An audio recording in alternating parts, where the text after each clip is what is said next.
They've been performing consistently recently. VP, you never know which one you're going to get. And that was the general theme across the analyst desk as well. It's just that if VP show up, we're going to have one hell of a match. If they don't, whoa.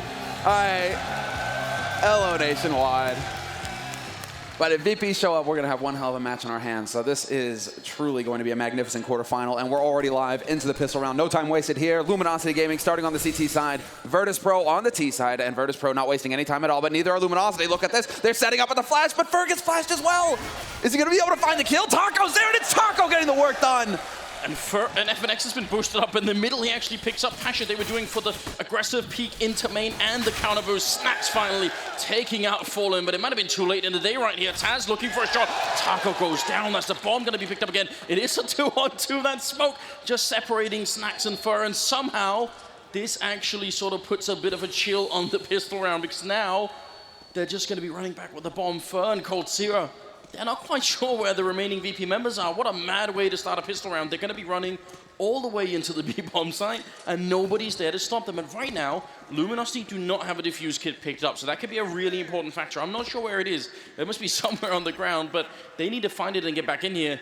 The bomb being planted for checkers as well, so that's a very open plant, easier for Virtus Pro to try and see if they could defend.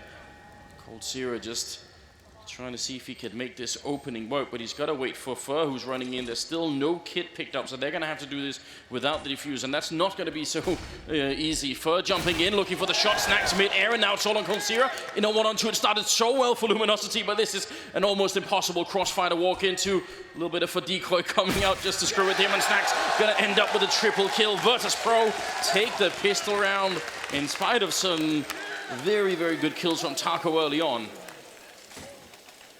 And we had some true Snacks kind of play there, using the smoke to his advantage. I mean, this is what this guy is famous for. Whenever that smoke goes down, he's so good at darting in and out, at using it to block off certain angles, and he was able to sneak in, get the kill, sneak back out again. That is just pure Snacks play. But I'm more worried about what this is going to do to Luminosity. I'm sure they felt like they had everything under control, that they had managed to actually execute an excellent counter strat to what VP were putting out there, and then it all just like slips out of their fingers, one kill at a time. Snacks and Taz just completely ruining the start for them here.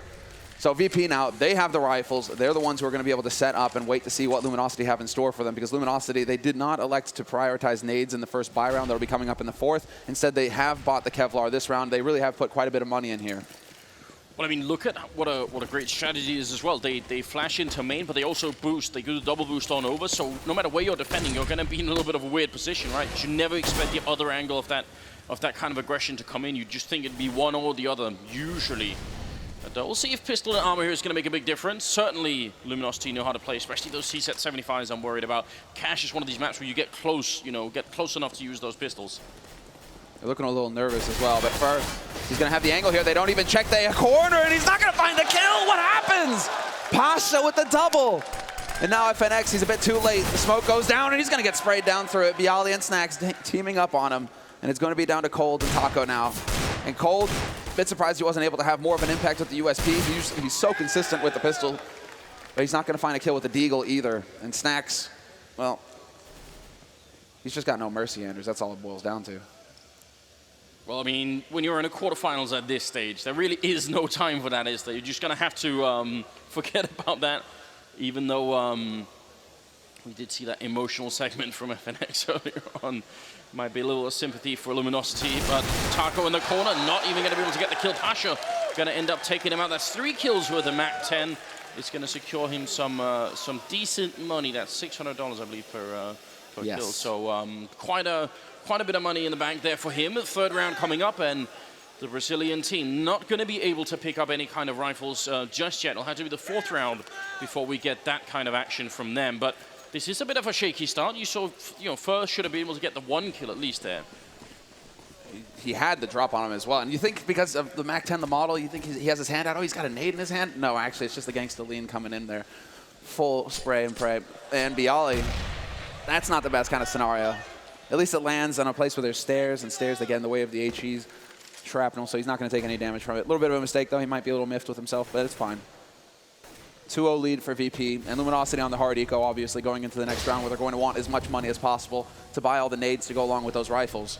A bit sad here, because actually Luminosity had a pretty good stack at A, but they didn't buy any flashbangs. I mean, again, why not try and just invest in that? They normally do. Taz just cleaning up in the middle. Again, imagine if they had just one flash to pop into the middle before they go for that 4-man peek. Would have been much better. Taz with the triple kill. And Luminosity now, I mean, the way the Virtus Pro coming into this, you got to wonder already. We've been talking about that, the Virtus Plow pretty much all morning. This is how it starts, and that's why they got to shut it down, you know, kill it before it evolves here, because this is going to get really bad for Luminosity if they can't stop them early on. Fallen has picked up the AWP, and Neo has on the other side. Neo, he's dropped down to $0. That's all of his money spent, but this is it. This is the big round to really start things off strong here for VP. Luminosity, they're so light on nades because of that force buy in the second round, and so Fallen, he did prioritize. He always does prioritize the AWP just to have that sniper rifle to bring to the fight, but I mean, so long as VP are patient, that's all they have to be. They go to a default setup here across the map. They're going to wait and see if Luminosity push them anywhere, and that's all they have to do. They just have to run down the clock because they know that Luminosity aren't going to have a huge number of nades to work with to slow them down once that push starts coming in. I mean, they've got one smoke grenade right now on Fur, and that's it. We've got 1 minute and 20 seconds on the clock. That is absolutely dreadful. So it's going to be a really, really tough time, I think, for LG. All right, and VP are playing this one slowly. They might be going for a bit of a peek. They could definitely. They've got 3 people on A right now. It'd almost be a shame if they didn't pop flash into main at some point to check what's going on, because otherwise that stack also obviously gives up mid control for Luminosity. So they kind of have to get something out of doing that stack. Otherwise, I don't think it's necessarily worth it. 50 seconds now as they try and make their way in. Oh, and they're going to go for the counter boost in mid, aren't they? Fallen and Fur, they might be able to have a very quick rotation if they want, but it doesn't look like they've committed to it. Instead, it's going to be Neo taking the peek. Snax is going to find FNX on this A site, and there's just the pincer movement coming in. Short control is lost. Fur takes one with them, but that's not going to be good enough. Fur was the one who was actually boosted up, so they did go for it in the end. So it's a 2-on-3 retake now for Luminosity. They really don't have much time to go for here. No, and they don't have any grenades. They can't even sewn out anything. Neo and then Payali to follow it up, and it's a beautiful round from Virtus Pro. And again, Luminosity, I mean, when you stack 3 members in A like that, you have to get something out of it, right? But they give up that mid control, and you saw how that just gave the opening for Virtus Pro. The defense didn't matter anymore because they weren't expecting that angle to come in, and I think they honestly should have. All they have to do, exactly, all they have to do, VP, is split 3 and 2. Yeah. 3 through main, 2 through short, and then what are you going to do? You just get caught in a vice on Luminosity's side. And right now, it's a little bit of nerves coming in from Luminosity. I think that rough start on the pistol didn't really get them off. Sometimes they are, you know, a very like confidence-based. You know, they want to get that strong start, and then they become unstoppable. These teams kind of match out that way. But Snax just getting the anti-eco kills. It's not necessarily an easy flick for Neo. I think he was double scoped then, so a little bit questionable. But it works out just fine. And coldzera just still damage is important here. I mean, he's clearly not going to win a 1v5 with just a deagle and no armor here, but you know, getting a couple of kills will still matter. It's going to be Bialy picking up a couple of kills. Whenever we watch Virtus Pro play, I always look for Bialy to pick up kills early, because I think he is, I mean, I think he's the youngest of the team with Snax, and I think he's just maybe a little bit sort of more emotional when it comes to these things. I think having a good start is important for specifically Bialy.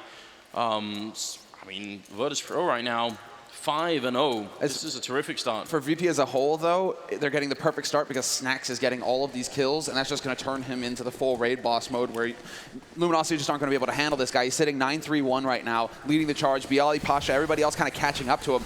But if Snax is hitting his shots, that's a win condition for VP. That's when they really start to look so dangerous. We're going to have another flash setup coming in here to main any second now. Taco, Fur, turn around, full flash on Snax, and it should be a slaughter, and it does. Taco with the triple spray down. He's going to make the difference.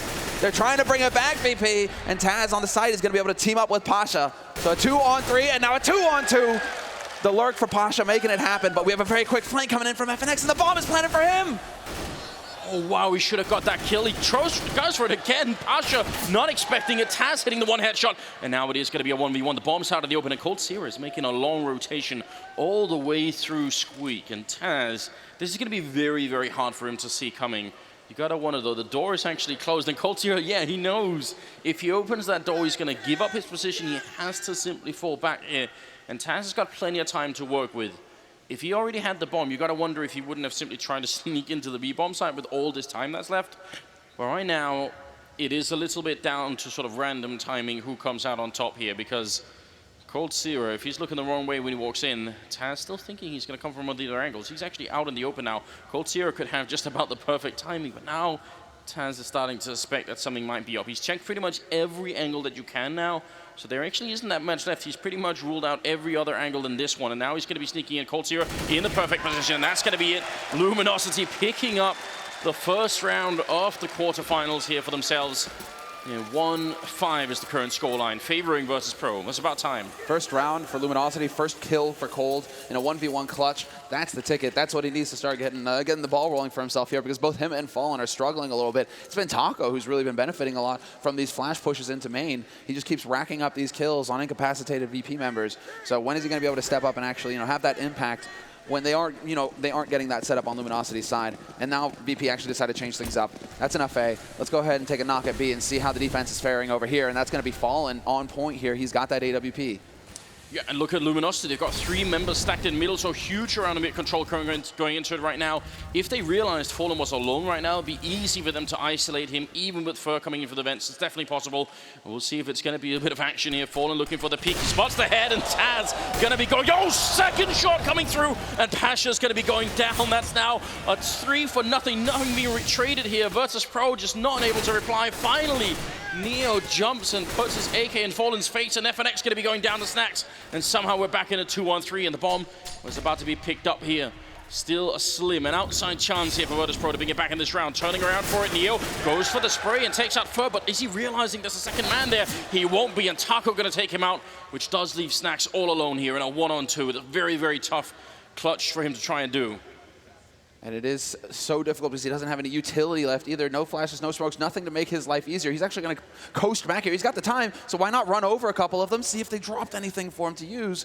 Not going to happen, though, and now he's actually going to be all the way back towards T-spawn, where Cold and Taco, they've rotated actually through mid. They want to cut things in half. If he goes A, they want a quick run onto A. Same thing if he goes B. They're just going to be stacking together so that if Snacks catches one of them off guard, the other one's going to be there very quickly to be able to refrag and just lock down that round. That's what Luminosity want to play off of here. But Snacks, just enough time for him to rotate around to A site. Yeah, and of all the players you wouldn't want to try and mind game, Snacks would probably be it. Yeah. His intuition, his game sense is, I think, almost sort of unique, and there are very not many players in the game that can sort of, do what he does. It is around smokes, but it obviously goes much deeper than that. Now Taco and Cold sort of have to run back here. They also don't have any grenades, and look at this position from Snacks here. He's looking for headshots, and he needs just 2 of them to make this work, but they're just charging in. They're not even challenging him right now, so they're going to be in a perfect position to zone him out here. No one spotted him just yet. They're jumping. Snacks out in the open. This is not a good position to be in. He tries for the spray, but he's going to end up going down. Taco and Cold Zero staying as a unit. And they're going to be picking up the second round, but they're suffering a lot of casualties in these rounds, Summer. Their economy is still dreadful, even winning 2 in a row here. And what's worse is that they had to leave Fallen's op over on that B site, so they can't actually pick one up for him, and they aren't going to have the money for it. Taco just short of being able to dry drop one for him. So we saw the impact that Fallen has. Once he gets that AWP and you come running at him, he gets 2 kills out of it. This is actually what's a little nerve-wracking here for Luminosity, is just the fact that they keep getting these strong starts in the rounds, but then Virtus Pro are just so good at finding these kills that even things up, and then you wind up in these clutch situations. Luminosity, they need to start getting decisive with their kills, with their wins. They just need to completely slam VP and stop all this funny business. Further with the MP9, that has me just a little bit nervous, because obviously VP are still able to buy. They had built so much money from the first 5 rounds there. He is sneaking very, very aggressively right now. Taco going to be getting the first kill on Neo. Snacks with a great refrag there. And Taco going down. You've got to think, Virtus Pro right now, they seem to have realized very early on in this half here that Luminosity are being very aggressive on the CT side. So they're anticipating it now, and that's a problem. LG got to change this up. Yeah, that's where it starts. Exactly.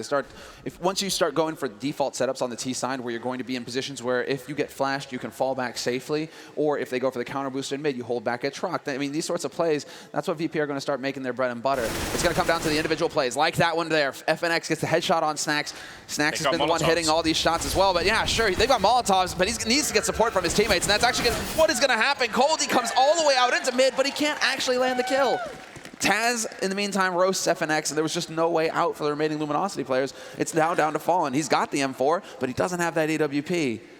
And so now it's all about him just trying to catch somebody out of position. He needs to find Taz or Bialy peeking, overstepping themselves, because, I mean, Pasha is pretty far away right now. They have no idea that he is there, so Fallen...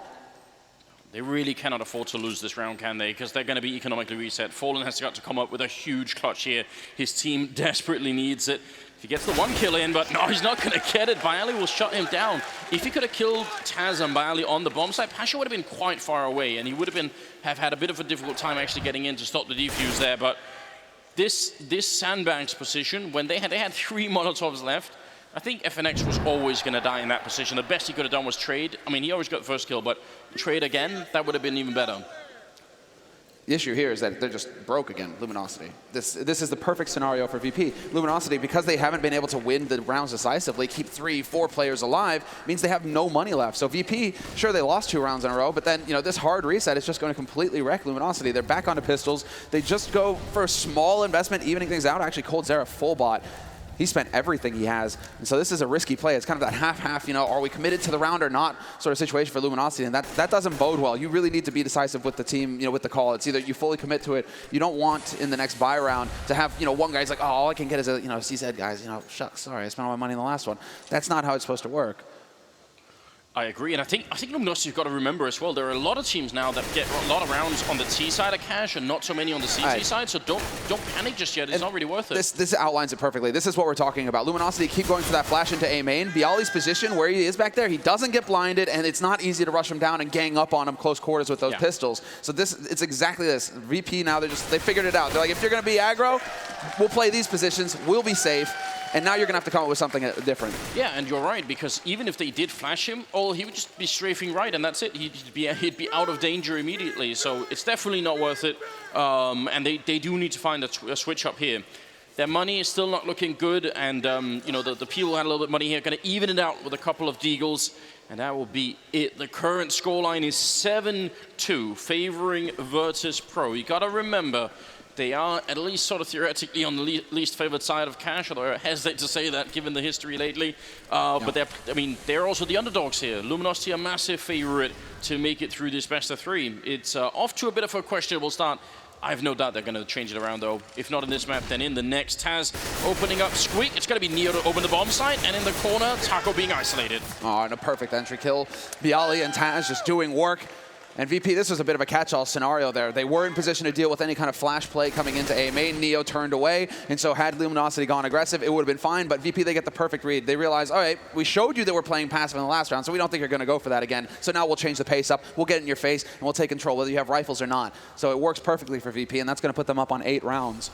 Luminosity, man, the pressure now is going to be monstrous on these guys, because this next round is going to make or break this half for them. If they lose it, they're just not going to have enough. They might eke out enough money for a full buy, but it's not going to be pretty. I mean, everyone right now on VP is doing very well, but look at Snacks and Taz. Taz has got 11, 2, and 2. And the thing is, he's such a character, right? He gets extremely fired up, extremely how he's going to bring the team with him. The mental state right now is going to be brilliant on the Polish side here. 8-2 scoreline, and we do have what I have to assume is a tactical timeout here. Luminosity is something that they have talked about in the past. When the sort of the score difference becomes too big, if they ever end up in a 6-0 type scoreline, and I guess 8-2 is a similar thing mathematically speaking, they will just take a sort of a timeout. It's a fail-safe, right? Just chill, see what happens. They are able to buy in this round, and we'll see. I hope they won't be playing so defensively. I hope they're going to try and just go for a bit of a default setup here. What an artiste. That's impressive. Very nice, very nice. But you're right. I mean, Luminosity are also one of those tier 1 teams. It's basically it's almost the difference between the tier 1 teams and the tier 2 teams. Tier 1 teams, when they take a timeout, things change. There is an impact. It has an impact. The tier 2 teams, they might take that timeout, but then they might still be doing the same thing. It doesn't quite gel what they talked about during the timeout, or they just aren't able to get things rolling. Luminosity are perfectly capable of making adjustments and figuring out exactly what they need to do versus Virtus Pro here. And what is going to be the play? Because Fur has gone aggressive in mid. They have not gone for counter boost. Oh, they went for counter boost in the pistol round, but then they got wrecked. Are they going to be able to actually... It's a question of whether Luminosity can find the confidence to actually just go for the aggressive mid plays again, change things up, and not allow VP to just get full map control every time. They tried to do that counter boost again with the exact same play, sort of flashing into main and the counter boost when they had rifles, and that's still got a little bit questionable. I think that was one of the rounds they won, but it's hard to replicate, especially now that VP are so aware that they're doing it, right? I mean, that only works if you've been playing passively for a while, and then suddenly there's the aggression, right? It doesn't work if you just keep doing it. Does Fallen go aggressive B Halls with the op? That could be the next place, because they've been giving so much attention to A main. V Hall's Fallen has been playing it fairly passively. I'd say rather than going aggressively, if you know VP are going to be waiting around for the first 35 seconds of the round, waiting for you to go aggressive, then save all your smokes for the first 35 seconds. Let them wait it out. Then you've got the Molotovs, you've got the HEs, you've got the smoke grenades. Just buy time, buy as much time as you can, and see if they make mistakes under pressure. Instead of feeding them the early trades. I think that makes more sense right now. We are about to head back in here. We've got just 10 seconds on the countdown as we resume the game. First half, first map in this quarterfinals. And we are going to get back into it. I mean, Fallen with that AWP. I want to see some more big rounds out of him. Currently got 3 kills. Only really Taco doing a lot of work on the LG side right now. He's got nearly as many kills as the rest of his team has combined. But there is aggression in mid, and I do like this. Now Luminosity, they do put 2 in there. Fur playing super passive on B, and this time Fallen's the one who's changed up his position. Look at this with the AWP. He gets it to work perfectly. Pasha is down, and now he's on the hunt for Neo, but don't overextend yourself, Fallen. You got 1 kill, that's good. Now he actually needs to get out of there because he's about to get pinched. He has no way out, but that sets it up for FNX to come in. 2 kills for him. Fallen gets a drop on Neo, and now it's all down to Taz, who's doing good work for VP, but in a 1v4, it's not looking too hot. No, right now Taz just has to do damage. Again, the LG economy's not looking good. If they can come out of a round like this with 4 members alive, that's just everything that they need. That was about to go very, very bad quick for Fallen because he was almost running into that squeak door, which are 3 members there. So that could have been horrible, but it works out just fine. And Taz sneaking away with the bomb. He's got the time. Fur is also in T spawn. You got to think he's going to have the right angle for it here. Almost no way that Taz could see this coming. Smoke making him a bit suspicious, but he's still essentially sort of looking the wrong way. And they're going to be some room to work with, but it should be a quick death here. Taz actually turning around, and that was almost a dead-on that was shot. Sick. That was scary. Still got the reactions, that's for sure. Sees it coming, but I mean, I have to give it, sure, Fallen, he drew a lot of attention to himself with that early pick in A main and staying alive, but I have to give that MVP, or the round, to FNX, because he acted so quickly using Fallen as bait. Everybody from the Virtus Pro are going to be focused on killing Fallen, and he comes to the rescue, guns blazing, gets 2 kills, allows for Fallen to have the element of surprise on Neo. Everything falls into place very quickly when, as the CT side, they're able to collapse together, and FNX, he took advantage of the situation, he acted, and there's a key round on the board now for Luminosity. They have 3, VP have 8, and VP doesn't look like they want to change anything from the last round, actually. They're just going to go straight towards A once again, getting control here. I mean, the money for Virtus Pro is still ridiculous. They have so much in the bank. Even if they've lost a round here, they can still continue to buy for a while. Luminosity, they've got such a long half ahead of them, even if we're in the 12th round here. That's a nice pop flash in from Taz, opening the door himself from that grenade that he banks in. So I really like that little detail. Let's see what Taco could show us right now. He's setting up for what looks like a pop flash of his own. There is some, I mean, I wouldn't say mid-control for FNH, but he's just looking and out for middle, which is fine. I'm happy with that. Just make sure you've got eyes on it at least. And it does look like VP are setting up for a push here to A. Delayed flash, Cold just dunking the incendiary in, and he's in position now. This is going to be the key spot. Taco looking to buy a little bit more time here with a minute left on this clock. Neo is hoping for somebody to get impatient, go for the peak. Even trying to prompt things with that Molotov, but now this is allowing for Luminosity. The number of nades coming in, the full rotations coming out. They're soon going to have 4 players here on this A side, and Cold, he's looking to take the fight straight up. He's going to get flashed in, but he fails it. Gets caught out by Snacks. Taco is there, though, with the double kill. And now there's the man advantage for him, and it's soon to be. He's making all the difference. He's doing massive damage. Neo low. Taz is now the last one alive, and he'll bring it back to a 1v2. Gets the bomb plant and looks for the fake, but he's not going to find Fur up in the heavens. 4 rounds for Luminosity. And these are all-out battles, Anders. Wow. Where did this Taco come from? The guy gets beat up on for months. Cold, Fur, these guys are getting all the attention. Taco just struggling along, and all of a sudden it's this complete role reversal, or now he's the one. He's looking for the fights. He's hungry to get in the fight and get these kills. 10 kills for him so far on the board, and he's still leading the way for Luminosity. And the flashbang coming in from his teammates as well. They're just setting it up very nicely. Now, I mean, it looks like a double up setup here for Luminosity. That would certainly indicate that they're going for a more passive style. Fallen for, now they go for the counter boost. Now they're trying to change it up, keep at least a little bit of a positioning game going on here. Luminosity in mid. It's going to be Cold, taking Fallen position for the last time. Goes for the aggressive peek into A main. Manages to make it work by picking off Snacks. But in the meantime, Luminosity, they've also got a little bit of a crossfire going in mid, so you have to love it. They're really trying to shift up this CT side. After the pause, seems like Luminosity have finally figured out where they need to be putting their focus. FNX and Fer. FNX isn't on his own anymore. I mean, they are right on the edge as well. They really got to make sure that they get the remainder of these rounds, make it an 8-7 half here. Then they still got a really good fighting chance. But if they don't, you really got to wonder if they can make it back right now. Again, their economy is still not strong enough to take any kind of a loss. They have to continue to build rounds on what they have here. The bomb's still in the middle right now for Virtus.pro. Bialy going to go and pick it up now. It seems like maybe VP trying to switch to the A-bomb side, but Fallen hitting that shot is going to make life miserable for VP. Now a 3-on-5. And Luminosity in a great position. Fer still a little out there. Unfortunately, Fallen, he wasn't able to spot more than one, so it isn't a whole lot of information to go off of.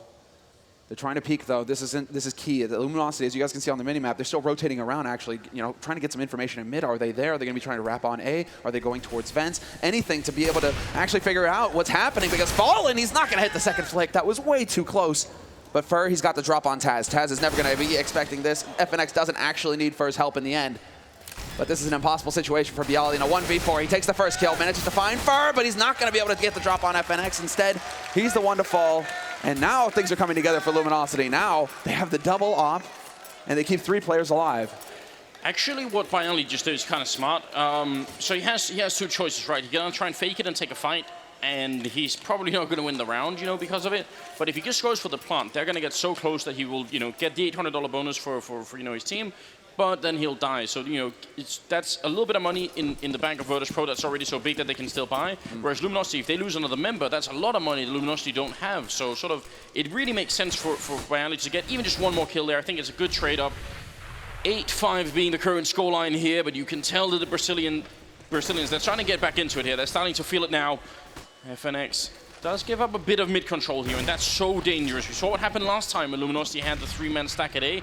They ended up getting sandwiched in from Highway and Main, and right now, Virtus.pro, they've got just everybody in middle, it seems. They can do whatever they want here. Fallen alone inside the bomb site. He's going to get the first kill, and that's hugely important. If he dies, so does the bomb site. Now they're trying to see if they can follow up behind him and actually get in here. Fallen isolated in the corner. He needs backup quick, and it's going to be Fer coming in with the most unlikely weapon, an MP9 training in behind. Neo picking up the kill, and now it's a 3-on-5. Fallen finding another kill. Somehow they actually are making it out of this round. Snacks coming up with 2 huge kills, but it still might not be enough here. They're in the bomb site, and they do have the bomb. The problem is, on B, you don't want to be isolated in the side. You want to be able to actually fight your way out again. So they get the bomb down, but I don't see how they can make it out of this round.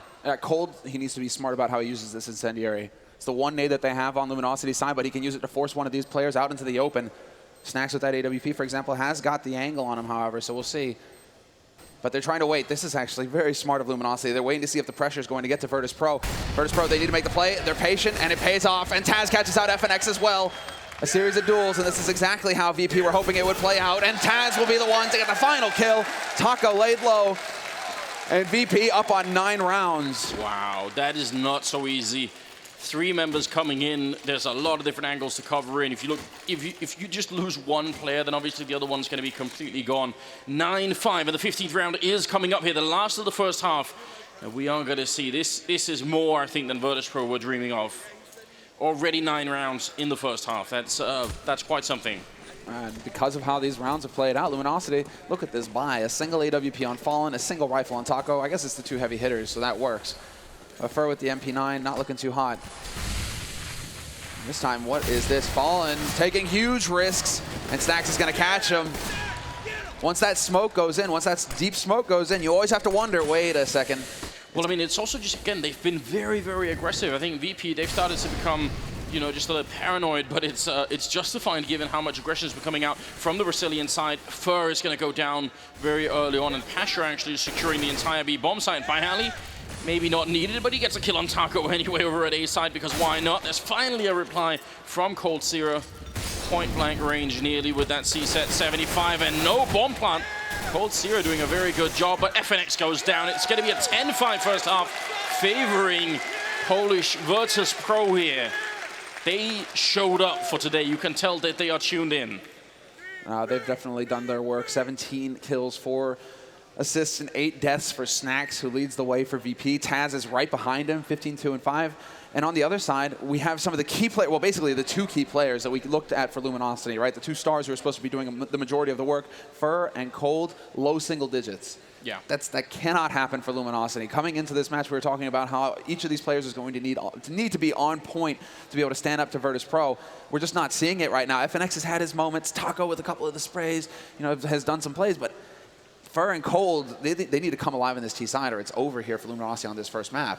I think part of the problem is because they started the round being so aggressive when they had a bit of an economy going, they started to try and be aggressive, which means then VP just instantly said, well, we'll just play all the rounds quite slow.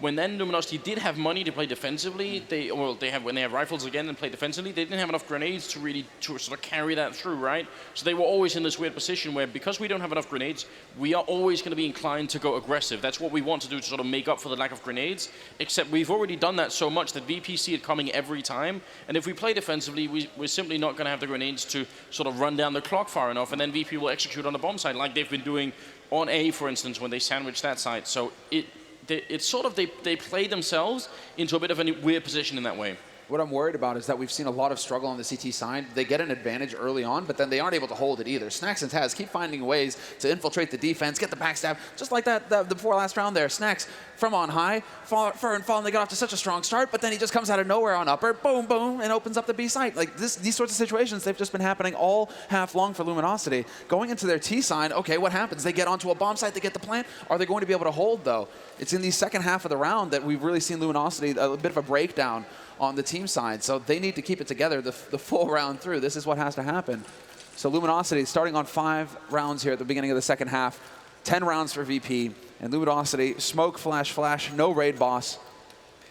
Right, so just a single smoke. I mean, it can be used on either bomb site, really, but I think the B bomb site is just a little bit more likely. There are so many angles on A that one smoke's probably not going to make a big difference. So that would be my immediate guess that probably they would end up at the B bomb site. They are going to go in and check A main quick here, see what's happening, but falling, just falling in the middle, holding far back with the bomb, not really exposing himself. And look how defensive VP are playing. They're actually playing a retake strat on the A bomb site, meaning, yeah, if they can get the kills by Ali and Taz as they cross in, that's fine. But if they can't, then they got all 5 members to retake with. They have a slight variation going on it, though. Extra man over on that A side. Instead of it just being Taz at car, Bialdi's there to back him as well. Neo and Snax also playing pretty far back on that B side. It's almost like a retake everywhere. Neo, he does have a way out of this. He's not on upper, so he will be looking into B halls. He can try and scoop back if he gets the pressure, but... Well, and even better, Snax is right behind him with the smoke, so if they try to rush Neo down, that would actually not be such an easy thing to try and accomplish either. Right now, exactly. Luminosity probably expecting that there'd be some aggression from the VP side, because you could tell that they've just been waiting around, well, for a very long time. We're down to 50 seconds. They are going to need to find a way to actually get back in this round, and they're moving towards the B bomb side, which is sort of what we were expecting a little bit here. The smoke for Fallen is probably going to go up right where Neo is standing, so they want to try and... You can either smoke up or you could smoke the sort of the cross there, but you can see Fallen setting up for the cross smoke. This is not an easy one. It's actually extreme. I don't know if you've ever tried this, but it's very, very hard to hit this smoke. You have to be sort of pixel perfect with it. Otherwise, it leaves a gap and you can bend you. There are 2 members of VP. They're going to exploit it. It will land in there, and it looks like it's dead on. So Fallen not missing the opportunity. That's absolutely perfect. Stunning smoke coming through, in fact, and all of Luminosity just making their way in, blind shots going through and not connecting with anything. So yeah, VP, they're going to have the retake they were setting up for. It's just at the wrong bomb site, and retaking B, it could be much harder. Bialli's going to make it in here as well, and Luminosity, they have the bomb down. They have every single member alive. And Virtus Pro, they have a kit on Snax, but this is going to be a brutal, brutal round for them. Flash goes in, Neo in the corner. He's going to get shut down from Foe. Picks up a second kill. 3rd headshot coming through, and Foe knocking Virtus Pro out of this round. Pasha going to be the only man standing, 1-on-5. What an unlikely pistol round. And that actually plays out whether they were going to be able to close things out, Luminosity, or not. They were struggling to do so on their CT side. T side, 5-on-5, they hold it perfectly. And that was a sexy smoke. It just goes, it slides off the top of that box, off of the curve there. And that's part of the problem is because that box is just a bit weird. If you don't know what you're doing, if you get it just wrong a little bit, it will land to the side in that tiny hallway. I know I've tried it for quite a few times, and it's very hard to do actually. Especially when there's a lot riding on it here, when you're this far behind. If that becomes the weakness in your execute and you lose a couple of members crossing over, You're not going to feel great about it, are you? Just here for pins, huh? Going to be standing in line. No version 2 pins as far as I know, so. Wah, wah. Oh, man. Well, Snack's taking a bit of damage. Good start on the TC. It propelled Virtus Pro into a fantastic position. It could do the same for Luminosity. We've seen comebacks from much worse score lines on Cash than this. Oh, yeah. It's perfectly possible. I mean, all they have to do is control the economy the way that Virtus Pro did with them. Make sure that they're always struggling with nades, always trying to find a way to get into the game. As long as they can't afford incendiaries, HEs, the flashes, everything, the whole kit and caboodle for VP, Luminosity are perfectly capable of doing the same. And Fur getting such a strong start in the pistol, that should get him fired up. And that's necessary. He gets up to 9 kills now. So we have to see if he can keep up. He's got that AK as well taking point. A little bit of a scary scenario in case he loses it, but Cold will catch out Neo. No safety there on the B side. Taz falls to mid.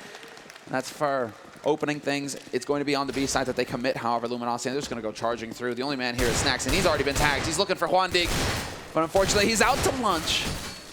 Oh, man, that looked like he had a good opportunity to get at least one of the clicks in there. Yeah.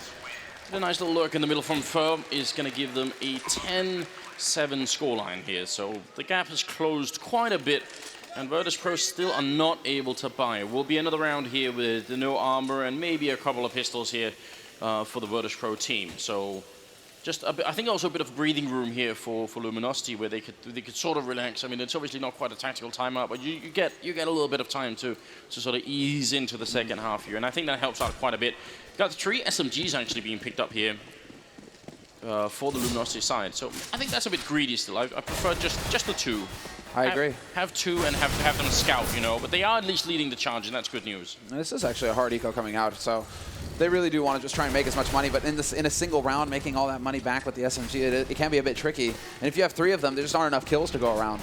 So, not a huge fan of it, but if you just sack a player in there and you lose a MAC 10, it's not the end of the world either.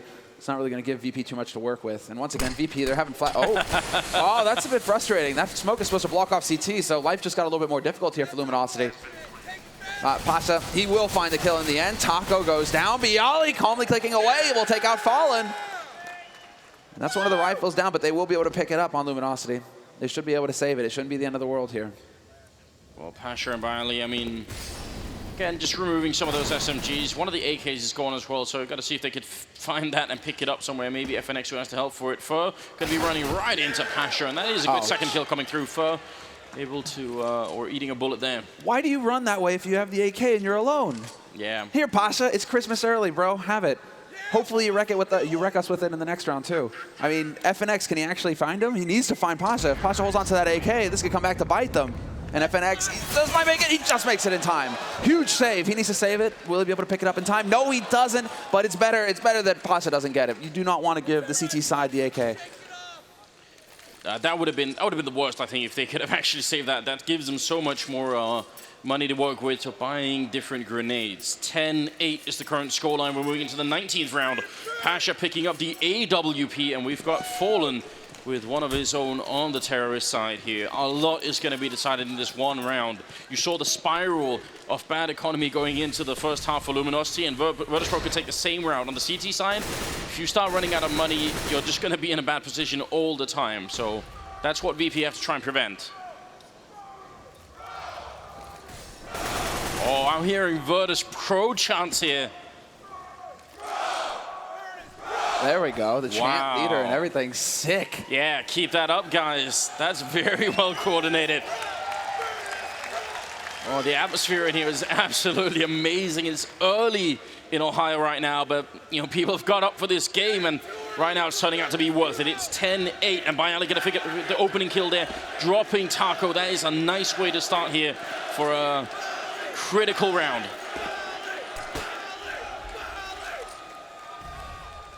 I'm actually getting distracted by the chat. I'm trying to be like, what are they saying? Trying to decipher it. What's happening right now? What's happening is that Taco's been picked. I think there's a counter chant that's chanting exactly. LG.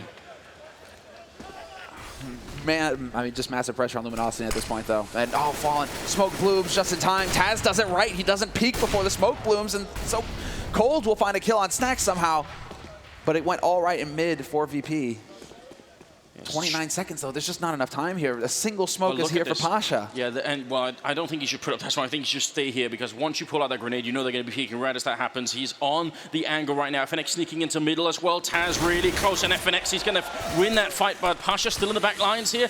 Scoped up into highway, Molotov coming through, close range, Pasha turning his side, and that's going to be Fur getting the kill. Bialy picking up one more. It's still a 2-on-2, but they do not have a kit picked up. They also have no grenades left, so a hard retake coming in here from the Polish side. The bomb is planted default, though, which is always a risk. Fur up on the railing, they see his feet. Bialy picking up a third kill of the round. Cold Sierra now in the back lines, AWP in hand, and this has to be his round. He gets the first shot, killing Bialy, and now Neo alone in a one-on-one, and Cold, he's a monster, but he goes down. Neo, one kill in the round, but that's all he needed. And that will be an 11th round for the Polish team. Huge round, and Cole just feeling the pressure. Not actually, why didn't he just sit behind? Was he worried about getting flanked? Was he worried about a nade coming in? I mean, his position was known, so that's a risk, sure, but he had the AWP, he had the angle, and Neo just takes advantage of it in the end, catches him out with that P250. Yeah, make some noise, Ohio. We've got a really good game in our hands here. 20th round coming up, and it's only the first map of the first game of the day. Semi-finals are coming up, and you can bet it's only going to get better from here on out, pretty much. Luminosity, 3 AKs, 1 Tech 9. And Virtus Pro, they don't have a great economy either, Summer. This is a bit sketchy, even winning the round. Yeah, this is one of those make or break rounds. It's going to determine a lot. VP could run away with it and try and close this map out if they get control here. But it's not over for Luminosity, and Bialy with the boost. This is clever. Taco should have been close enough, though, to hear that. Is this enough to go off of? Do Luminosity have an edge? Because if you know that the boost is in, Bialy is going to be able to wreck one of them, but now they know exactly where he's playing from. FNX is there to get the refrag, and it's a 3-on-3 after plant situation. But Luminosity, they've been struggling with these kinds of situations to close out the rounds, and so now it is all on Neo. Can he come up again in the boost? He spots it, dunks the nade. Big, no, he goes too far. Does almost no damage. That should have been the big opening. On. But you're right, Luminosity, they have been struggling to actually close this out. Again, they've gone for the default plant. Fallen's in main. I just want to point that out. Could be a little bit sketchy. Flashbang goes in. Neo going to try and see if he can go and check it, but Fallen going to win the fight in spite of the flashbang there. Fur picking up Pasha this time. Luminosity are focused, and Snacks is going to be going down. It's Fallen and Fur to pick up a double kill each and make it to an 11-9 scoreline. And that's going to break VP's economy finally. Exactly. That's the main point to be made here. It was that game of chicken, and they were going at each other right there, and the first one to run off the road, basically. It's going to take them a while to get back into it. That's a Fnatic shirt. I see an Envy shirt up there. It's almost, I just see Inception Kappa. Kappa everywhere, man. Kappa in the chat. Never an event without that, is there? All right, full P250s across the board, and VP, what are they going to do? They're going to train right into mid, and Fallen's alone on here. He's going to get overwhelmed. Neo and Snacks catch him out, but FNX is there to at least catch the back end. Takes out Taz. Fur's at risk, but his teammate FNX rotates back in to help him. And now it's just Pasha. Good recovery there by Luminosity in the end. That was definitely a scary moment for Fallen. Yeah, you really, I mean, that always makes you think, oh, did I just give up too much? Was that the rifle that's going to win the round? But his teammates are there, as they almost always are. Pasha just hoping that he could survive the bomb timer here with this AWP. That would be such a big win, but, they're hunting him right now. And actually, Taco, the really nice peek there, sort of jump, shoulder peeking to bait out the shot. That's going to be hard for Pasha to hit anyway. And he's also being shot in the back right now. Can't get the kill. Taco with a good double. Oh, and he saves the AWP as well. Well played there. Important win, important save. And now Fallen means he has his AWP once again. Obviously, VP, that was a double eco scenario, I think, from them. They just aren't going to have the money to go for a buy, so we should be looking at a tie situation after this round. Luminosity 1 round away from doing so. Single smoke on Pasha, interesting. Do they go for the flash on somebody? I mean, they have the money for a flash. Where's the flash going to get picked up here for VP? There it is. It's on Snacks. Okay, so Snacks will be the playmaker here. Snacks should be setting it up for his teammates. Yeah, people bringing the flag in here. I love it. They're going for the same thing. Oh, no. FNX, you're dead, man. Trying to reload. Backup is not anywhere near. He actually gets the reload in time. He's going to be traded, but oh, Fur going down. This is a bit of an issue. A little bit too many casualties in the round here for Luminosity. They are going to win the round, but losing 2 and almost 3. I mean, Cold Sierra is on 4 health here, so a little bit sketchy. It does work out, and now they're going to be able to buy. It won't be sort of full armor and everything with the AWP if they want to buy it, and maybe that's why they're skipping it. They will have a hell of a lot of grenades on the VP side, and I mean, right now, if this trend continues, currently in the second half, it's been 3 rounds for Luminosity, then a single round for VP, then another 3 for Luminosity. If that continues, then obviously LG are going to come back and win this game in spite of a pretty bad start here. Exactly. And even if VP just win one round right now, that's what makes all the difference. Hard reset economy is exactly what Luminosity could be looking for here, but they want to close it out, and they are setting up very strong here on the A side.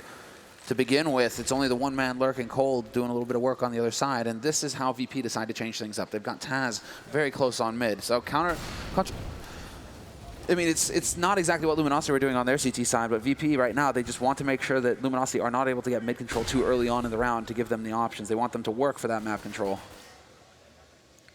I mean, this setup is good for the mid control. Problem is, Bialy's in that back corner, and with all the Molotovs that Luminosity have, if they do execute on this A bomb sign, all of the positions that he can occupy back there are all going to be fired up, which means he's not going to be able to get any backup either. I mean, Pasha and Taz, mid control's there, but they're not going to be able to really rotate into A quick enough to help out. It's an interesting Molotov, but almost, I wonder if any of that fire spills down in front of Taz there. I just love that they're checking for the counter boost. Just making sure. I mean, we have 4 Molotovs. Use one here. Make sure that nobody can actually sit and wait to greet FNX. The flash goes over, but FNX doesn't actually spot out Taz. Fur will get the kill, however, and that's 2 quick kills coming in for Luminosity. And VP are no closer to knowing where this push is going to come in. Is it going to be the A side or the B side? They have no idea. All they know is that Luminosity have taken control of mid, but they are wrapping back towards A, and Bialy, he's got to be so careful. One of the 2 spots that he plays on this map, loves to play the MBK corner, loves to get up close once those smokes and flashes go down, but there's the Molotov, and that's going to force him out into the open, into Fallen's waiting arms. Beautiful shot coming through. And Luminosity with a very thorough approach to taking over the site, making good use of their nades. But you got to be a bit disappointed in VP's mid hole there. I mean, that's not good enough. At least you got to trade if you got 2 people stacked in middle like that. So just getting no kills basically for it. That's just a bit weird. Taz always gets the short end of the stick on the CT defense for Cash, man. He's always the one playing mid, and that's it's the hardest part of the map to play if you're CT, because you're just at risk from so many different angles. Well, I mean, a lot of the time in the past for VP, what they've actually done, and I've got to wonder if he could see the gun barrel there now. Finally, Neo spots him in return. It looked like maybe there was a chance. Obviously, VP need to save these rifles, although it's not looking so easy. They're doing a really good job, though. Neo and Snacks, a double kill each, and they will be saving the rifles. But in the past for Virtus.pro, what they would actually do is they would have Pasha in the middle, and he would sometimes push with a smoke in the middle. He just would simply be running through at random times, which proved to be lethal to some teams. That definitely didn't go according to plan, though, for Luminosity. Now, I mean, they still have more than enough money to go for the full buy, but Fallen sacking is off, basically handing that over to VP. VP are definitely going to be pleased about that. They wouldn't have had the money otherwise to get one. They could contemplate going for a force here if they wanted to, VP, if they really wanted to risk it. And that, I mean, that's exactly what they're talking about. We have a counter-terrorist pause. That, I mean, basically VP going for their tactical timeout at this point, just to try and start discussing what needs to change to stop Luminosity from picking up this game. I mean, they've picked up a single round in this second half so far, VP. That's just not good enough. Right, I mean, they had some success when they had pistols, sort of pushing and flashing into the middle. So maybe just try and see if they can't catch Luminosity a little bit more off guard with some CT aggression. I mean, I think unlike Luminosity, who went for a lot of CT sound aggression early on, VP still have a lot of options left on this point. You know, they could double boost middle, aggressive push out B, aggressive push out into Squeak even. I mean, there are so many options that they haven't even tried yet. So maybe try time to explore some of those things and see if that doesn't work out. It's that gamble as to where Fallen is set up and how they want to try and abuse that as well, where that AWP is coming from. Because Fallen is definitely going to buy a new one here in this next round. The thing is that Luminosity showed that they love being aggressive on A main, but we really haven't seen much aggression on the B side of things in the B halls. You know, getting aggressive, trying to push in, trying to get that flank into garage, or just camp out in Toxic, waiting for Luminosity to rotate over. These sorts of things, they're still here for VP. So they definitely haven't tried everything yet. But 30 seconds left before we get into the action once again here, and Luminosity, they lead 12-11. I mean, this has got to be that feel-good moment for Luminosity as well, because the beginning of this game definitely didn't look good. And, you know, as was said on the analyst desk, you know, Cash has it hasn't really been that super solid map for them. So coming into this pick, you know, to start things off in such a crucial best of 3, and things are going wrong for you on a map that you may not feel super comfortable on, not a pleasant situation at all. And our analysts were saying before we got into the game, probably a lot of this quarterfinals could be decided just based on who wins Cash, right? Because the remaining maps, you got to think probably Luminosity have a pretty good chance in the next one. It's gonna be tricky, isn't it? We've got the countdown started again. 5 seconds as we go into Luminosity and Virtus Pro. Bit of a tactical timeout here. And now the scoreline is 12-11. Luminosity have finally overtaken VP after what was a very, very tough first half for them. They're trying to get it back in here. That's a great grenade early on from Taz. Such a simple maneuver. Doesn't always work, but this time it's well worth it. Wow, and a follow-up as well. No one's even seen each other, and Luminosity have lost a combined 125 or so health. That's even more than that. That's a bit scary. Snacks, he's still got eyes on mid, so they have the information. 1-for-1 trade pushing onto the A site now. Taz gonna get forced out. He only has the UMP, and he's looking for the angle, but Taco's right behind him, and they have no idea. Surprise, surprise. Time for a nap, old man. Well, it's 3-on-4 right now, and Luminosity, in spite of losing all that health, seems to be in a great position. The bomb has gone down, and Neo, Snacks, and Pasha, this retake, I mean, if they go for it, they might not have enough money to buy in the next round, but if they don't, could they really afford to give up too many more rounds here to the Brazilian side? Now they're another man down, and it might not be worth it any longer to try and fight this. Fur stepping into the Molotov, and he's going to go down, but I don't think that will spark enough of a retake here. The bomb is already too far ticked, and now Cold coming up from behind, takes out one, goes for the follow-up spray, and Pasha going to go down. That's a triple kill from Cold Sierra, and Luminosity at 13-11. And VP on the ropes. It should be around Avico. They're dancing on the edge. They're at 3,500 right now. They're on the edge of just being able to go for the force buy, but it would be a monstrous risk to take. Much more likely to see some kind of quasi-buy coming out. Kevlar, pistols, a couple of nades, just balance the money out and get the full buy in the next round. And you see this as well, you know, that they get all that damage in before any push even happens, but once the push happens, the smokes and the flashbangs are so good that VP don't even know what they're shooting at. They actually, it doesn't even matter if they have, you know, 10 health or 100 health in a round like that, because they're not really getting tagged up too much. Taz messing up the timing. That's nerves right there. That's CZ75. You need to have it out and ready to go. As soon as you come around that corner, you can't be wasting time trying to draw it out once the push has begun. Taco looking to see if he can find anybody at forklift, and Bialy, he gets spotted. Again, one of the two positions that Bialy likes to play on this A map, on this A site rather. So FNX catches out Neo, and Snacks looking to go. Yeah, this is what we're waiting for. Some clever play with the smoke. B Halls. No, Cold isn't laughing. He's tuned in right now and ready for it. Pasha. There we go. At least pick up the AK here, and a headshot on Fur. That's not a bad way to end this round. He's walking in and getting shot in the back though by Fallen, but still, 2 kills happening.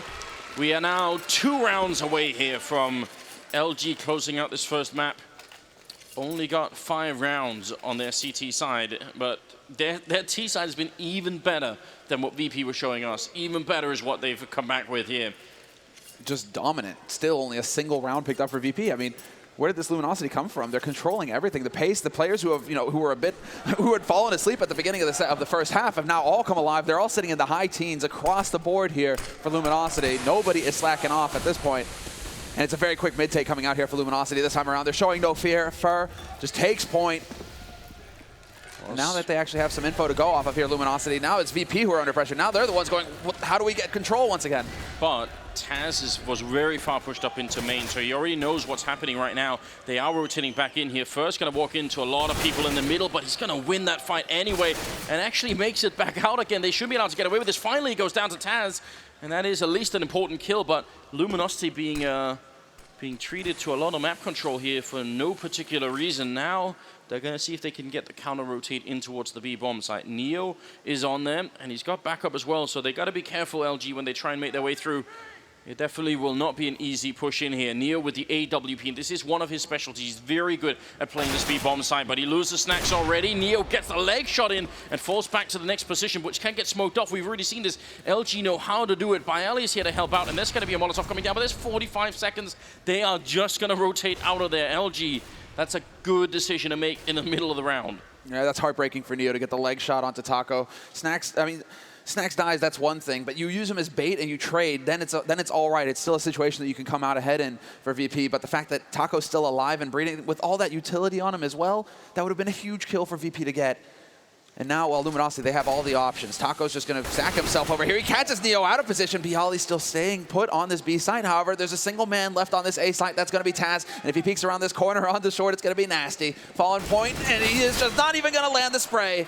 Bialy takes out Taco, but that doesn't even matter when Cold is looking for you. 2 kills for him, and Luminosity on map point. Wow, The kill that Taco gets in B puts a little bit of doubt into VP about what's going on. And if that hadn't happened, then if you look at the clock as they push in, there's about 8 seconds left. If Taz had been sort of sure that they were going to come in, you could tell that he was in the beginning because he was hiding by those barrels or sort of ready to get the headshot of barrels. He could have been hiding in the back of the bomb site to simply deny the plant, and that would have won them the round. They would have had only like 3 seconds with the and that would have been it. So yeah, that was a huge kill. You just have to love watching Luminosity. Once they get it rolling, they move together as that death ball as well. Taz, maybe he gets lucky if he finds the one when he peeks. You know, it turns it into a series of duels. Great, because they might be split up, you know, trying to come in from different angles onto the site. Luminosity, no, they just stick 3 together. So you peek one of them, you're peeking all of them, you're a dead man, guaranteed. And so now Luminosity, they have 4 map points here, and it's a forced buy for VP. Low on the nades, but at least they can afford the rifles to come in here with. Snacks has got that MP9, which seems to be the SMG of choice for a lot of these players now. Lustra might have started that off.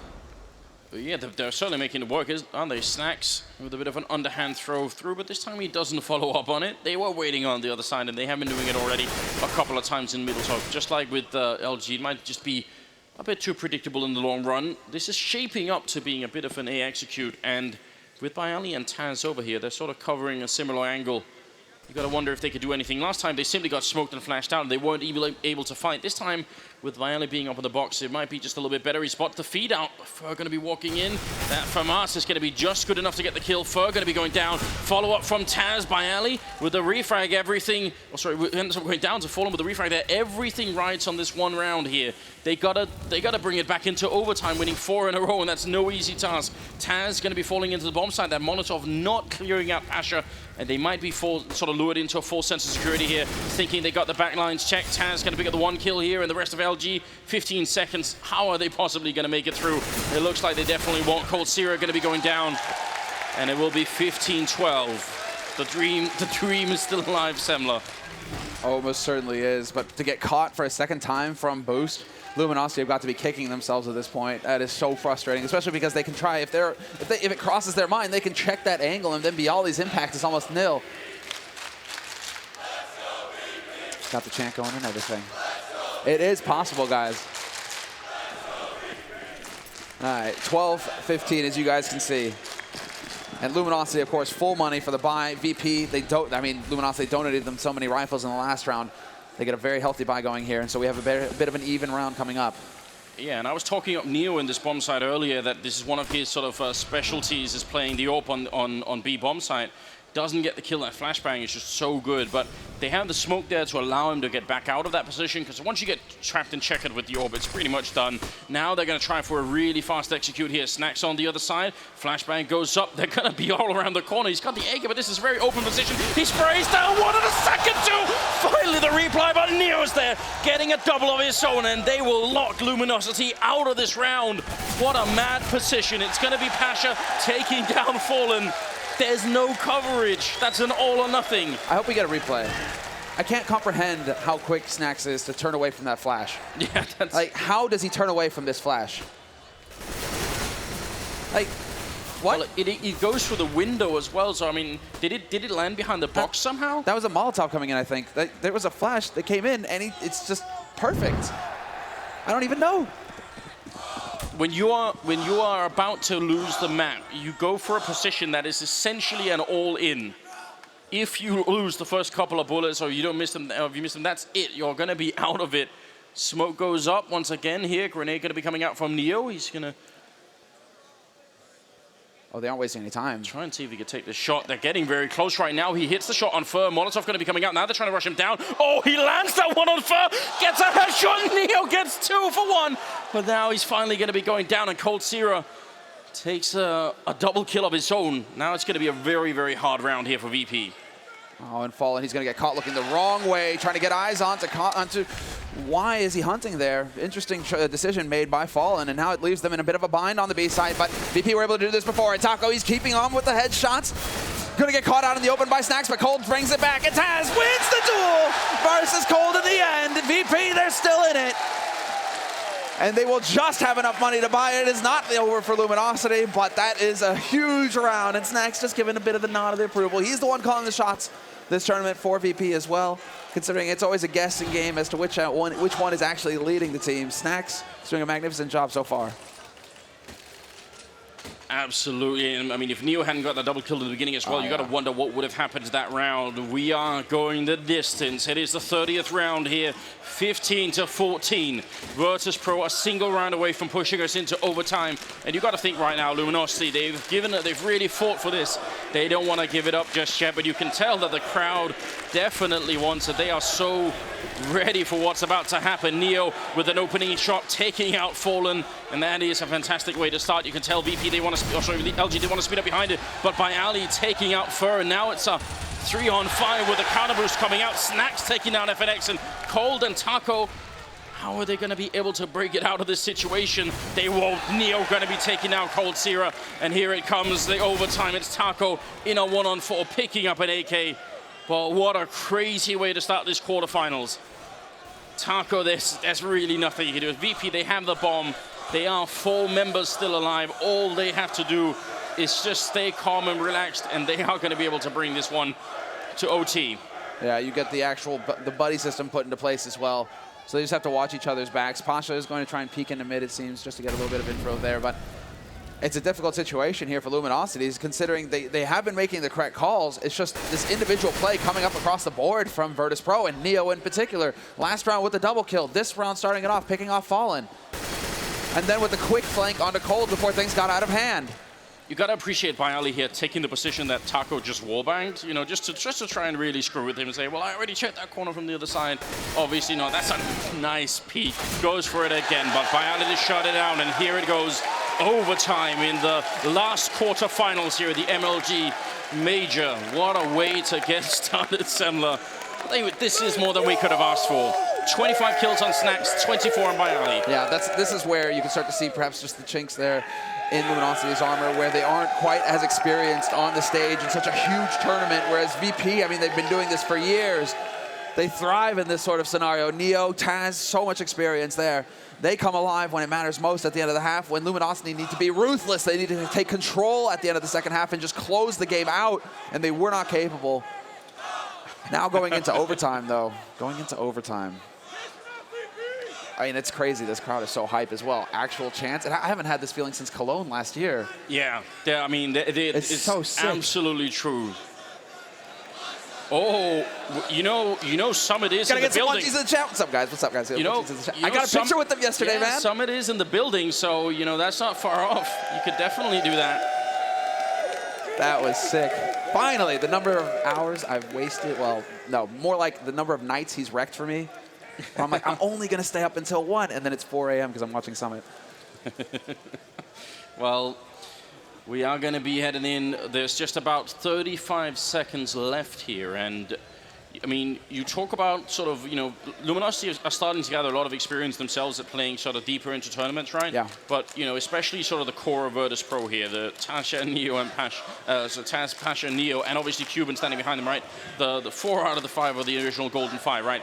They have just way, way, way more, like, infinitely more experience. And when you play overtime in a quarterfinals in a tournament this big, really weird things happen. Like, you start to make basic mistakes that you wouldn't otherwise be. The pressure starting to mount, and it could be exhausting as well, because obviously, if this goes all 3 maps, suddenly you're going to be playing for a very long time. It turns into that marathon. You're right. And you're going to be playing a semifinals later. This could be a really long day for one of these teams.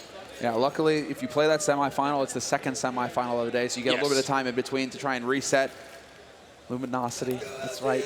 All right. Oh, wow. And we got like we're actually like kind of in the VP cheering section, so every time, you know, Luminosity, it's like, I just hear the boos coming out behind me. All right, let's go. It is now the first half of overtime. We are live.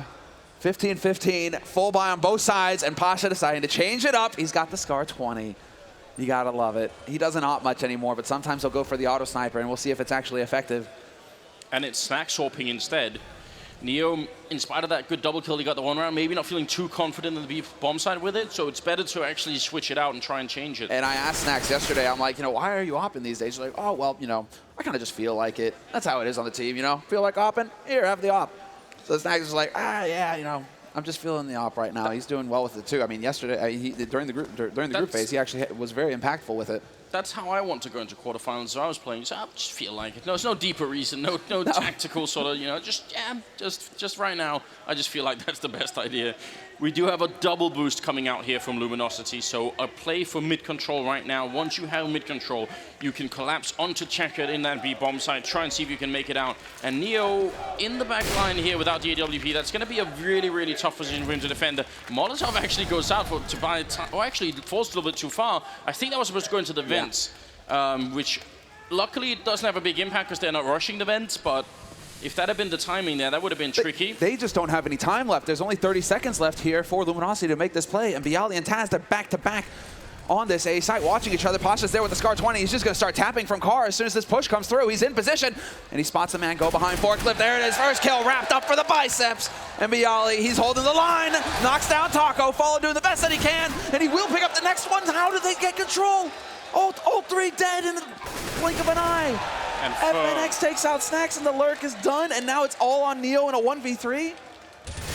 What a brutal round here. Neo is going to get the kill, and it's still a 1v2. Highly unlikely that he'd be able to clutch it, but it's overtime, so at this point, you might as well try. He's trying to run in there. coldzera up on the railing, shooting Neo already, trying to get the spray in, but Cold just too on point with the AK. That's going to be the round. Luminosity able to win it, and I'm surprised that Pasha wasn't just standing at the car and trying to get that cross line. Right? He decides to go close quarters with the Scar 20. Was he trying to get behind quad boxes? Maybe he was looking to try and find some kind of angle there, but he wouldn't have been able to make it back there in time either.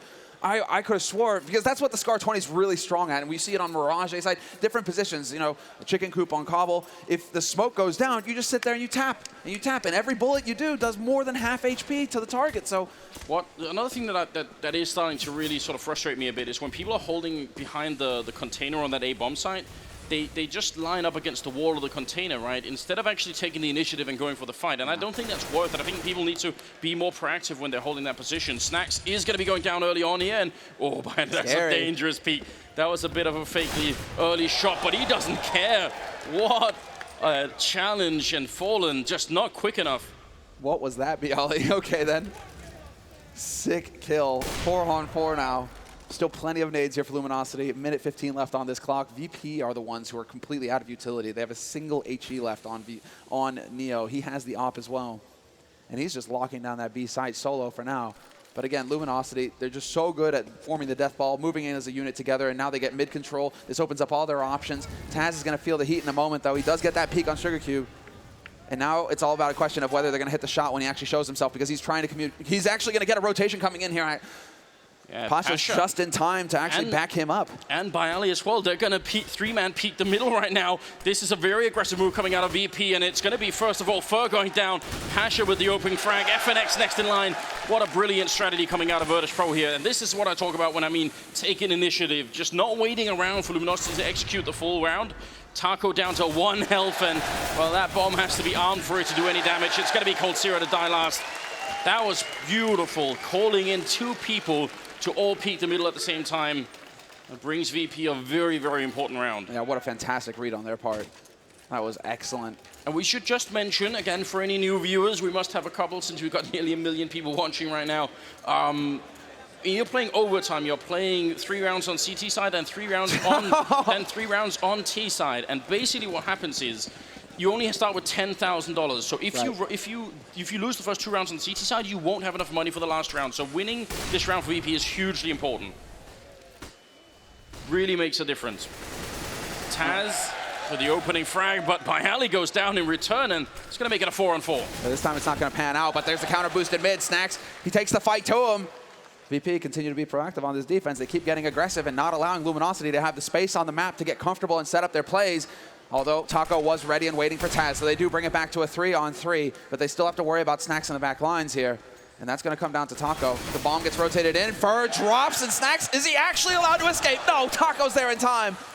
And somehow we find ourselves into a 2-on-2, and Pasta's in position with the AWP. Ultra aggressive.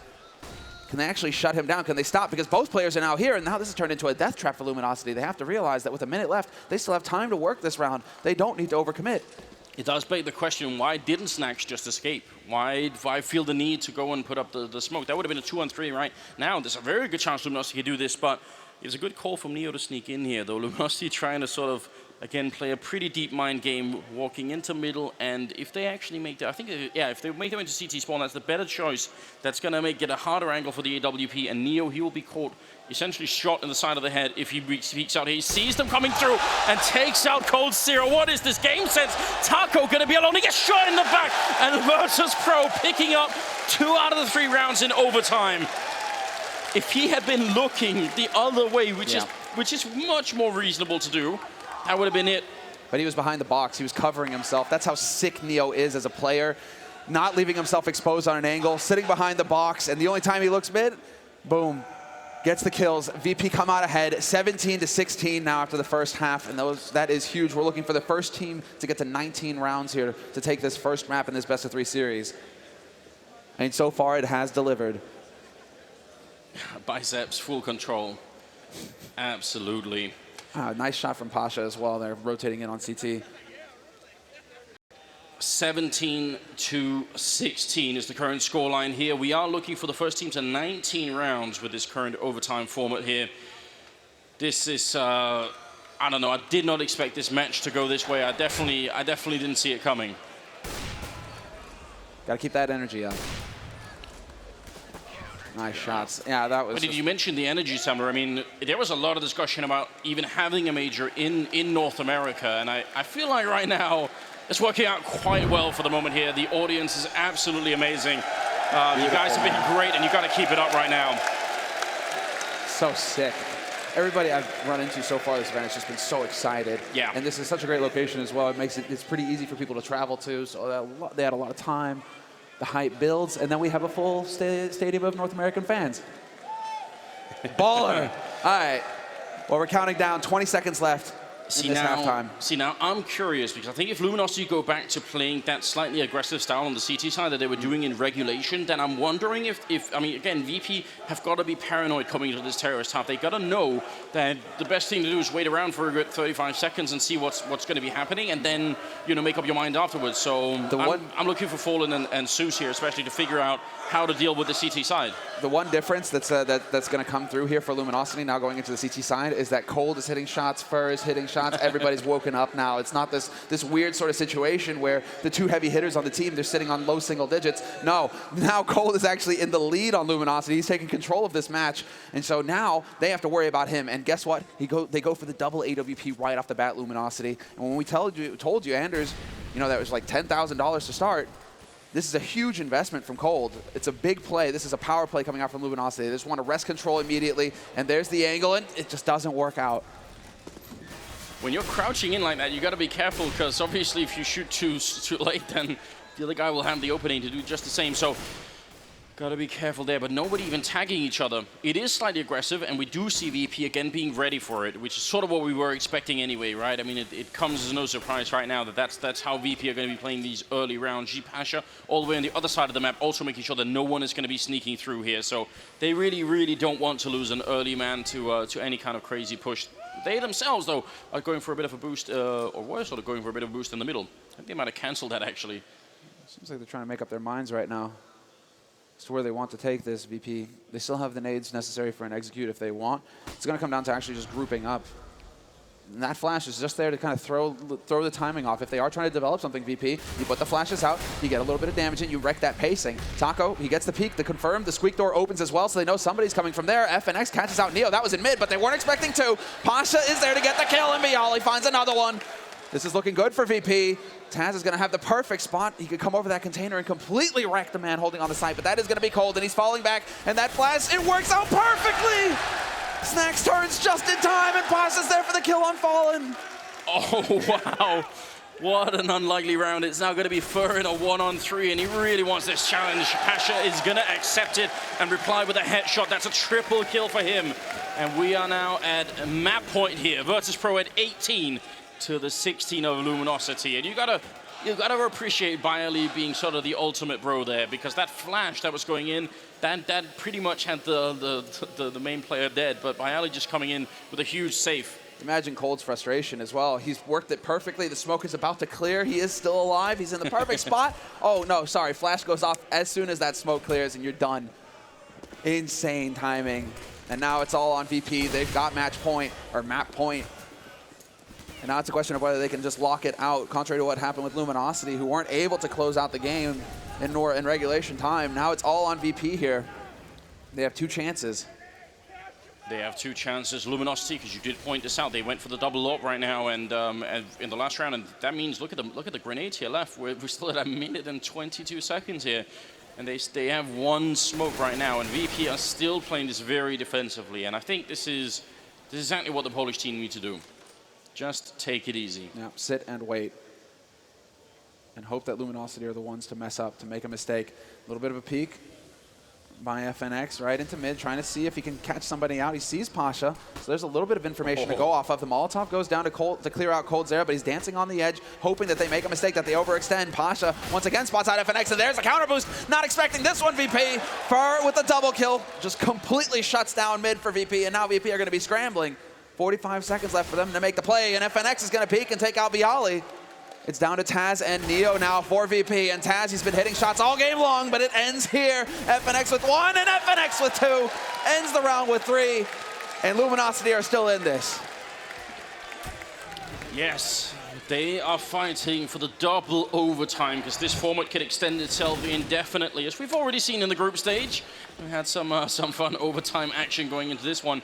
If that Molotov works on Cold Zero, this whole mid defense is gonna crumble, right? So the fact that he manages to fall back and he has the backup from sort of mid as well is definitely helping out quite a bit here. 17-18, the last round of overtime coming in.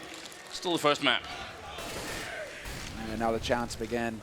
Players need your energy, because it's all or nothing now for VP. If they can close this out, they'll have a huge advantage going into the rest of this BO3. So the pressure, it is mounting. And now we have to see, can they actually execute? Again, similar setup here for Virtus Pro, just spread out across the map. But they are applying a little bit more pressure early on here from VP's side, because they want to try and force Luminosity to use those nades early, right? If you're just sitting around, then Luminosity, they have no reason to throw the nades out. So VP, they still have to make a little bit of noise, just a little bit of a commotion, just to get Luminosity to use their utility. And then they can set up and start going for their execute. But I am really happy that Luminosity aren't pushing so aggressively anymore. They're really playing it defensively, and the mid control, which is what lost in the first round on the CT side here, they had it this time, and that means they end up winning it. So they're really learning from the mistakes. Oh, what a shot! Cold Zero trying to duck in behind that box, and Snacks just catching him mid-air. Not a big angle for him to take that shot there. Trying for the counter boost again, but Virtus Pro denying it with fire. Snacks going to be picking off FNX. Another 3 kills, and they're going to win the first map. Now just 2 left, falling out in the open. He picks up 1, but he's trying to escape. He can't make it out. He's getting shot in the back by Ali. Picking up Fallen, and now it's down to Taco in a 1-on-4. Virtus Pro, they see just a single opening, and they take the round away. Taco, he's got nothing. No grenades. They don't know where he's coming from yet. That's the only silver lining right now. But with the bomb down, that's not much of a comfort here. What a performance on the Polish team. They definitely were in a slump, but now they seem to have somehow rooted themselves out of it. There's a headshot. Virtus Pro, they win cash. 19-17. In overtime on the start, and this might completely rock Luminosity going into the second map. But what a beautiful display there in the last round from VP. They made all of the necessary adjustments. What came to bite them in the round before that, the push in from mid, from vents, etc., they just single Molotov, solves that. Smoke on connector, solved there. Then they don't have to worry about mid, and then they can just push straight onto the B site, execute the defense. That is basically beautiful CS, because VP, it's all about making those small adjustments that'll get you the round in the end. They just gave us a masterclass, and now that is the first map down. Wow. I mean, you can't help but get hype here, because we still have another 2 maps potentially between these teams. I could definitely see this going to all 3 maps right now. If you have any friends that are not tuning in right now, it's definitely time to bring them in and introduce them to Counter-Strike. We are going to be going to a quick commercial break, but when we get back, it's going to be map 2, and we'll have the analysts go through it as well, so stay with us.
people, they know me as the headshot machine.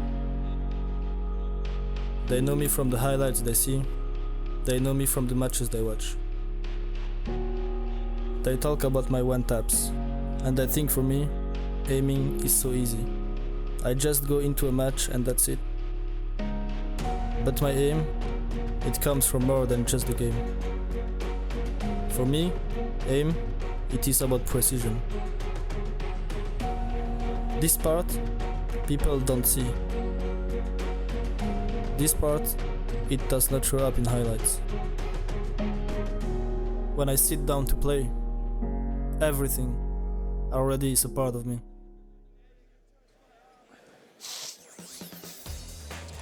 Welcome back, folks, to the MLG Major Championships. We are one map into our last quarterfinal before we start our semifinals today.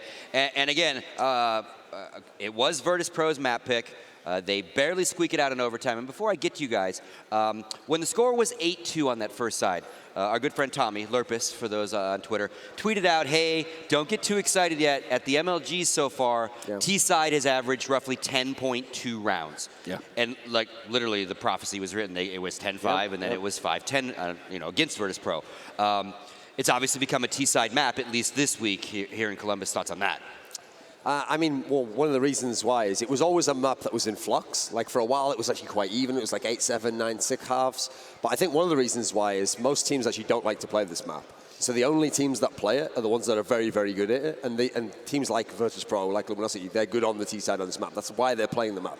That's why, actually, if you were the guys from Luminosity, you weren't necessarily, like, losing it, that you were down so much. You were, like, actually... In fact, that's the thing. When it was like 8-2, it was around there, I was like, yeah, like we got to like 8-4 at one point in time. I was like, they're still on pace actually here. This is still fine. Like they can still close this half out and you're not in as much trouble as it seems. Now, it seemed like they were because obviously the crowd was rallied up. Sure. It's interesting to actually see that actually ESL head Carmack was out there. He was having a really great time. Everyone's loving him on stream. Interesting out there, so like shot across the bow. So it's always nice to see an enthusiastic VP fan. I love VP as well when they're really rolling. That was the thing. That was some classic VP on the first half there. But then Luminosity came back and they showed the same thing themselves. They showed some fantastic execution under pressure. Obviously, they were the ones with the score against them the whole time, which can make it harder, but they stuck to their guns. It's same style, the really slow setups. When they find something that works, they hit it again and again and again. And for me, it was actually just like some really nice individual plays that eventually got VP back into the mix. It wasn't like they figured out some strategy aspect. They had a few interesting things like pushing middle to stop the guys from taking over there, but in general, it was... You have to put the fragging side actually went on to VP here. So the whole thing about the slump, maybe Taz is right. In this map, it wasn't a slump. Certainly everyone contributed from VP. And Richard, your thoughts? Yeah, well, just to add to what my colleagues were saying here, I think it's interesting that we are in the middle of this weird meta shift where we are starting to see these more T rounds get posted up. And I couldn't quite put my finger on exactly why that is. But certainly what Virtus Pro were able to do was basically kind of hold the line. They were really up against it at one point. And, Snacks did work, but I've got to mention Taz. Sure. I actually thought he had some ridiculously important rounds. And considering people, they only really think that all he's got left in his locker is being able to play that one position on train. That's what everyone says. Well, he had a great performance here, but Snacks had some vitally important rounds and was able to kind of just break up that Luminosity momentum when they were coming back. I mean, he does have a great beard, though. I noticed that if you're in esports and you're kind of a bit washed up, like if you just keep a really great beard, you'll always be relevant, guys, okay? You see? Game plan worked. Game plan worked. Moses, your thoughts? Yeah. So this was like instead of a plow coming in for Virtus Pro, they just put up a wall. I mean, they were bad. I mean, they were Trump-esque. North American analyst, of course, brings out the wall. Make America great again. It's happening. But that is exactly what happened. It was so hard for them to find any CT rounds, any defensive rounds, and all of a sudden they just stopped them cold when Luminosity got to 15. Part of the reason why this map is being so T-sided right now is also just the way the economy works out. It's very punishing. You need nades, and Virtus Pro, even Luminosity on their own T-side, when they were rolling with it, you can see how effective Molotovs are because there's so many ways on this map to set up really effective crossfires, and these Molotovs that are thrown by terrorist teams flush players out of position, deal a lot of damage, make things easier to kill, break up those crossfires, and allows them into the bomb sites. But if you're a CT team and you can't get that money going, I mean, especially with the longer round timer, you need to have smokes to block off choke points. You need to have flashbangs. You need a lot of mobility on this map in your rotations, and you need to be able to have flashbangs. There was a beautiful round where Virtus Pro actually in the mid round rotates those. They had like a 3-man peak in middle. just to deny that mid control in like 40 seconds into the round from Luminosity. So eventually they got that figured out. But with the fact that Cash hasn't been played very much at events recently, it seems to have fallen out of favor. I think teams are really, really struggling to remember how to play the CT side a little bit. We got a couple more highlights we're going to show you, and it's kind of the tale of two players. We got a highlight package on Taz, kind of, you know, the elder statesman, one of the oldest players, and then we're going to show you one of FNX. But here's Taz. Well, this is what I was talking about, how he held the line. You know, he showed up in a big way today. We've talked about how, you know, sometimes experience doesn't matter from some of these teams. You know, we've talked about, like, G2 constantly choking. Well, sometimes it does. And for Virtus Pro, you know, you've got two of the most storied Counter-Strike players of all time in the form of Taz and Neo. Now, Taz, obviously, you know, it's not like he's frail like the Mekon from Dan Dare floating around on a hover chair or anything. Reference game. Reference for Scoots. I thought you were going to aim that actually insult right at me. Thank you for kind of doing it. I appreciate that. No, but you know, like, it's... Google it, guys. He can still play. He can still play and continues to do so. And he really uses experience to his advantage here. So you've got to absolutely take your hats off to him. Yeah, it's great when you've got Snacks. Snacks obviously is the star player of this team. But yeah, Taz really... Didn't even go with Davros. That's at least a little bit more up to date. Yeah, because Davros has got that deformity thing going on. People would take it wrong. Okay. Mekon's got a big brain. Okay, so Taz. About Taz. Comic Con, of course. Taz is the actual. I mean, he's such a cool player on this team because he is the one player to me that throughout the struggles that they've had, throughout this slump that we've talked about, he is the one player who always seems to have a match here and there where he's like, we're not losing this map. We're not going to lose this one. I'll be the one to step up. I'll be the one to lead the way, at least early on until the other guys get going. But I'm absolutely not going to lose it. And he gets entry kills. He clutches rounds. He has huge impact. So he always kind of goes into that mode, and it's really, really cool to see, you know, such an old player, obviously, and such a just like the captain of the team, really, the heart and soul of that team come out. And on the other side, we saw a bio piece and FNX, and we got a nice little package about him. But again, kind of a young guy, first major, big stage. Let's take a look at how he did in his first match. I mean, he's not so young. Yeah. And the thing about FNX was he really did come on the scene as like a simple type character, like a 17-year-old guy who was actually known to be very fiery, very difficult to deal with, but he was so talented you had to work him into the mix. But what's interesting is, at the time, he was this like crazy impact rifler. He wasn't like an all-around player, but he's a guy who was very, very explosive. Whereas now it feels like he's actually tempered his game a lot, he's chilled it out, and now he's known to be very good under pressure. He's very calm, he's great in clutch situations, always seems to make use of his position, whereas actually you think of those fiery, explosive aimers, they're the guys who just want to run out and take any aim duel and think they can hit every shot. So you have a very big transition in his career, and obviously that does sync up with Taz, because Taz was one of the best players on his team, actually, in the old Polish lineups when they were, you know, frag executors and pentagram and these things. And so now he's had to transition to being a guy who's a support player who sets up the other guys. He has to get his star players going. So both of these guys, the reason why they've been able to maintain careers that have lasted this long and still be competing for a world championship, you know, 10 plus years later, is because they've transitioned their games to fit what they need for their teams now. They aren't just stuck as, I mean, to be fair, you could maybe even say players in NIP, some of them are still stuck like trying to be the star where maybe they're not quite good enough at that anymore. Yeah, and FNX, I haven't seen a player read the game like so well since we're talking about Get Right. You know, he's so good at sort of in those clutch situations. I've seen him make ones where it's like, he just never gets outbrained by the opponent. You know, it's like, even when it's a double bluff, he just understands it, you know, implicitly and gets there. So he's really good under pressure and really good at just reading his opponent. Also got a big brain like Mekon. I'll think of some other obscure sci-fi reference very soon. Okay, I'm sure so let's move forward. Brain in the jar. To the next map. Obviously, it's Kabul. Yep. Luminosity's pick, and as we talked about in the pregame, Virtus Pro has played it twice. So definitely giving Fallen some demos to look at that are very recent, to say the least.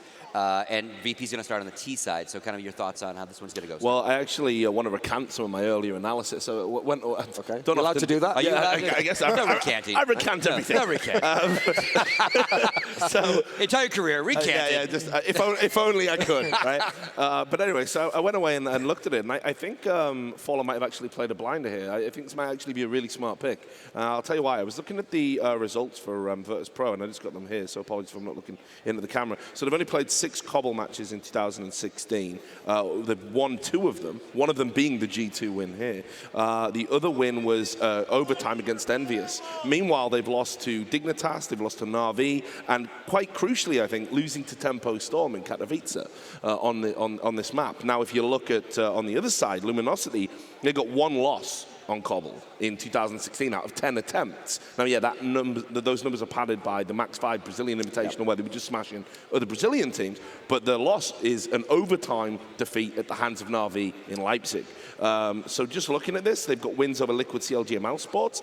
This actually is kind of like a bit of a sleeper map for them. And we know Virtus Pro, you know, they'll play it, they'll leave it in there, but actually the numbers are telling you that they're going to struggle against Luminosity on this map. Because long ago when it first came out, they were one of the first teams to embrace it and go, you know what, everyone else is not going to work on it, so we're going to work on it. But I think that those days are gone in the sense of them having that advantage.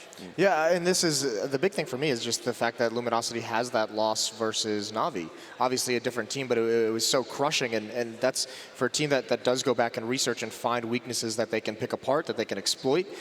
There's plenty of material there to look through because Na'Vi just bodied them out of that server. So I mean, you now have a situation where Zeus, one of the more tactical coaches that we have in the scene right now, one of the ones that I respect the most, and now working together with Fallen, who even without Zeus, we managed to make this team into someone who could be feared on any single map, could find ways to defeat some of the best teams that were massively ahead of them in skill.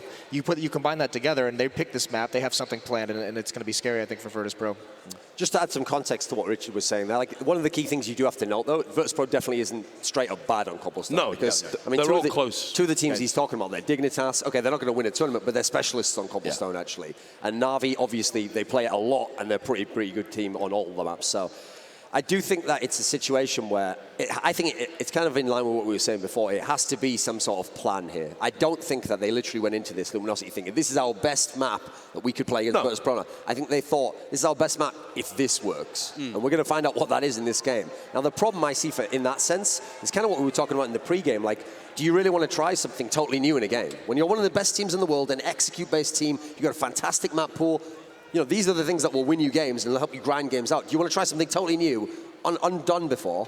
And not only that, do you want to try it against like a veteran team? Like, what's great about the VIP performance, the VP performance here in this first game? Yeah, obviously they won, but what was good as well was when they were losing the game, when it was looking like it was in trouble, they're like NiP actually. They'll never just break in a big major scenario. So they're one of those teams who do withstand the pressure. So I feel like there's not going to be anything like that Na'Vi game. I don't think they're just going to get run over. I think there's no chance of that happening. I think they're definitely going to turn up, and I think the individual plays of Virtus Pro was what won them that first map. So I think if they come along and a bunch of those players, it was so spread out. It wasn't just the Snacks and Bialy show. By the end of the game, everyone had gotten involved. So with all those individual plays, that can be, if you want a good CT side, have players who are on fire individually all over the map. It's going to be very, very difficult to try that execute style. So if Fallen can pull it off, I tip my hat to him, all credit, but I think it's going to be very, very difficult. All right, thank you very much, gentlemen. That's going to do it for this segment for us. When we come back, map 2 of our last quarterfinal here at the MLG Major Championships. And of course, Anderson Semler will bring you the action after the break.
And we have returned. It's Luminosity Gaming and Virtus Pro. We're going into the second map here. It's going to be on Cobblestone. It was overtime on the first map. That's how far it had to go before Virtus Pro finally made it through. Now Luminosity get to play their own map pick, and they're very good at this map. I've got to maybe disagree just a little. I think Luminosity have a good chance of taking this map. I think Virtus Pro are going to have to bring more than just their A game if they want to finish this 2-0. Yeah, that's clear. And thanks to Lurpus as well. He was tweeting a little bit during the analysis section, and he was basically saying that over the past like 6 or 7 maps, VP have done nothing but struggle on this map. On the past 6 or 7 maps for Luminosity, however, they've just like crushed on this map. And so it seems like a very clear choice here for Luminosity to go for Cobblestone to get this job done here on this map and to keep themselves alive in this tournament, because it is a single elimination bracket, Anders. There's no backing down. There's no second chance after this. Yeah. You either step up now and get the job done, or you're out. You're going home. Now, here's what's a little bit scary, right, if you're Luminosity, because they did have a pretty bad start on Cash. They're going to be starting on the CT side, which is notoriously difficult. Very, very hard to get more than 5 rounds on this first half if you're Luminosity. And the Virtus Pro, look at the execute they're coming in with here. They got 2 smokes, a Molotov, flashbang. They're going to got 2 people with armor. That's highly unusual, you know, playing on the terrorist side. And they're going to go quick, but Fallen taking down 2 before Virtus Pro even have a say in this round. That flashbang raining over, but they can't even execute on it. Cold, he's in this corner with the USP still in hand, and they're going to try and see if they can bring it back. Cold going to hit 1 shot there. Viali going down. Taz is next. Now it's all on Pasha here. 1 on 2. And it is winnable with the amount of time left here, but it does, I think, require LG to just make a little bit of a mistake. He's trying to sneak up on the high ground here. I'm not sure they should know where he's coming from. Now they certainly do that. Amount of noise is going to give it away, and he's got the wrong gun out. FNX will take him out, and Luminosity with a much-needed first round here. That's that scary decision. When you have that HE, you have that nade in your inventory, and you're thinking, okay, I figured out where one guy is. If the other one doesn't peek, I can get something out of this HE, maybe dunking on him.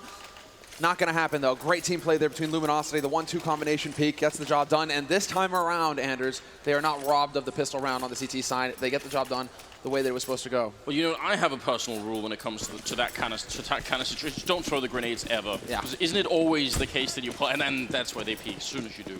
So just don't even do it. Fallen with that kind of opening, it's hard to come back for Virtus Pro in a round like that.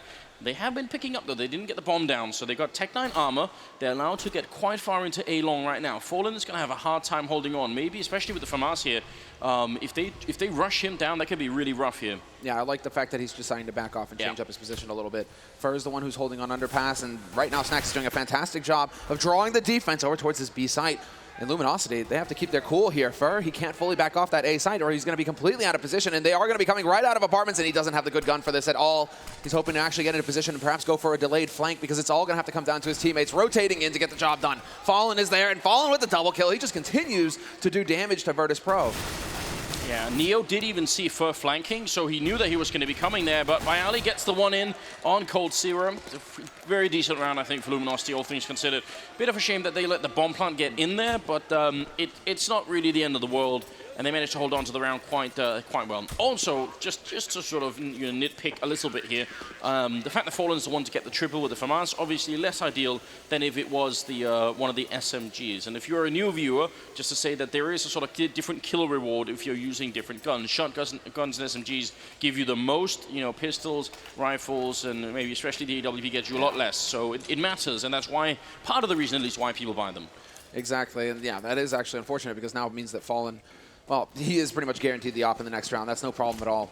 So VP, they kind of go for it. They stuck to the play, and they're very successful. And that actually kind of makes me a little nervous here. Similar, well, I mean, I think Luminosity are a little nervous, because that over-rotate, that just big rotate, they really kind of fell into the trap there. Had VP been just a little bit quicker, well, I mean, they were successful in the end. They got the bomb plant, because Fur just over-rotates off. Fallen as well. They really were sold by the fact that, Snacks was making so much noise and drop that they thought that VP were going to go B. Speaking of Fur, he's in the middle and they're all around him.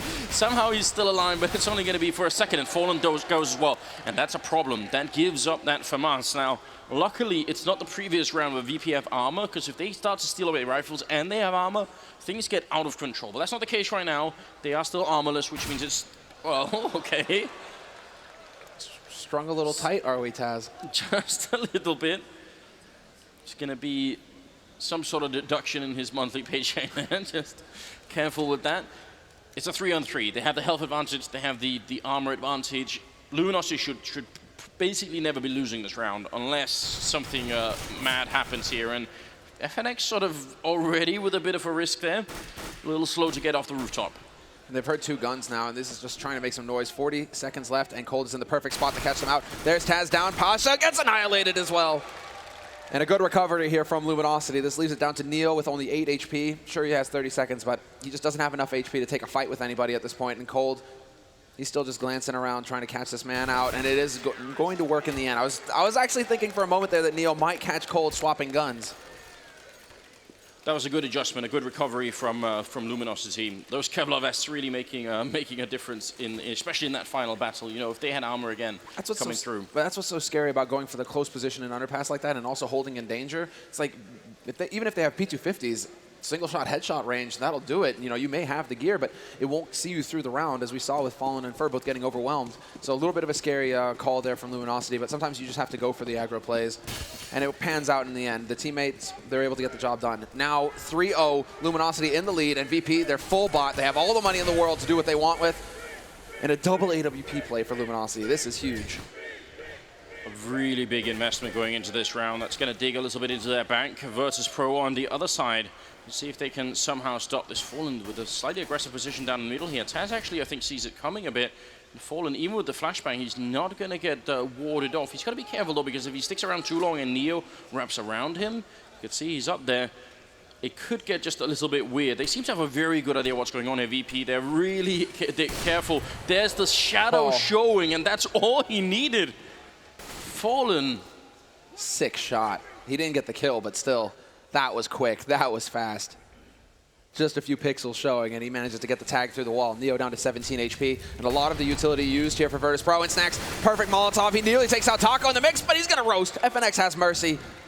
Ends it a little quicker, but the push is going to be coming in here for Virtus Pro onto this B site. They have control of Plateau. Now they need to get off of it, and Cold, he smokes himself out of position, and so now they actually have no way of dealing with him. He needs to make the mistake and overstep himself.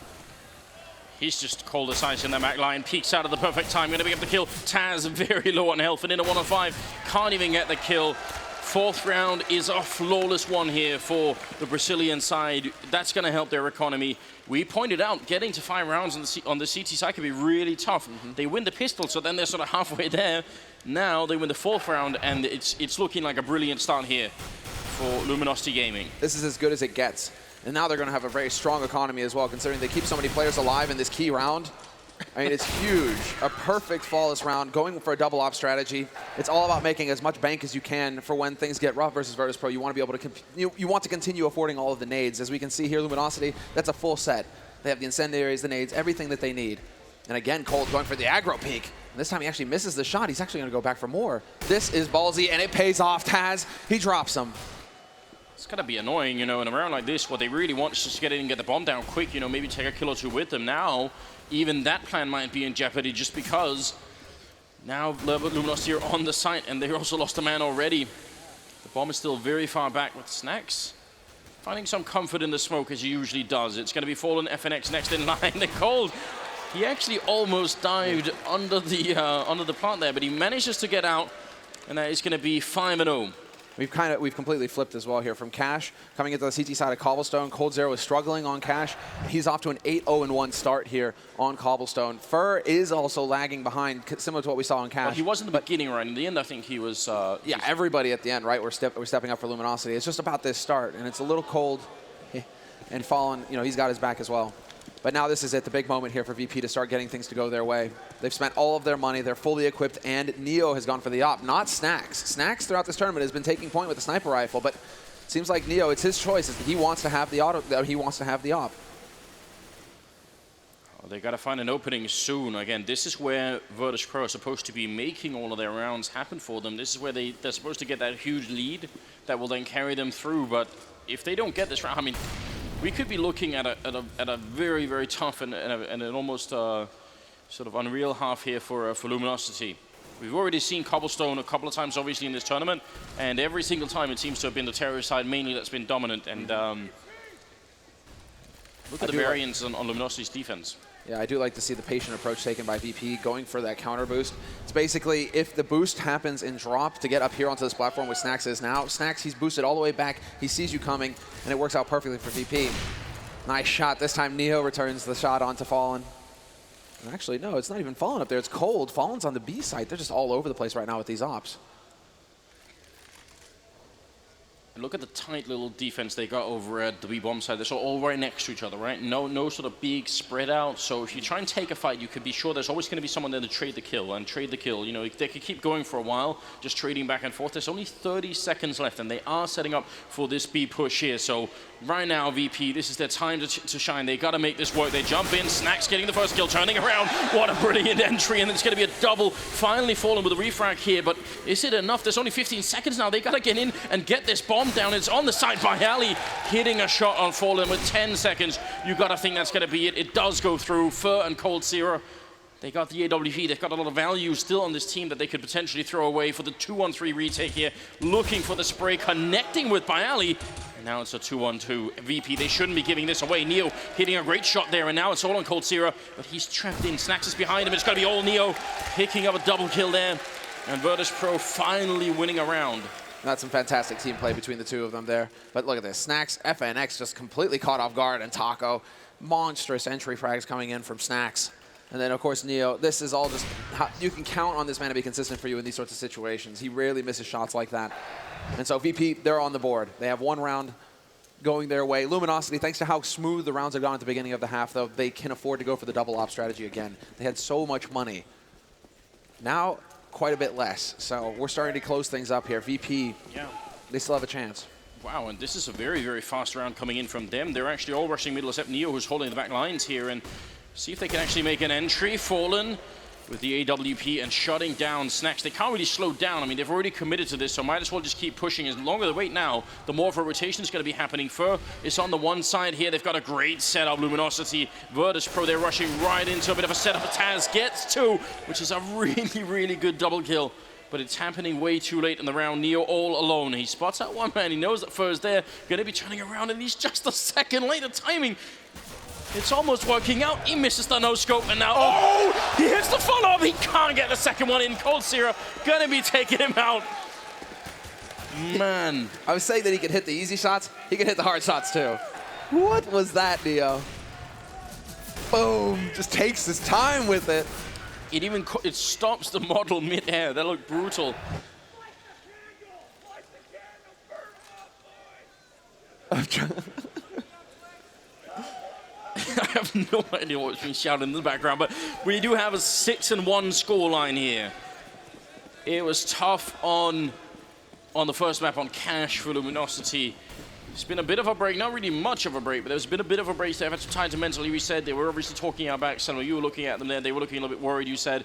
But they seem ready. But this is what I was worried. It happens, right? Where you think you should be coming out ahead on the first map. You had a huge lead going into it. You lose you aren't able to close the map. It goes into overtime. Then you lose into overtime. It's so hard to keep your mental composure going into the second map when that happens to you, because all you're thinking is, you know, we should have had that first map. We should be actually, you know, battling for the second map and just moving on to the semifinals now.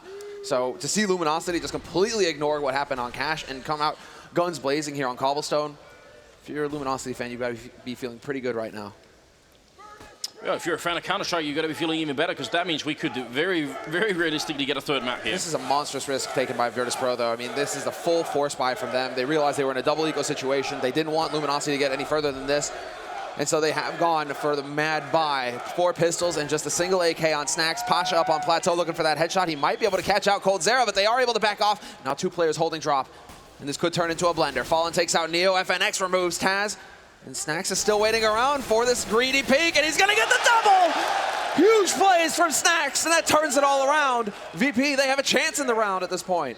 Well, they definitely do. You could see Fur was so hungry to follow up and refrag that kill, but now, look at the time. 25 seconds here. They have to make it, and the bomb is making its way back. If Pasha isn't successful, and Fallen, he's ice cold. He's still holding that bomb site in spite of losing almost half his team over at the B bomb site. Now Pasha all alone. 14 seconds left. He's trying to make it in behind 10. So he's got to run. He doesn't have time to wait around right now. He's going to make the crossover, and Fallen should be able to hear it. Now they're going to come back in. The bomb will be going down just in the last second there.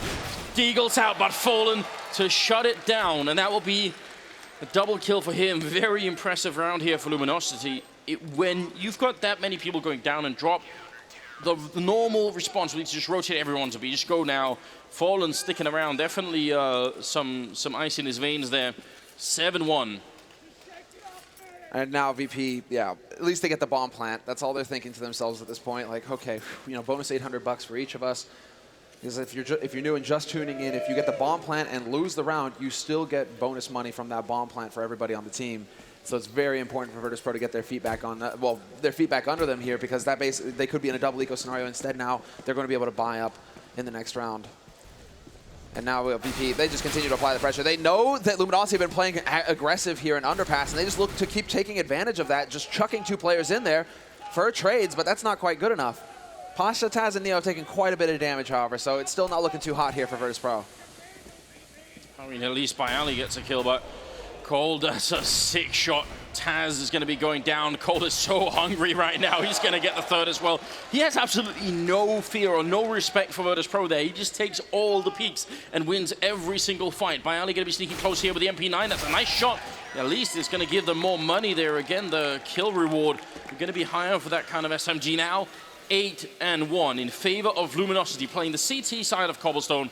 This is almost unheard of. We got 14-0-3 with Cold Sierra, exactly. just absolutely mad carrying the Brazilian side. That's the big point to make here, is that when Luminosity were so lethal is because Cold, he was just going completely ham on their opponents, and he was having performances like these. 14-0-3, falling right behind him with 11 kills to his name. I mean, this is the kind of performance that puts you into the semifinals right now. VP, they've got to be feeling a little jittery. Well, listen, we were hearing that Virtus.pro chant earlier, and I think we need that back right now because they're going to need it. They're very, very far behind in this matchup here. They need some crowd support. It's now 8-1. They finally have rifles again, and they are setting up for a bit of an execute here. And I think they got Snacks smoking all the way from T-spawn, essentially.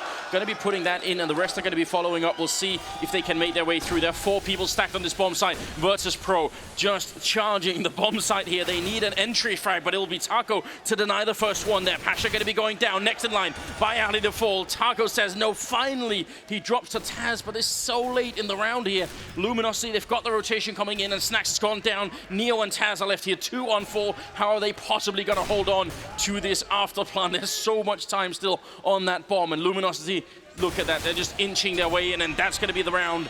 Doesn't even look tough for them. They just grind out the VP off this round. This is a team that's just determined to go the distance here. And I was going to say that Taco, he's been quiet so far in this first half. 3 across the board for him. But when he steps up, he gets those high impact frags. He took a risk. He pushed through the smoke as they were blooming, and he caught VP off guard with just how aggressive he was being. He managed to pick up 2 kills, and that's what made that retake so clean for Luminosity, because after that, with that man advantage, Luminosity, they just buddy up and move together onto the site. And so one of them dies, that's fine. The other one trade frags, and because they're ahead in bodies, VP, they just cannot withstand that. So a huge round for Taco there to make the difference for his team. 9-1. And finally, Virtus.pro decide, okay, that's enough. We got to tap out here. We got to take a minute. Is it too late, Selma? What do you think? I mean, 9-1. 9-1 is rough. It is really, really rough. And when you're talking about Luminosity, who have an excellent T side, I mean... Yeah, I would almost have said take this time out at 6-1, maybe. You know, I mean, maybe even I mean, probably not earlier than that, but I think at 6-1 you got to wonder if this hasn't already got a bit out of control. They did get the bomb plant, and since we have time to explain it anyway, I just do want to introduce this again to any sort of new coming viewers to the game. That bomb plant that they got in the last round, even losing the round, it gives every member of the team an $800 bonus. Those $800 have now sort of gone into the bank of VP, and they have just enough money to buy AK and armor and maybe a little bit more. Without that bomb plant last round means they would have been ecoing now. So again, it's even if they would lose the round, it's some sort of small measure of success. Wow, this crowd is amazing right now. People are fired up for these games. So sick. There's that simple poster. I love it. Yes, guys, he did do it on land. Get the knife, get the knife. All right, but time is ticking down. Oh, wait. No, time is ticking down. We have 15 seconds left in this timeout, and hopefully Virtus.pro, they've identified enough. They found a weakness somewhere in Luminosity's defense to be able to exploit it. I mean, one thing that they have been trying to take advantage of is the fact that Luminosity keep holding aggressive on A, keep holding close. And so VP, they've done that where they've thrown a couple players over there, but mainly on eco rounds. Question is whether they're actually going to be able to push onto them when they actually go for a buy round, when VP actually, you know, have the rifles, have the nades, have the necessary gear to take advantage of it. Snacks is the one who's going to take the hit right now to be able to get the full nade count. the rest of them have gone for the AKs, and there just really aren't a whole lot of nades. So VP, they should actually come up with something, or try and come up with something a little bit aggressive here, just to try and throw Luminosity off guard. Well, it seems like, at least for Cobblestone, it's kind of now or never for the Polish side here. They managed to get it into overtime and finally win it on cash, but this has proven to be quite a different challenge for them. Bayali is on the corner here, looking to see if he can make it work first. Up there and oh, wait, what? No, that's not right. That definitely didn't look like a player who was actually in control of his game client there. So maybe a little bit sketchy. The problem is once a kill happens in a round, the round is sort of officially live. That's been the rule all throughout, and it's been enforced at least once. So that's just unfortunate. FNX going to get the refrag in. Even worse for VP if they can't actually win the round based on a disconnect like that. Cold Sierra with the AWP. He will be falling back. I was getting worried there, but 4-on-4 here. FNX heard the step as well, so he knows that somebody's through drop. Taco will be aware. No element of surprise there for Pasha. His cold streak continues, and Taz not going to be able to step out and actually take out the offer, and Cold gets the second one as well. Triple kill for him. And always such a hype player. But yeah, something definitely happened there with Fur, because CS players, you've seen how fast these guys react. I mean, that's like a lifetime. That was a full second out in the open, and he just doesn't move. Wonder what happened there for Fur. Or what happened was that he was looking at his teammate's monitor. Maybe they were trying to set something up. Maybe he was glancing across, looking at his teammate's monitor. That's something that these players do when they're sitting on LAN. The order in which the players sit tends to balance out to the point where it's like if you both hold A site, you kind of sit next to each other so you can look at each other's monitors. Maybe that's what happened. So we just got the call from our lovely producer, Corey. I'll explain to you what happened in the second as they're trying to rush in. They do have Armor and Tech-9s, and Taco still just saying, you're not even welcome in this bomb site. He takes 2 and finally goes down. Bayali with a really good showing here, getting 2 of his own with the Tech-9, but in the back corner here, Cold Zero, which has turned out to be an absolute monster. He's finally isolated out in the open. I don't think he was expecting Snacks to come in from that angle. Now it's Fur, and falling in a 2-on-2. That grenade rains in, and Bayali, he picks up 4 kills and ends up winning the round with a mad rush into the B bomb site. So what happened?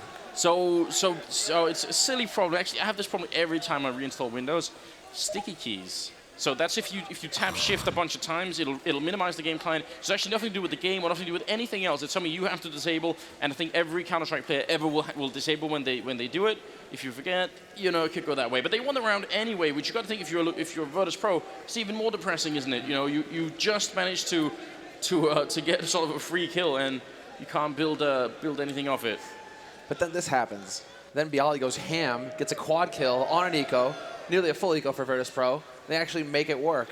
How in the hell did that happen? That might shake Luminosity a little bit. I mean, of course, Luminosity are just so terrifically ahead right now. Everything is working for them. They got 10 rounds on CT Cobble. But still, you want to completely crush Virtus Pro. You do not want to give them hope. You see, trying to make the USB cables fit the right way. I'm just saying, USB-C, that doesn't happen, Semlo. I'm not advertising for anyone here. I'm just saying, it's just a better format. Pay me. Have you heard this story before, Semlo? I can't remember if I've told you about USB-C technology. All right, we do have the game resuming in the background here. It's just a small technical hiccup there. I think actually sort of Cold Zero managed to disconnect his own headset of my mouse there, so a bit unfortunate. We are going back into it at a 10-2 scoreline, favoring Luminosity. It's the second map here in the last quarterfinals of the tournament. And the way this is going, it looks like the Brazilian side, they're cruising into a third map, which would be, I think, still tough for VP. Now, they've got to be a little bit worried, I reckon. Yeah, exactly. This is where the pressure starts to mount. I think that's terrible. Because every little move you make now, it means so much. Luminosity with such a huge lead, it means that VP just have to play perfect from here on out. And there's the flash, and they're looking for Fur again in case he tried to get cheeky and hold the same position. You can do that. The mind games can come into play. But instead, Luminosity, they were focused on ramp this time around, on underpass, making sure that Virtus Pro couldn't get control of that portion of the map. So it's going to be Fallen backing off to make sure that he's in position to deal with any kind of push on long. And Fur, they're kind of in a decent spot together where they can back each other up in a way. Fallen, he's always going to have Fur's back. It's whether anybody is there to have Fallen's back, And what happens with that? Everybody needs a Fallen to back him up, except Fallen. Neo's in the middle over at the A side, trying to sneak his way, and Fur's right around the corner. I mean, if Neo could be a bit of a distraction here, that's going to help out. And Snack's getting the opening frag on Taco, who's been rock solid in that B bomb side. That's going to help out even more. Neo, look how much noise he's making. He's really just trying to be annoying in that Fur. He's tired of the shenanigans. He's going to end up taking him out, and now it is a 4-on-4 up on the boost box. FNX picking out and taking out Pasha, and that's going to make it a 4-on-3 here. Luminosity, they're about to reset Virtus Pro in the first half, and that's, I don't think there's any coming back from that at that point. Taz, nice flick, taking down one, and Cold Zero going to be falling as well. VP finally replying, and it's going to be all on for 1-on-3. He's coming in from behind, and if he has any teammates alive in the bomb sign, that would be brilliant, but he obviously doesn't then. Yeah, as soon as he gets spotted, ends up falling back here. It is finally time for VP to have a say in this first half. Oh, it's a good thing too. Snacks, those are the huge plays that are actually going to win you the rounds. And Taz, I mean, after that, it feels like as soon as they lose control of the situation, the Luminosity, each one is trying to be the hero. Each one is trying to push through smoke, trying to catch Virtus Pro off guard. But VP, they aren't going to fall for those kinds of fundamental errors. They aren't going to actually, because that smoke, a lot of times you think, oh, nobody's ever going to push through that. It's a wall. It might as well be. You need to still watch it. So VP, they don't make any mistakes. And Taz showing that, hey, actually, you are not going to save that AWP. And that's what Fur was looking for right now. He's actually going to be very frustrated with it because they just don't have the money. Oh, did he save it? He found one. Yeah. I don't know from where, wow, but that's lucky. he picked one up, and They didn't have the, I mean, they didn't have that much money. no, they didn't have that much money. So this is actually a huge fine for Fallen. Rest of them going to go for the force. So this is just Luminosity saying we're so far ahead right now, we don't care. We're not going to try and save for a last round or anything like that. We just want to completely shut you out because that last round, it was a fluke. It shouldn't have happened. Even with just SMGs and a couple of pistols, we'll be able to keep you out of this site. Well, 10-3. Just a little bit of light at the end of the tunnel here if you're a Virtus Pro fan, but it's still very far away. Bialy going to be sneaking up first in that same position where he sort of got disconnected last time. We'll see if he can do a bit better there. And actually, they got Fallen as a distraction. So this is a nice little combo here. That's that 1-2 combination play. We'll see if it actually works. It's Taz, I mean, it's Taz and Bialy kind of buddying up over here towards A long. Neo holding for underpass. He's going to try and get some kind of reaction out. Smoke goes into danger. And then all three of them going to come in together. So this is huge for VP. They really want to get control of this part of the map. And unless there's a huge play coming in here from Fur, it's not really going to happen. Fallen misses his shot. Fur still crouching in the corner with the MP9, but that's not good enough. 1-for-1 trade. There's Fallen stepping up. He picks out Taz. And in the end, Luminosity, they somehow turn that situation on its head. Virtus Pro not able to put all three of their players into action. 3 versus 4 right now. 50 seconds. They got the time right now, VP, but they are a man down, and they got 2 AWPs. That's not necessarily great. If you want to push a bomb side, you're going to have to get close and take some fights. Neo is sneaking out on A long here, so if he gets a kill and opens it up, it might just work out. And Cold Zero is there jumping up Neo.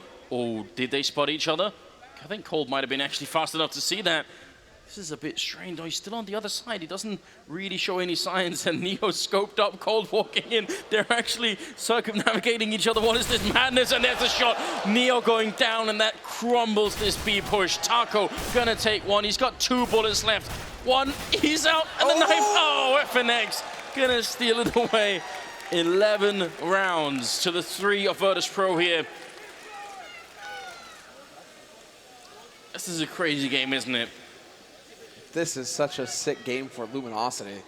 For VP, it's almost what happened with, I mean, it's kind of what happened with Luminosity in the first half of Cash. Like, just key players are not, you know, landing their shots. Pasha is still sitting on 2 kills at the, I mean, basically the last round of the first half. That is completely unacceptable. He needs to figure something out for the second half, or this is going to a 3rd map, Anders. So Luminosity, everybody's hitting their shots. Cold in particular, he's at 20-0-5 right now. It's an insane performance from him, and just no respect being shown. Luminosity, what was that? Fur just goes charging in without checking his angles. I felt like you guys needed another rifle. Here, take mine.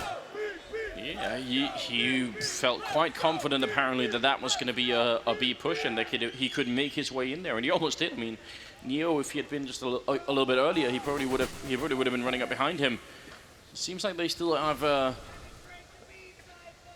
sort of a willingness here to go towards the B bomb side. They're certainly setting up for the smokes. Taco of 4 people, and it's a triple up setup right now. I think he's going to have a hard time on this plateau. If he misses 1 shot, he's probably going to be gone. But Cold picking up the first on Snacks there. And Taco looking for just a bit more. Going to get the scope in, but Bialy's just a bit quicker. Gets the first kill. FNX will get sprayed down in return, and now Fallen in a 1-on-3. So Virtus Pro they should be finding just around here at the end. Fallen, he's certainly shown us a lot of magic, but a 1v3 with just an AWP and the bomb already down, I think that's too much to ask even of the Brazilian godfather of Counter-Strike here. See if he can make this work. Flashbang on in. Trying to see if he can look for it, but he's going to get shot down. Neo is just walking into a triangle, and that will make it 11-4. With, at the end of it, coldzera stunning 21 kills in just 15 rounds. Yeah, 21-0-6. People are chanting CT sided in the back, if you guys can't hear on the stream. Well played, guys, well played. It's all good. You know what's actually going to happen is that VP are going to do like Luminosity did on Cash. All of a sudden, Pasha's just going to like get 10 kills within the space of 3 rounds. Just completely wake up. Don't say it. Saying it. Saying it. Luminosity, they've shown that they're mortals, that they're human. Should have closed out Cash. They weren't capable of it. They lost it in Overpass. Now, or they lost it in Overtime, rather. Overpass is the 3rd map. What I mean, there is obviously there's sort of one big obstacle that they at least, if we even want to entertain this slightly insane notion that you're bringing up, someone that they're going to run it back. They have to at least overcome the obstacle of winning the pistol round, right? They got to make sure that that happens. So, because otherwise, there isn't really much to discuss. Then it will just be a clear knockout blow here on Cobblestone.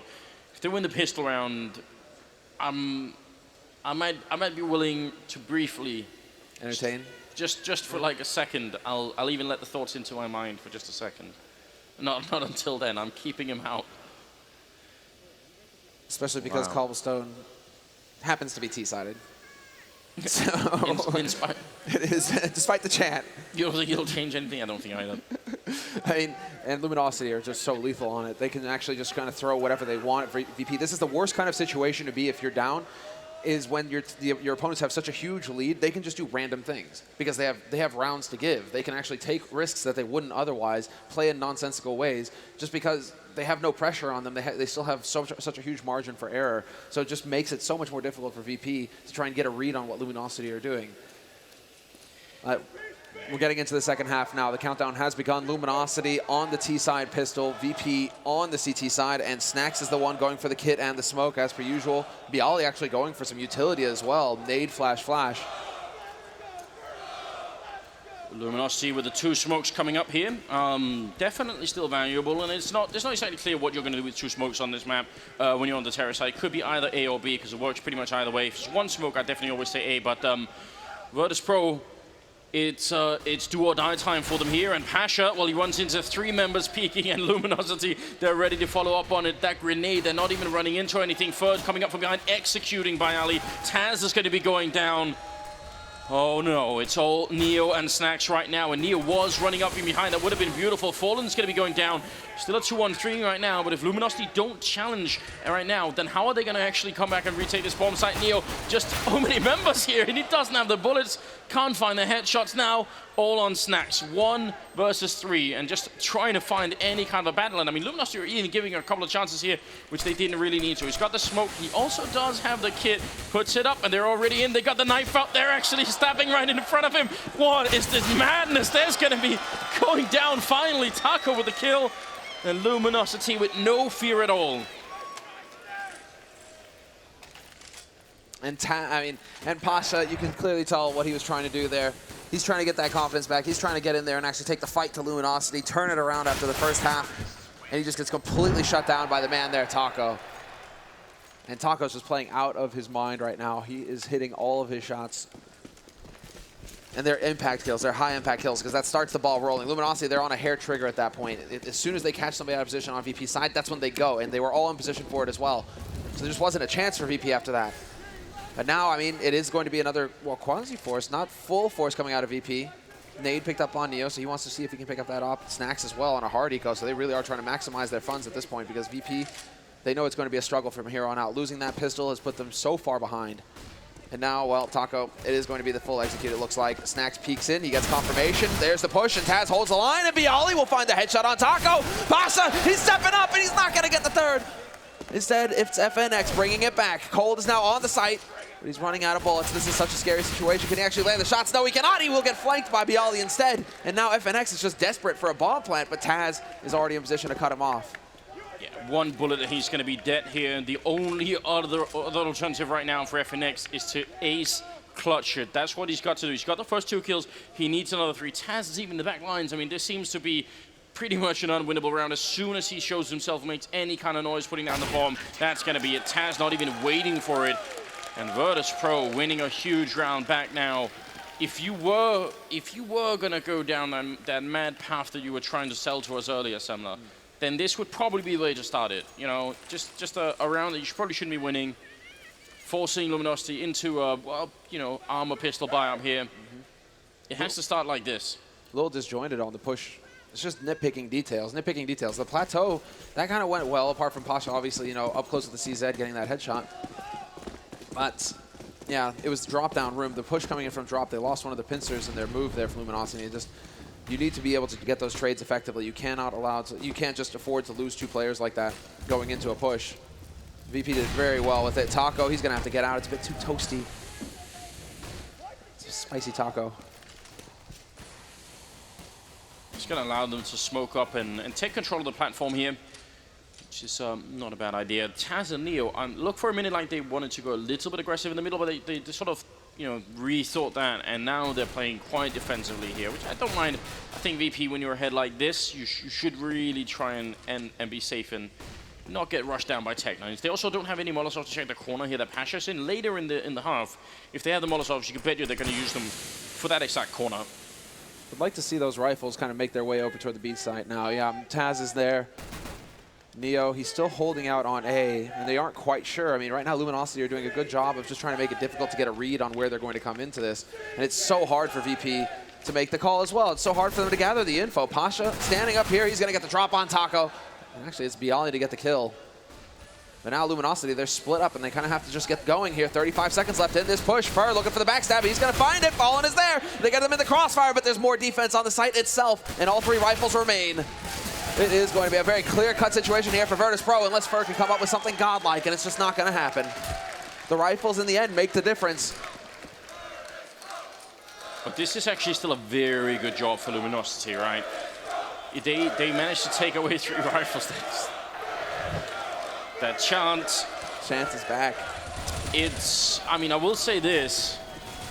Out of all the teams, and you got to remember, Virtus Pro is a major championship winning team. They did do it in Poland, in Katowice, so, and I mean, everyone was saying back then, the crowd was the 6th member of that team in Katowice.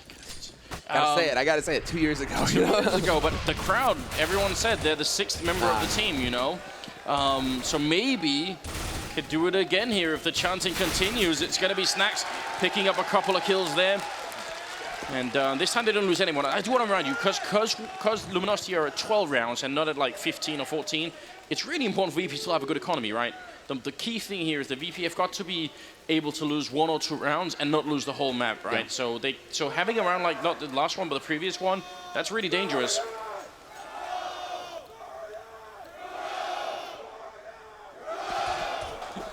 Dude, this is sick. This is sick. I love the atmosphere here. All right. But not enough money for an 8 OEP per fall, and that's my main concern. That's what I was looking at during that chant. It's just going to be straight AKs apart from the Galil on Cold. Cold having cooled off a little bit as well in his game. He hasn't really been hitting those shots that have been making the difference in the first half. So VP, they've been allowed to run it back somewhat, but it's going to begin here. They managed to sneak the man out. Snacks picks off Taco. And Taco really hasn't had much joy over on Plateau so far. He keeps getting caught. Unlike when he was playing B on the CT side, where he seemed to be really good at trading 2 for 1, the sort of whenever they were attacking there. See if this is going to work out or not. They're setting up for all the smokes, the full sort of execute into the bomb site here. If they can't clear out drop, which I think is going to be a little bit tough for Fur to try and do, he's the one up there with an AK, then I don't think they're going to make it out of Plateau alive. They're trying to make the jump in there. Snacks already seeing just the top of his head. A Cold with a nice shot. FNX going to be going down next in line. Pasha picking up another kill and looking for the triple here. It is a 2-on-3, and Fallen trying to play this one very safely. He actually gets the frag on Pasha, and now it's a 2-on-2. The life lead for VP and the positioning as well. The backstab coming in from Neo, and there it is, pays off, takes out Fur. Fallen actually, I think, got a headshot onto Fur, like some team damage. Fallen, he's looking for it. 25 seconds left. Lots of pressure on him because that bomb, it's nowhere near him, so he has to find the kills. And Bialy just not giving him a target. There it is. The headshot comes in, and he knows where Neo's playing from, but he goes jumping into Neo's waiting arms. And it's the VP bear hug. Gets the job done. 8 rounds on the board for VP. Wow. And Luminosity, they just are not able to come through in the clutch situations here. That should not even have been that close. That should have been a much worse round for Luminosity. So the fact that they're able to get it that close, I mean, again, it keeps VP's economy low. The most they have right now, and anyone on the team after the buy is made, is $2,600 on Neo, which means if they lose a round here, VP, then Luminosity just jump from 12 to 14 rounds, and the pressure is that much higher on them. Ferg gonna come charging in. Bialy goes down, but FNX dies in the fire. Taz not able to trace that kill. That looked like an easy shot. Not going to be this time. Now it's a 3-on-3. Neo covering the backline. The bomb is right there, but he's not able to steal it away, and they're going to make their way out. And they already have the A-bomb side covered. Fer is right under the balcony, and he's got that Tech 9 in hand, so if they try and retake it, it's going to be potentially painful. Cold can't make the drop on over, and the bomb is now actually being pushed forward. Snacks picking up another kill, and Virtus Pro. A little bit scary, but they look to be bringing it back here. The Tech 9 going to be taking down Pasha, but it's still not enough. Snacks with a triple. And Virtus Pro now at 9 rounds. The gap is closing. They're making it work, Anders. Every time I'm just like pausing to listen to what everybody's shouting. But you're right.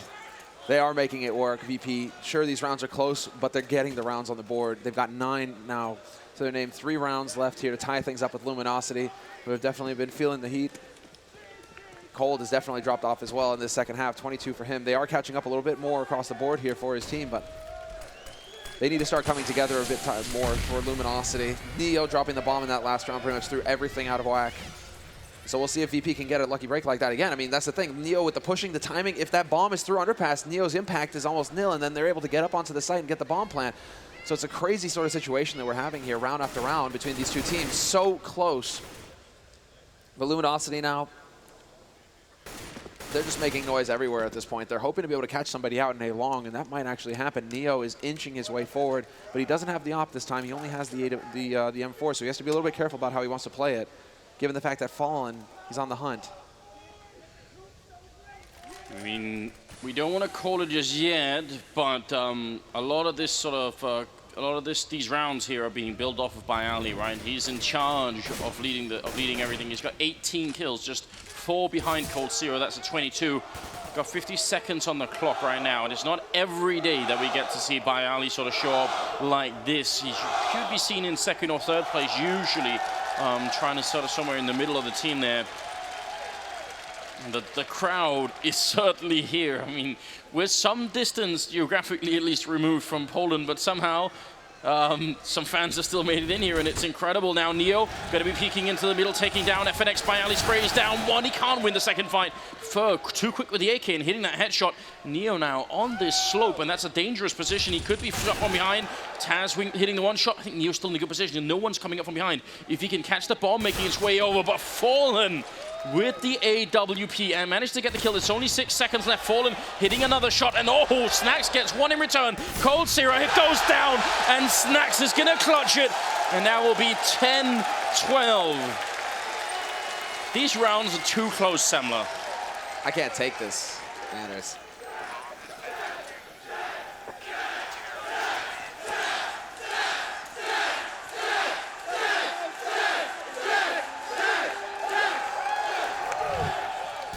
And we just broke 1 million viewers, by the way. So how sick is this? A beautiful match here. The last quarterfinal to see who's going to go into the semifinals later on today.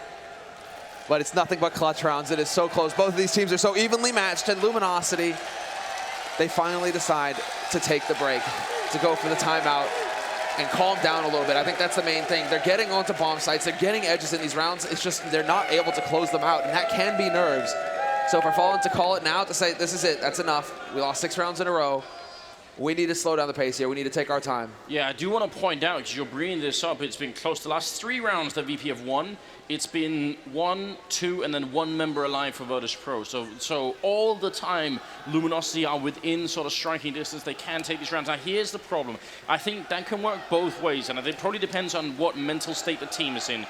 If you're feeling great, then you keep telling yourself, well, we're almost there. Just next round, it'll be it. If you're feeling a little bit down on yourself, wow, look at these guys, and they're ready for it. And it's the chant, man. I'm not hearing much of the LG chant anymore. No, they're being drowned out. I'm thinking the VP fans here, that 6th player.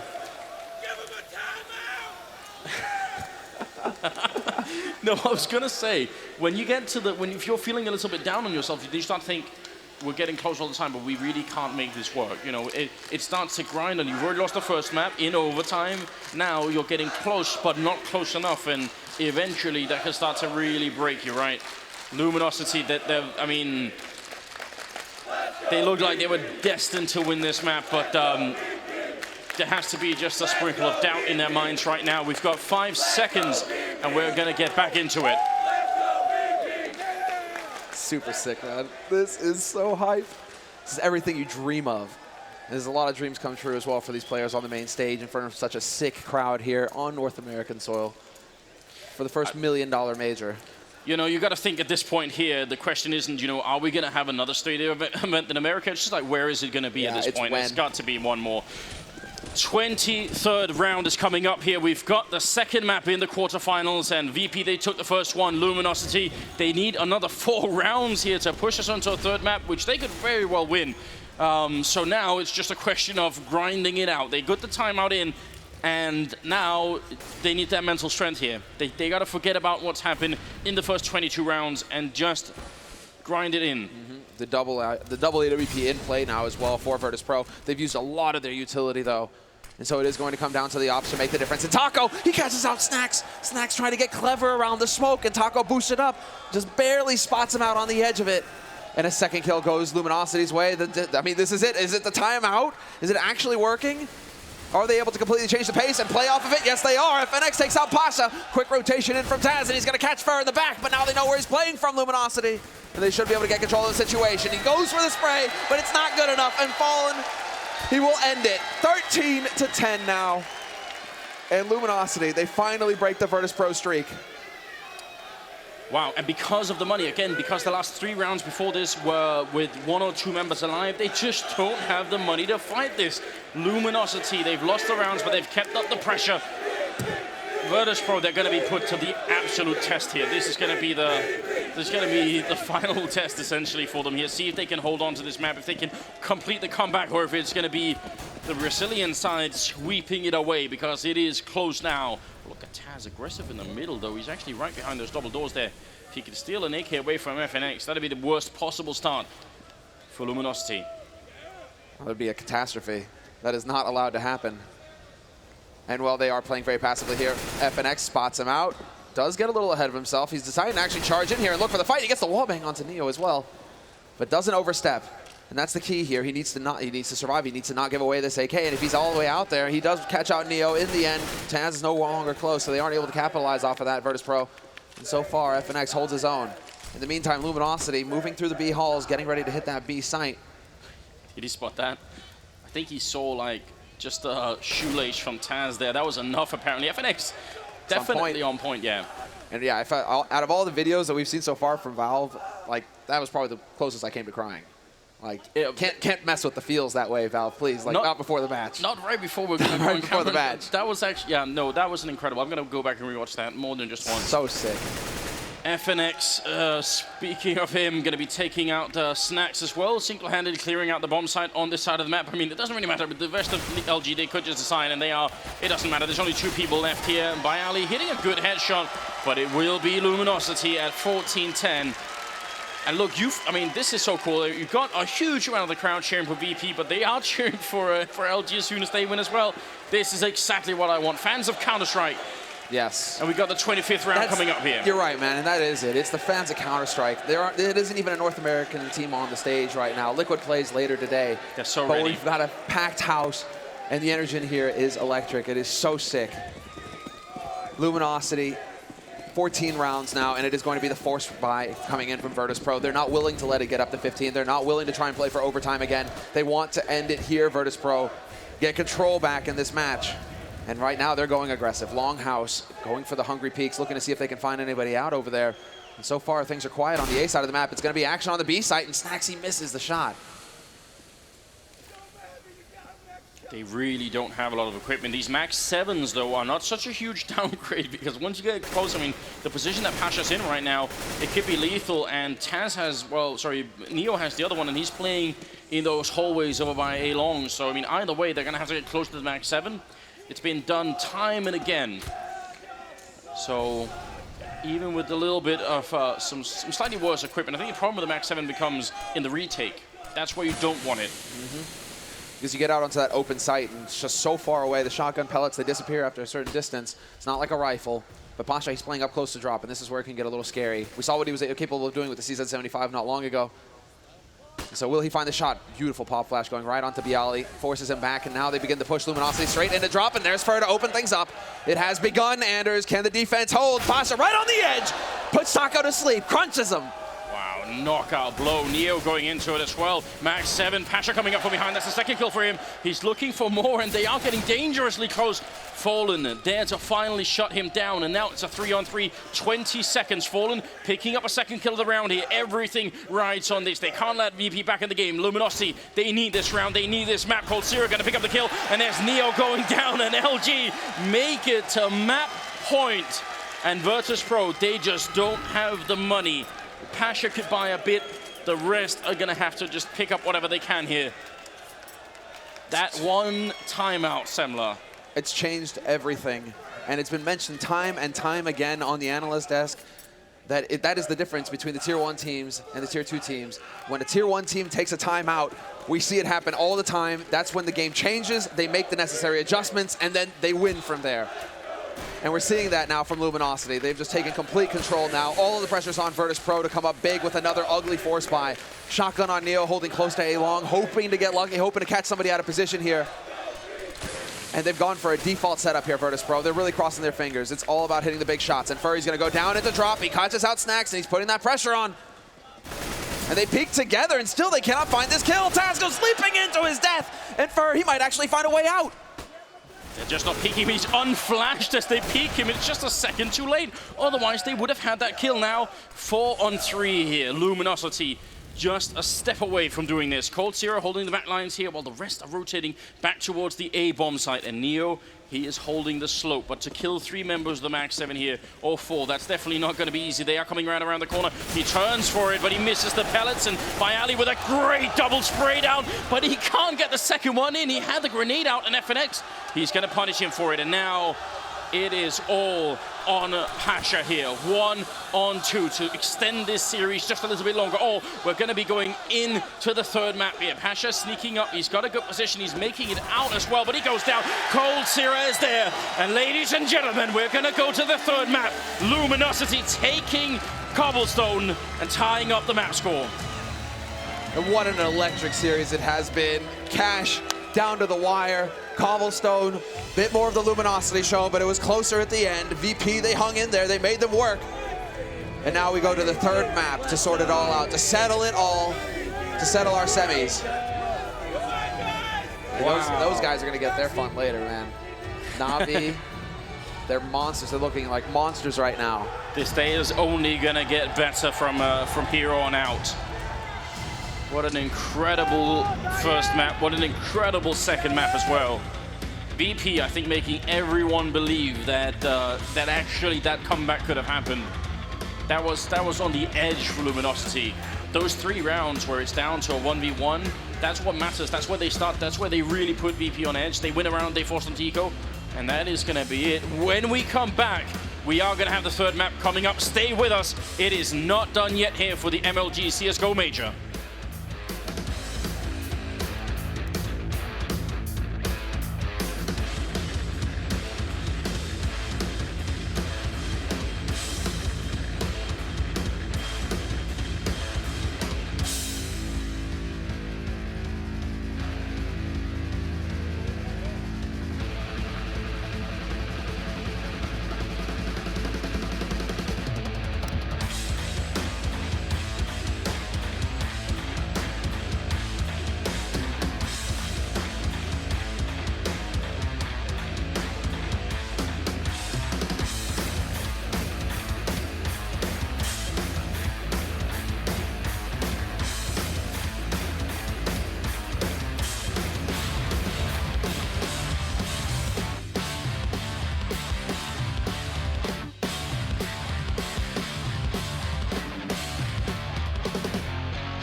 All right, folks, we are all tied up here at the MLG Major Championship. It is 1-1 Luminosity and Virtus Pro.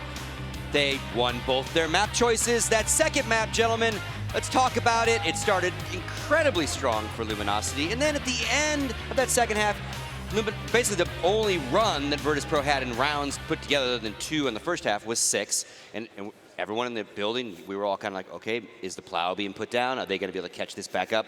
Luminosity didn't let it happen. They shut it down, and they take map 2. Yeah, I mean, it was a great start to the map for Luminosity. You know, they really came out all guns blazing on that CT side, and it was just, you know, it looked like it was going to be very, very easy. But this is the thing, Virtus Pro, when they get to these big tournaments, it's like Duncan said, they're not going to ever just give up and capitulate. They'll take a timeout. You know, they've got, you know, coaching infrastructure there and everything. They all know each other very well, you know, very intimately down the years. They talk things out, and they find a way to just try and make it competitive. In the end, wasn't enough here. It is going to go with that third map. But, yeah, I think Luminosity will be having a few doubts in their mind about how comfortable they're going to be able to close this, because Virtus Pro are obviously here to play, and Snacks is, you know, he's gone full Snaximus, hasn't he? He's out of control at the moment. So, Gladiator reference. Nice. just in case you haven't you're seen not that. entertained! Yeah. Duncan, you kind of talked about, and you brought it up even more so when you did your research on the map. I mean, was this a sleeper pick? Did Fallen, like, read this one like a book when he picked Cobble? I don't think he actually did, because obviously what we were hoping to see was him to sort of replicate some of the things that Na'Vi did, or replicate some of the things other teams did to punish Virtus Pro. But if you see, obviously they started on the CT side and they just ran up CT rounds. So wasn't really any of the playbook in that sense, because when they did switch over to the T side, Luminosity actually wasn't that impressive. That was where they had issues. And that was where, like I said, one of the good things about coming out of map 1 like that for Virtus Pro was most of the players were going at that point in time. And like you're saying, when Snacks gets rolling like that, individual plays on the CT side can always kind of like diffuse a good tactic. Like you might have called the right tactic, you might have the right idea of where to go, what to do, but if the guy headshots you, if the guy outpositions you, if the guy makes a ballsy move, that can obviously spoil everything. And you can see, once they did get over onto the CT side, I mean, Virtus Pro were obviously pretty lost on the T side. Once they got to CT, they did have the fragging go for them, and they started to make that comeback where you thought maybe they could do it. So in the end, it felt more for Luminosity like a grind-out result. Like, we've got to just get a few rounds at the end by any means necessary. It didn't seem to me like some grand plan that they were unveiling now, and they really had sort of cracked something about how to play Virtus Pro's metagame. I felt like it was more like they did all their work on CT, and then they just got the rounds they needed to, like a good T-side team does. The interesting thing for Luminosity in this win, we saw it on Cash a little bit. They allowed VP made that comeback, and you kind of saw them just kind of collapse a little bit right before the finish line. Here, you also see some cracks in this team when the pressure is being applied. I mean, this is one of the things I talked about. A huge strength for Luminosity to open up this matchup was that they're so confident, so disciplined. It's one of their big strengths that we normally see on maps is how well they play situations, their fundamentals. They make smart plays. They always make the right one. And here, I mean, you think that Snacks 1-on-2 that he won right in the end for Balcony with that AWP, that peak by Cold right at the end. That's a really, like, that's a bad fight to take when you just plant the bomb. You have the full 45 seconds left to play with. There's a better fight to find there. And that's just one example, but you can kind of see this pressure being on the stage. Maybe they're listening to the crowd chant Virtus Pro. Maybe they can hear that a little bit. Maybe it's just coming against them. And I mean, they are starting to see them kind of get a little bit flustered in these situations. So despite a win, it is a little bit scary moving forward because, like you guys said, Virtus Pro doesn't go away. Even if they're getting beat up, they're going to come back. They're going to apply pressure to you at some point. And Luminosity is kind of like, that's one map where they've collapsed and one map where they've held strong. But you're seeing some of the issues. Well, yeah, just to add to that, I mean, look, I think a lot of people have talked about how good Luminosity are, and rightly so. You know, they've earned those plaudits. They came out of nowhere. We were at the DreamHack where they just made this roster change. We were like, well, you don't do that one day before an event. We all know how this one ends. Of course, the first game they had, they got absolutely blown out the water. And then after that point, they bounced back from a 16-0, I think it was. Yep. And went right the way through to the final of the tournament. And that's a ridiculous story in its own right. But I still think there's work to be done for Luminosity. They haven't necessarily had an impressive performance yet, a majorly impressive performance here at this major. And I think they've got an extra gear to find, and they're going to need to find it. And because they're up against a very, very good team who know how to win series in big tournaments. Well, let's kind of put that one aside. Yeah. This is actually our first third map in the arena, so all yesterday was 2-0s. Yeah. Neither team picked it, neither team banned it. It's going to be Overpass with Virtus Pro starting on the CT side. Yeah, well, this is where it gets interesting. So, look, I think Luminosity are slightly favored on this map. But I got to say, I know Virtus Pro, they've embraced all of the customs since they come in, and they have played them, and they can play on this map. And of course, like I say, we're now starting to see the individual parts come out. We're now starting to see these individual performances come together. Luminosity are the ones that are entering into this uncharted territory. They're playing an opponent they don't really know. They're in this situation where everyone's like, yeah, you're going to get to the final. It's easy. It's already done. You've done the hard work. And all of a sudden, this is where the doubts start creeping in. You're like, well, the way they set this up tactically with the map picks, they were like, they left Mirage dangling. And I think that would have been better for the series if Mirage had come out, because then you've got two great Mirage teams here. With this one, it does slightly favor Luminosity, but not to the degree that they're competent on Mirage. Mirage is a much better map for them, I think, overall than Overpass. So it's going to be interesting. It really is. This, I think, will go right down to the wire, even though I do just give it to Luminosity. Moses? Yeah, I know. I'm going to give the edge in this last one to Luminosity as well. They're very good on this map. We've seen them. I think Na'Vi is probably one of the best Overpass teams out there, and we've seen Luminosity play some really, really close games with them on this map. I think they do the crucial points of this map to me, which Luminosity does very, very well, is controlling that bathrooms area, controlling those stairs, making sure they have that map control so they can rotate freely between both bomb sites if they need to do that. So that's something that Virtus Pro is going to have to work on. And it's such a crucial battle. So Virtus Pro is going to have to find a way to just like roll through that, force them back at least without losing too many players. It's got to either be like even trades, but if you lose too many players trying to gain that control, that doesn't bode well for the rest of the round. So this is a very tactical map at the moment. It actually is very interesting how this map has become one of the more strategic play that we've seen on the Terra sides of all the maps we have in the pool. And I think that bodes really, really well for Luminosity. Yeah, I actually think that in some ways Luminosity's done the hard work. Like, they've gotten through the first two maps, and now this is the map that favors them the most, I think, of all the ones in the series. I think this is the map where I think this is absolutely right up there, one of their best maps. They're so good because obviously their map control style, there's so much of the map.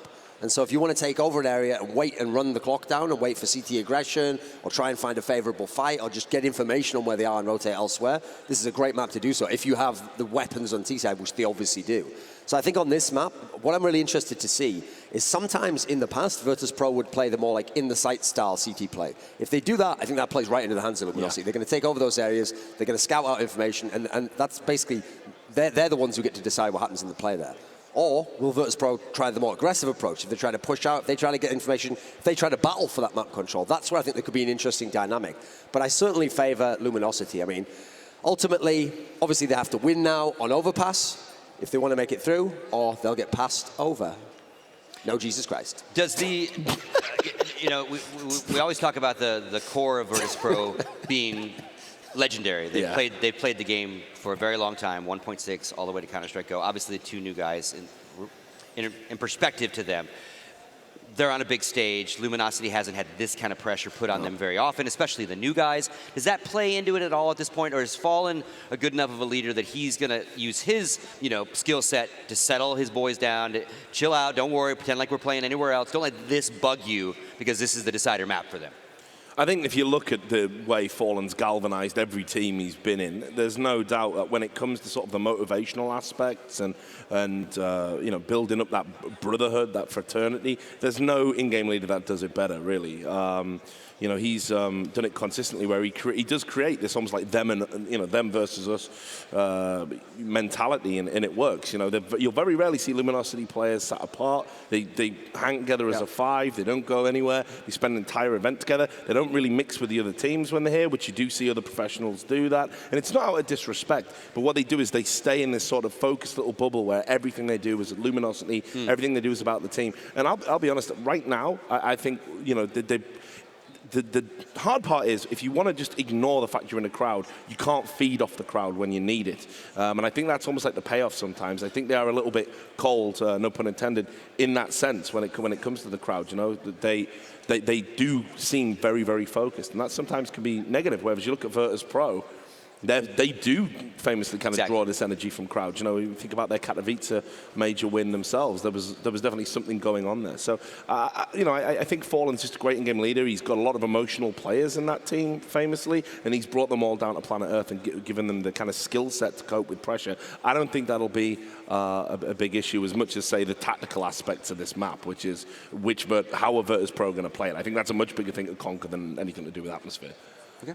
Yeah, and Luminosity, they can't feel pressure. They've been on the stage before. They've seen it too many times to kind of crack under the weight of just being in an arena in front of a crowd on a stage. They were at Katowice Grand Finals playing Fnatic. They've seen that stadium filled out. So this should be nothing new to them. And I mean, you really highlighted it. The two different teams, how they react to these crowds is like very symbolic of just their style of play. Yep. Like Virtus Pro just feeding aggressive momentum building. That's the kind of style they like to play, very fast-paced at times.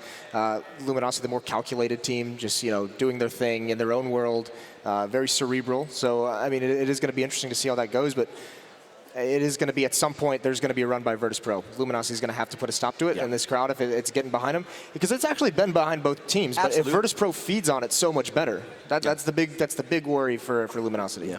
All right, gentlemen. Wait, you have one point? Yeah, I've got a quick point, which is actually, I do think that is a minor factor because I have noted over their career, despite how phenomenal they've been, Luminosity, when it does tend to get to those like overtime, super close games, they tend to lose. They even lost one in this series here.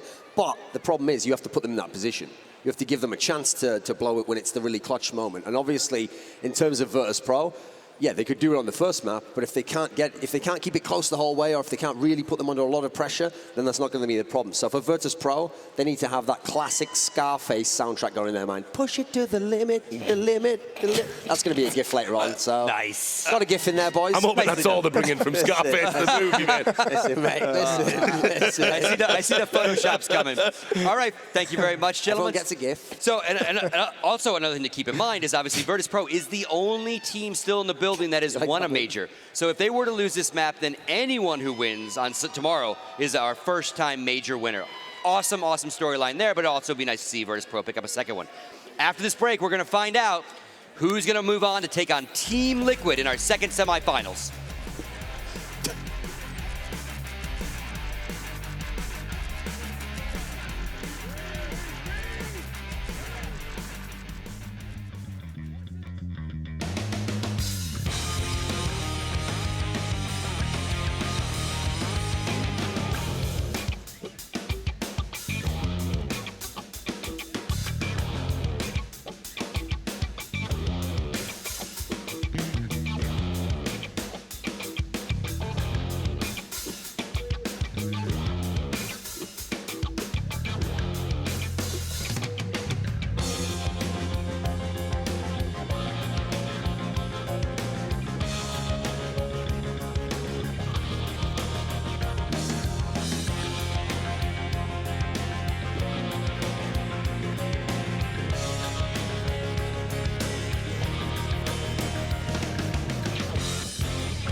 Coming up, make some noise nationwide. We are getting into it, and it is going to be on Overpass.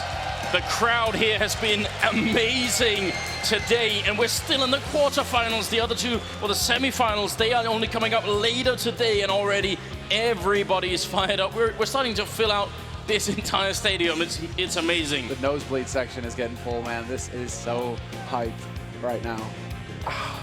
I'm just soaking it all in, Anders, man. This is the dream right here. I mean, packed house in North America for the first North American major. It is amazing. And well, we have one hell of a game to deliver here. One hell of a game to start things off. It is Virtus Pro versus Luminosity. They're going into their third map now. Still in warm-up, guys, still in warm-up. So things, we'll see how they develop. But Anders, let me get your take on this final map. Who do you see coming out ahead here? And I'm just going to throw you right on the bus. because you always do this to me. Now it's time to get even, bro. Well, I mean, I don't know. This is really tough. I think Virtus.pro and Na'Vi were two of the teams that showed early on when Overpass was released a lot of creativity in play, especially on the T side, some really good execution towards the V-bomb side. The metagame has changed so much, and with Luminosity winning that second map and the sort of start they had, they managed to close it out 16-10. I think they're going to have the sort of the momentum going into this. I did pick Luminosity to make it to the grand finals. I think I have to stick with them. I can't just abandon them here. But honestly, the way the VPS are playing right now, and given that, you know, it was mainly Bialy sort of picking up on Cobblestone and making that work. You know, imagine if the rest of VP decided, actually, we were there on Cash, we weren't there on Cobblestone, time to get back on Overpass. This could be a very scary match, but, you know, have to always pick one team. You know, Luminosity, I think they can make it through here. You're still sticking with Luminosity? Yeah, I think I have to. What we've seen so far hasn't changed it? All right. I mean, it almost has, right? But you know, you gotta stick with the original prediction, don't you? I mean, yeah, exactly. And considering you know, we're sitting next to the Virtus.pro cheering section, might be a bit risky. That's just been might amazing. Might be a bit risky to do this. Still sticking with Luminosity as well. Absolutely. But Virtus.pro are showing us what they're capable of here, showing us a fantastic match. People have the hand signs and everything. This is just all working out very nicely. We should be going into the game in just not too long here. I'm absolutely adoring the chance as well, man. And you know, the energy in here. Someone in the front seat there is going to be ready for the Na'Vi game, I could tell. That's coming up later as well. And I was standing next to Device as well when I was like outside. I was standing next to Device. I'm like, dude, it's so sick to see so many Na'Vi jerseys around. And he's like, yeah. I'm like, oh, right. Yeah, sorry about that, bro. But that is going to be an amazing semi as well, man. A semi that might as well have been a grand final. Again, absolutely. We've already had Astralis and Fnatic, which also could have been a grand final. This tournament is turning out quite well. And, you know, you did think, I certainly did think, probably this would be an easy run for Luminosity to make it to the grand finals. I mean, you know, defeat VP, they have been in a slump. That's how we introduced this whole series, right? If they do that, then they get to play Liquid. And, I mean, that looked like a straight line. Now, I'm not so sure anymore. I mean, VP have put a lot of doubt in my mind, and they've got the stadium fired up, so I can't imagine this could be anything of good. And, you know, Overpass is just such a good map to watch as well. So much creative play could be pulled out here. And we don't have many, I think, people in the scene that are more creative than Fallen and Zeus and the sort of the Luminosity team. Yeah. They have some incredible setups. One of my favorite ones is how if they end up ecoing on the CT side, they will buy just one flashbang. Then they will all stack up around the restrooms and playground area, and they'll pop the single flash out. As soon as anyone engages someone from the other side, they'll pop the flashbang out. Everyone will peek at the same time. I've seen it work a couple of times, and it's a devastating way to play just an eco round. Well, it was a point that was made on the desk earlier by Richard that these guys just do nothing but, you know, get into this core unit and then eat, breathe. I mean, they just breathe CS, right? That's all they think about, to the point where it was like they didn't have internet on a plane over here, an international flight, and they were all sitting in the same row. So what happens? One of them busts out a laptop and they start using paint to like draw out bomb sites and figure out tactics, you know, just while they're on the plane to events. So they never stop. Somebody comes up with an idea, boom, huddle, start talking it over, start figuring out how they can implement that in their game. I mean, this is why they are one of the top teams in the world now. They just never give up and they never stop working. Yeah, you know who I've been on a plane with one other person who did that ever, and that was Sean Gers. Yeah, Sean. Taking out the laptop, the notebook. Existence is also another one. I mean, you start getting into these legendary leaders. I swear I hear a couple of people cheering for Sean there, which I think is definitely appropriate. Now, we are going to be headed into the game here. It's Virtus.pro and Luminosity, so get ready, ladies and gentlemen. It is already live. Snax and Pasha pushing in to the underpass here, and it's going to be for moving close. Oh, what? He hits that shot, but he's going to go down. Pasha with the refrag. Now the rest of Luminosity coming in with a vengeance. They look to take revenge, but Pasha is still alive back here, getting a second kill in, and now things look really tough for Luminosity. They're a man down. They still have control of the bomb, and they're trying to see if they can actually get this to work. FNX is there. They have a crossfire. VP, they're walking into it. Taz comes flying through. Pasha with one more headshot. It's going to make it a triple, and Fallen goes down. VP off to a fantastic start here, winning the pistol on Overpass. There are the biceps, man. There's Pasha. He had a very poor performance on Cobblestone. This is a perfect start for him in the pistol on the map to decide it all. For him to come alive in such a key round, that's huge. You can see, I mean, Cuban walking over, immediate fist pump, you know, just like time to get to work. And Pasha, he's here. That's what it's all about. 1-0 lead now for Virtus Pro on the favored side of this map as well, on the counter-terrorist side. And Luminosity, once again, a bit of a bumpy road for him here. They go for the force buy as well. Fallen, the only one who doesn't go for Kevlar, just so he can prioritize that AWP. But the rest of his team, they've invested the money, and now we have to see, is Fur capable of hitting that headshot again? Not quite. Taco, however, has caught out Taz on short B, so this is going to get a little tricky here. Oh, no! Pasha, he's backing off. He's got the M4 as well. How did that grenade not kill him? How did he hit that shot? This is already turning into a bit of a crazy round with Luminosity having a one-man lead and Fur just holding the angle. Asha is a single bullet away from death, so the round could fall apart in just a second here. They got so much time, and they've got him boxed in. They know it as well. They're waiting for him to make the mistake. This is like the longest. It feels like the longest 2 rounds ever, man. This is crazy. We still have a minute left. Feels like it's already been 2 minutes worth of fight down here in Connector. Pasha, now they've just decided they're going to come for him. Doesn't hit the headshot. He gets overwhelmed. And so a man advantage now. A rifle picked up 2 rifles, in fact, one on Taco with that FAMAS. And now Luminosity, they have a real chance at turning things around here.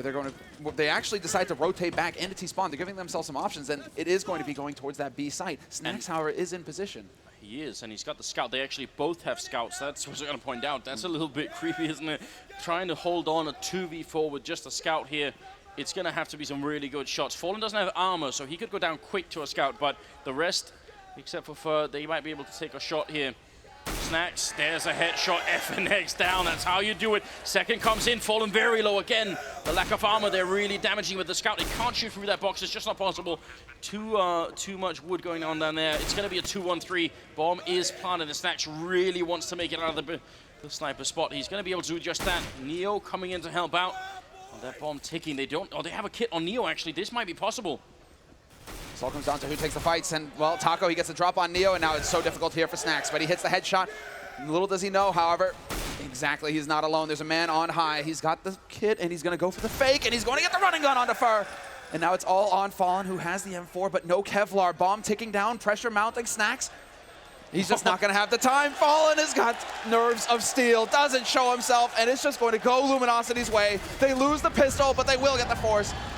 Both players going up with the bomb, but that doesn't matter. Luminosity, they accomplished something here, Anders, and that is to win a very difficult round versus VP. How do you not peek that? If you're Fallen, how do you just stay cold as ice like that? If he had just stuck the defuse there, that would have been it. Does that mean that Snacks isn't a pro? Is that what's going on here? Pros don't fake, Anders. I don't know. I can't even imagine having to make that decision in a third map here. Well, we do have VP without any armor, some upgraded pistols, and that's about it. LG bringing it back very quickly early on here. Taz has got a bit of a clever spot here with the CZ. Shoulder peek, but Fur's going to lead the way. Both SMGs are here, and boom, total annihilation, and FNX with the follow-up on Pasha. Little do they know this is a stack, but it's going perfectly here for Luminosity. All 3 kills, swift and clean, come through, and Neo, he's up in sniper, but he can't have too much of an impact with this P250. If he had a dig, maybe. Fur's going to come for him anyways. Nice shot from Neo. Perfectly lined up, catches him midair. Fallen will find Snacks lurking in CT, or in T-spawn rather, and Snacks wins that duel. He gets the AK.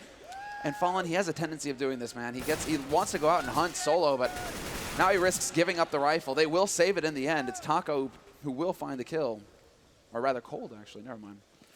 Well, Neo is going to be alone in a 1-on-3 here, so just hoping maybe to run into someone, get an exit in the round. That would definitely help a little bit. He's already done some damage, and might as well do what they can to keep the terrorist side economy as low as possible.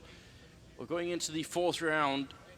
Still be a bit tricky for Virtus Pro. I mean, when you're on the CT side, this kind of an early sort of break in the usual pattern is definitely very annoying, and they won't have enough money to buy in the upcoming round here. So, saving the Mac 10, it's better than nothing, surely. That's fine, right? I mean, you give yourself a little bit of a chance. Neo actually has a decision to make. Does he want to just force the Kevlar to give himself a little bit more fighting power here, a little bit more staying power, or does he just stay on the Mac 10? save hard. I think the plan is to just save as much as possible for this next round. They need all the nades on the CT side to just hold off Luminosity when it comes to it. Single smoke on Snacks along with the Deeg, a couple of flashes, and that MAC-10 on Neo, and we'll see where he decides to position himself to get the most out of it. And that is going to be on the B side for now. And it seems like Virtus Pro now, they just really want to put the pressure here on Luminosity. Luminosity keep taking over sewers, they keep trying to take over connector, and VP, they've decided, no, we're not going to let that happen. We're going to put up a bit of a fight here. Taz to go down. Taco with a really good double there. They're actually trying to see if they can aggressively push him out, and he's just getting all the kills. Bialy going down. That was from the side of the monster tunnel as well, and Snacks alone in sniper with the Deagle. This doesn't. Oh, they might be coming his way eventually. We see like Fallen's falling back with the bomb. He's going to make his way down. He might have a chance to get 1 or 2 kills here, but he obviously can't make it out. Cold and Fur on the other side, sort of behind him, so he is fairly boxed in here. And this has gone on long enough, exactly, for Snacks to start worrying about the flank coming in. If anybody made it up onto that A site, Fur, Cold, they're kind of hanging around in mid right now. They're hunting Snacks, but they will make their way down into the hallways, into the tunnels fairly soon, and that's where they'll run into Snacks. And Snacks, I mean, natural Snacks fashion, right? Making use of the smoke, trying to close the angles, but man, look at this, Luminosity. Are they having a powwow right now? Like, they just refuse to actually take the risk to push onto a site until they figure out where this guy's coming from. I mean, they only take some damage on Taco, but he took 3 players with him, so it could also just be that it's going to be really annoying to Virtus Pro, you know, when you're in a 1-on-5 in a round, where you know, you're just going to be like, come on, you know, just push on and let's play the next round. We don't want to wait around forever. You've kind of already won this round. AWP is being picked up on Snacks. Fallen has his on the other side. And we're going into the 5th round here with Luminosity leading 3-1 in spite of losing the pistol. So it's a good start, very good start for them. They've completely turned it around. And now it's just reverse, all the pressure on VP. FNX is going to take point instead of Fur in connector. He is backed up by Fallen with that AWP. And because VP have been putting up a fight here in connector round after round, he's looking to see if Pasha's going to show up. But VP choose to actually go for a little bit more of a passive hold. They didn't push all the way up to top mid. Instead, they're kind of holding halfway. Snacks with the AWP is just hoping, waiting for somebody to make a mistake up there. It's just not going to happen. Luminosity are content to sit back and wait and just make a little bit of noise to try and get some utility out of Virtus Pro. I like the fact that VP, they do keep control of restrooms here, and I think that's important. They got to make sure that Luminosity at least fight to get it. They got to use some grenades, got to spend some time. If they just give it to them for free, that's definitely not worth it. So still sticking around a bit is Pasha. Snack's going to just go and check long real quick, and Fallen trying to clear out on his side here. But this is turning into a very, very slow round for Luminosity on the T side. And you have to worry about that a little bit if they end up sort of running the clock too low right now. That's my main concern. This is where it kind of flips on Luminosity because they're just waiting to see if VP are going to show themselves and if they can get that free kill to make it easier to get onto a site. But now they're starting to run low on time. 30 seconds left, and they haven't seen anybody from Virtus Pro. It's a full complement, and Snack's finally going to show that he has that AWP. Goes for the flick, but he misses it. But now Luminosity in position to take over this A site. They've got the smokes necessary for the play, even a Molotov on first. So we'll see where he decides to use it. But this is going to be really scary. Snacks is on the corner of the box. That Molotov actually clearing out the corner where Pasha was standing. They're going to make their way through, but Pasha jumping through the smoke, taking up for, looking for the flick. There's Cold Zero going down next. Pasha with the double kill. Look at the clock here, 7 seconds left. Luminosity, they left themselves no time at all. Lives through that clock. Instead, it's going to tap into the bank of the rest of his team, and luckily for them, they actually had quite a bit of money coming into this round. So they are able to recover. But yeah, losing Fallen, that's 0 money. That's no good. Huge kill from Neo with the hunt there. But you're right. I mean, this is the issue. This is how VP can actually play against Luminosity. They're like, okay, if you want to sit and wait, we'll do this team. And luckily for them, they actually had quite a bit of money coming into this round. So they are able to recover. But yeah, losing Fallen, that's 0 money. That's no good. Huge kill from Neo with the hunt there. But you're right. I mean, this is the issue. This is how VP can actually play against Luminosity. They're like, okay, if you want to sit and wait, we'll do the same. We just won't give you a kill. And then you have to go for the full execute with the full complement of the defense on the site waiting for you. There's Snacks, though. This time around, they're going aggro. FNX does bring it back by taking out Pasha, so the advantage gained by Snacks, it's lost instantly after. If he shoots through that wall, he just tried to do it once. I'm getting a little bit nervous here because Snacks seems to be sort of tuned into that higher level that he sort of seems to hit every once in a while, and that's not something that Luminosity maybe need right now. It's still early on, and if they win this round here, again, they're going to be resetting almost all of VP's economy, and that's what they're looking for. They know They have them right at the edge. This is, statistically at least, a CT-sided map. So the start here for the Brazilian side is very good. You might be thinking we've had some luck over on that B side, so let's go ahead, start pushing towards there once again. There are 2 players ready and waiting for them, however, Neo and Bialy. And Neo is still holding that AWP. 45 seconds left. Perfect time for the Incendiary. That's going to force Luminosity back. That's going to buy even more time here for the CT side. And Neo's going to catch the pick onto Fallen. Straight up 1v1 up battle, and Neo comes out ahead. And now Taco's going to run right in. He actually misses the shot, Neo, but Bialy's there to save the day. And Bialy going to get the punish onto Cold. Who's going to land the shot? How is Cold still alive? But more importantly, they just got completely whittled down, Luminosity. It's down to Cold alone in a 1v4. And there's just no way. Bialy comes right through to his death. But with 20 seconds left, Cold, he's just not going to be able to win this round. He has to back off once again. Maybe not a necessary fight for Bialy to take in through the smoke like that, but you've got to give him a lot of credit for saving Neo there. And he did it on Cash as well, so he's turning out to be quite a good bodyguard there. But Cold, going to be saving the AWP. It's going to tie the scoreline here. Make it 3-3. And again, we are in the final map in this series. They have a bit of a difficult decision to make here, Luminosity. Do they want to keep playing with this, keep pushing? They should have the money for a buy on 2 of their players. AK on Fallen, if he wants, he can drop that for a mate. FNX just enough for the Galil Kevlar, but it is a bit of a shoestring buy here. So Luminosity now, they're going to be feeling the hurt. It's VP who have control once again after losing in the force. They come right back into it fighting, and this is really shaping up to be the perfect 3rd map. Both teams so balanced. And all these players hitting shots. Pasha once again pushed up, going for the big spray, and he's not going to win it. Fallen is there, and FNX takes out Snacks. In the blink of an eye, Luminosity now have a huge advantage in this round. Bialy, you show yourself here. That grenade not even going to go through the window. That is possible to do that, but just had the slightly wrong angle there. 5 versus 3, and it really looked like Pasha's spray got caught a bit on the side of the pipe there. So that's obviously very unfortunate. Fallen is low on health, but unless they could find a big kill here, VP, and I wish they would go and look for it. I think right now you need someone to maybe either for Taz or Bialy to group up and go and peek somewhere and take a fight, or Neo to go on some sort of Lone Ranger mission and just try and see if he can make this work. Because if they just wait around, then VP have 5 members with which to execute onto a bomb site. You'd have to be slightly mad to think that you were going to win that either 2-on-5 or 1-on-5. Neo, he does have the AWP, and I did sort of pick him to have sort of a nostalgia game here, so still excited. They're running out of time here, Luminosity, though. 30 seconds. And there's the shot. Neo's been spotted. Fallen, he's got the angle, and he unscopes just as FNX goes past. Or that was Fur. But still, I mean, now the push begins. He surely shouldn't be able to defend this. Taz is also coming in. They're making their way around the corner. Neo picking up 1. He's going to try for it once again. They are getting close here. 15 seconds left. Taz going to be going down. Neo looking for the shot. They're really close, and FNX will be able to drop him. And there's a second shot coming through. Beautiful round here from FNX. Triple, in fact. And Luminosity take the round lead. And throw VP's economy into shambles.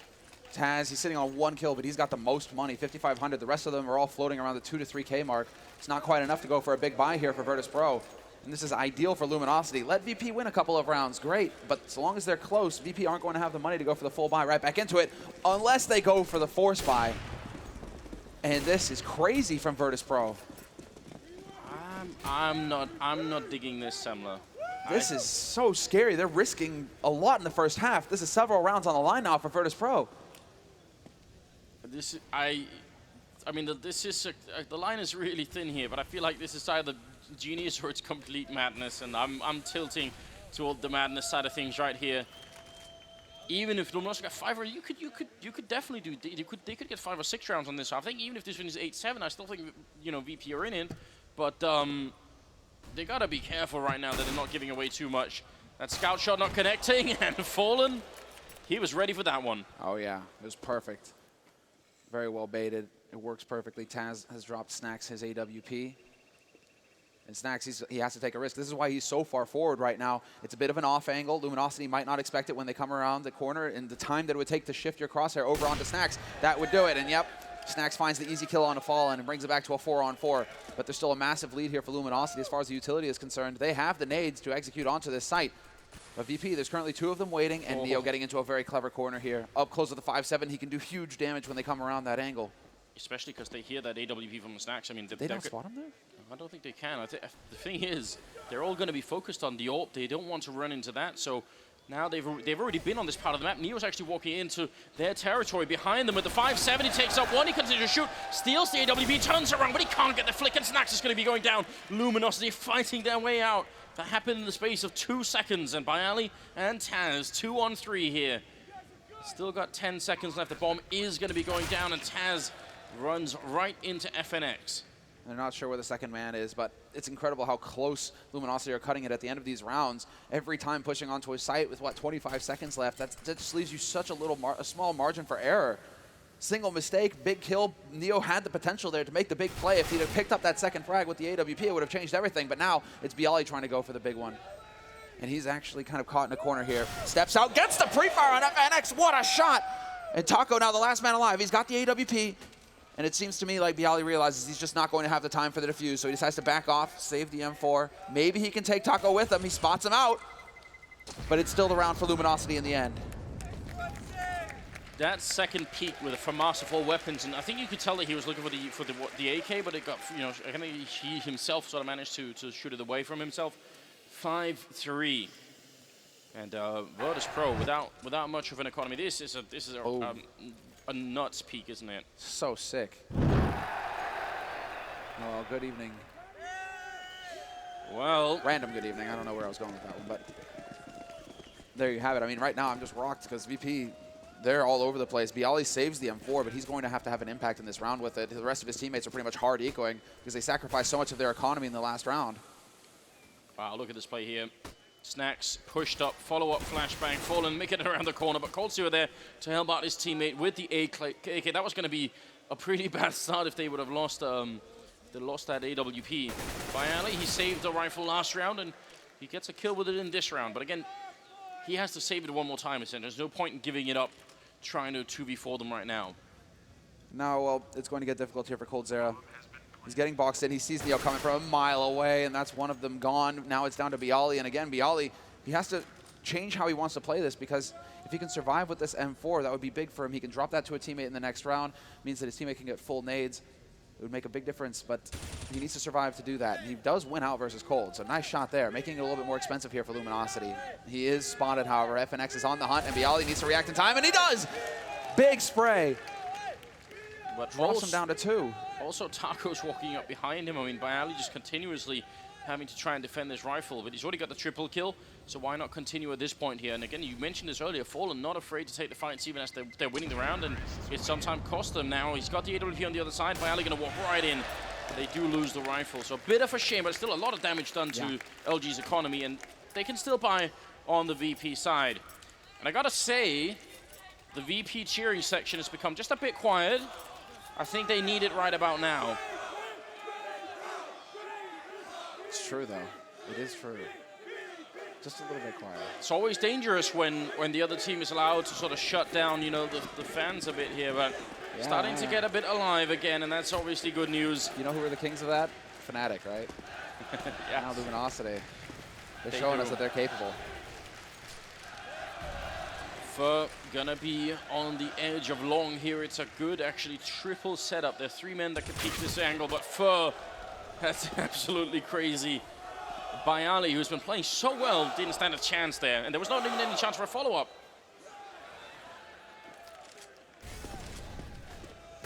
Well, now there's the opening. Both teams low on utility, but the man advantage is going to be huge here for Luminosity. Snacks is trying to set it up, oh, clever flash, and that works. Fallen. Full blind, has to fall off that angle. Really close call, but Luminosity now they have control of connector, so they can go either way. It's only Neo on B site with that AWP. No support yet. Snacks is actually going to be rotating down, probably to get into position in Sniper, just to lend him a hand, but it's all on Neo now, and he's taking such a forward position. He will be able to fall back, however, and now things get interesting. I mean, if they make the breakthrough, it would be, how is he going to hold it that close with the AWP? He's got Snacks with him now, so that's certainly going to help. The barrels are not going to be able to be occupied by anybody because that Molotov that Fur is holding in his hands, that's going to land over there. So no one can stand there. They don't even have to check it. Neo now, I think a lot rides on him. They are making their way up the ramp. They're getting very close. If he misses a shot, he could be going down, but he drops first. Snacks has fallen, so he is still in a very tight position here. It's going to be Pasha going down next. Now all on Taz and Neo, and they try and deny the plant, but it's going to go down to the last second. Taco doing what he came to do. It's a 2-on-3 still, and they need to get this defuse home. Tabs it once. FNX not peeking. They're just cold. They're not actually showing themselves. Taz getting the kill, but they can't expect it, and now FNX finally coming out of that corner. Neo, he does not have a kit picked up, and this is going to be lethal. He takes the first shot in, but Fallen trying to make it his way around the corner. He will. There's still no kit. He can't pick one up the ground, and Fallen hits a shot close range with the pistol, and it will be Luminosity at 7-3. Wow, what a close round. These are all so close, Anders. It's not like 4 rounds ago was the last time that Luminosity survived with more than 2 players alive. Otherwise, it's just coming down to 1v1s, 1v2s. It's just nuts to see. But Luminosity keep coming out ahead in the clutch scenarios, and now they're up on 7 rounds here on their T side of Overpass. It's Virtus Pro who are just straggling behind, trying to catch up. 3 rounds for them. An eco round here for VP again as they get their economy reset. So Snacks taking the fight. He's going to be moving very close up to top mid, but that smoke going down, it's usually a tell, and Fallen, he's well aware. He knows to check around the edges of it because there's a lot of clever spots you can get into. But wow, outplayed! Snacks just shuts him down. Fallen is going to be shaking his head at that. It's not how you want to get entryed on a round like this here. I think VP are actually in a position where they need to make this 8-7. I think they need the next 5 rounds in a row. So because they only have pistols here and no armor, it'd be a good way to spark a comeback. But at least in a fun position down by the tunnel here. I wish he was sort of a little bit further up against the wall, because Taco's definitely going to check that, and he will be able to get the kill. I thought maybe he had been sliding up into the corner because you could do that, but not this time. Taz missing an opportunity. Finally, Snacks coming in and getting that kill. Did he wallbang that through the, or did he actually open the door? I think he opened the door. All that right. would have been a bit too next level there for Snacks, even for Snacks. Now Pasha is on a mission. He's back here in T-spawn. It just seems like now VP, they're going to be setting up to try and catch the exits, make it expensive for Luminosity. If they can get a single more kill, that will apply at least a little bit of pressure on Luminosity's economy, make sure that they doesn't get out of control, because one player will be force buying. They won't be able to just drop guns all over the place. But still, Snacks will actually get the one dig. Yeah, he spots out Cold. That gives away his positioning. Wow, Cold is just so ballsy. He's like, oh yeah, even if you got a dig, I'll still go ahead and just face you. No worries. AWP, that's some confidence in his ability to get the shot. And now Taco and Cold will be able to back out. Easy situation there for Luminosity to take control of, and Pasha will be able to save an AK, so that's actually a great find for him. A little bit at the end of the round, but we're still looking at an 8-3 scoreline here. The best that VP could do is win the next 4 in a row, make it 8-7, and I mean, if they win the pistol in the second half, it's still doable. Look at this crowd. Yeah, this is sick. Love it. Double op play coming in for VP, though, with their backs to the wall. This is it. They're going for the big guns. And this is when Luminosity decided to change up the pace, perhaps. Gathered up outside of sewers. They know that Virtus Pro have been challenging here, trying to get control of this part of the map. And so Luminosity, they gear themselves up to just go head on into any kind of defense that VP have set up. And currently there are 3 players here for Virtus Pro. 1-for-1 trade so far. Cold brings it back, but Neo still behind the pillar. He's going to be able to pick him off. Looking for the next shot. He's going to catch him. Nade in hand. Huge plays coming in from Neo. He's holding the line, and he nearly misses that one as well. An incredible 2-for-1 shot, and now it's a 2-on-3 here. Fallen gonna bring someone back, even everything that Neo has done. Is it gonna be quite enough here? Takes a blind shot through, he's got the AWP, he's gonna be jumping through. No scope, not connecting. Neo is looking for more.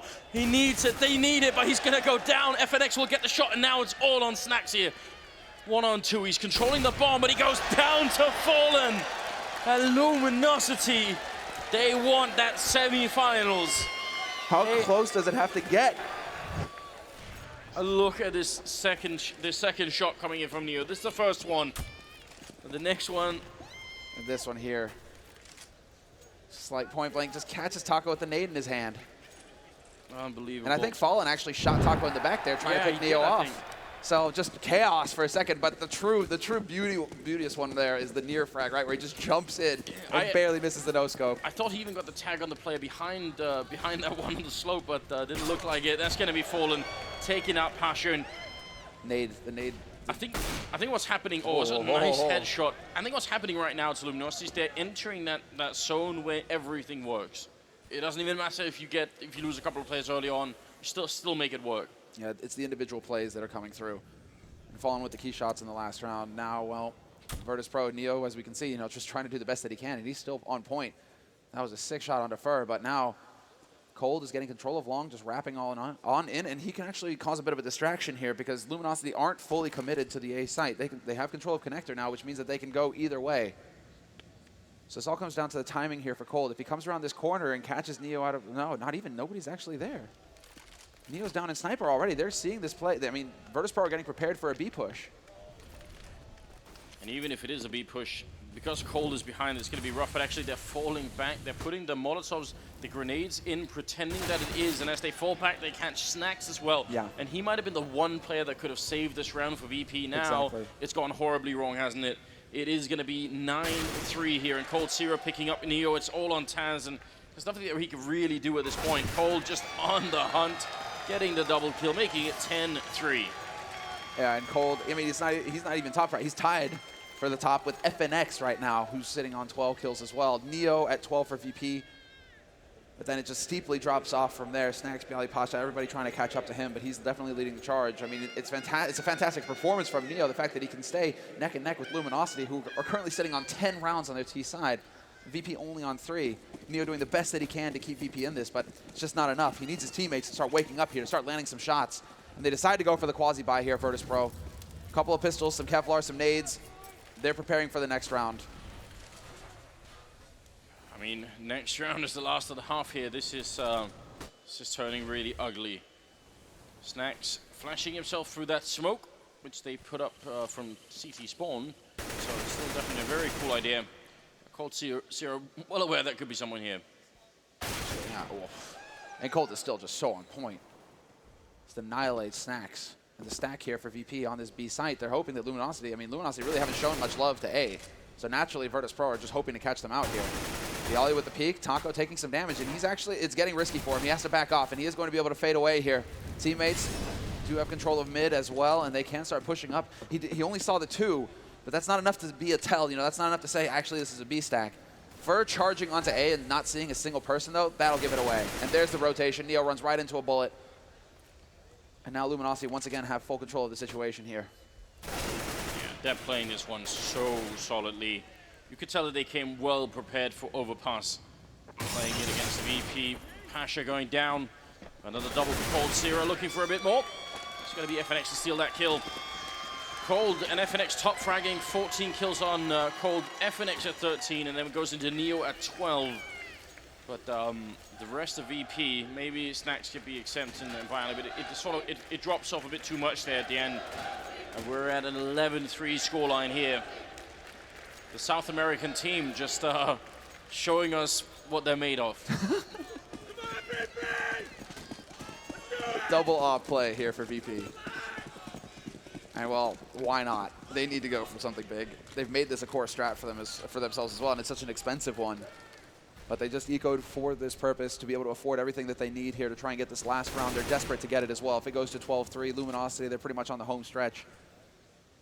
VP need to stop them at 11. And we are about to have a fight in Connector, maybe. As they come into sewers, this could get hairy. There's a little bit of a cross stack going on here. VP, they have 2 players waiting. Neo with the AWP. He's going to get the wallbang shot onto FNX as well.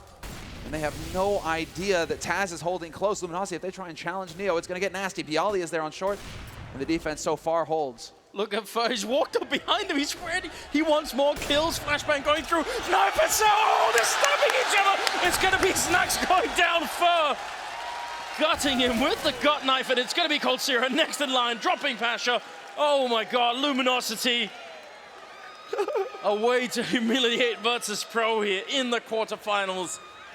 And making their way a message to Liquid, who right now gotta be fearful watching this performance. First on the side, he sees the gun barrel before the player, and that's going to be Taz and Neo now trying to save this first half even just a little bit at the end. But what a mad way to start a round. Fer gonna get the kill, and it will be a 12-3 finish in favor of Luminosity on the terrorist side of Overpass.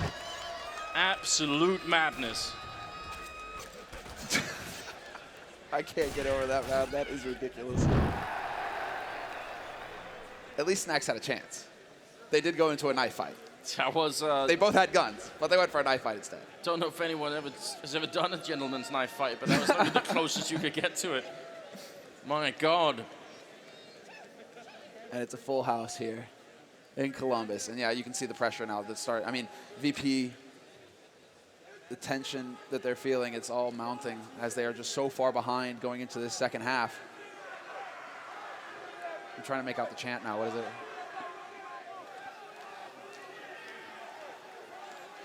Nope. I think a little bit of everything I'm somewhere deaf. at this point here. Just all going into it. 12-3. Do have, I mean, this one of these rounds early on. If Neo gets both these kills, Yeah. that was when the score was 4-3, right? If Neo gets both those kills in, it could definitely be working out. I mean, Neo's showing that his game is there, but it's just not enough. He wasn't able to hard carry. And I hope that we stay on this long enough to see the smoke attempt, because that was just madness. With Fallen getting stuck in that corner. For Neo to go for this is what, this is why, Thor and Richard, they're of the opinion that he was the greatest CSGO, or not CSGO, 1.6 player of all time, because he just had this way of approaching the game. Tag me into that. Yeah, tag you into that. I mean, we just saw a bit of it right there. To just go for the jump in, smoke, point blank, off shot. Had he pulled that off, it would have been one of the biggest plays of the tournament so far. Well, we're very close now.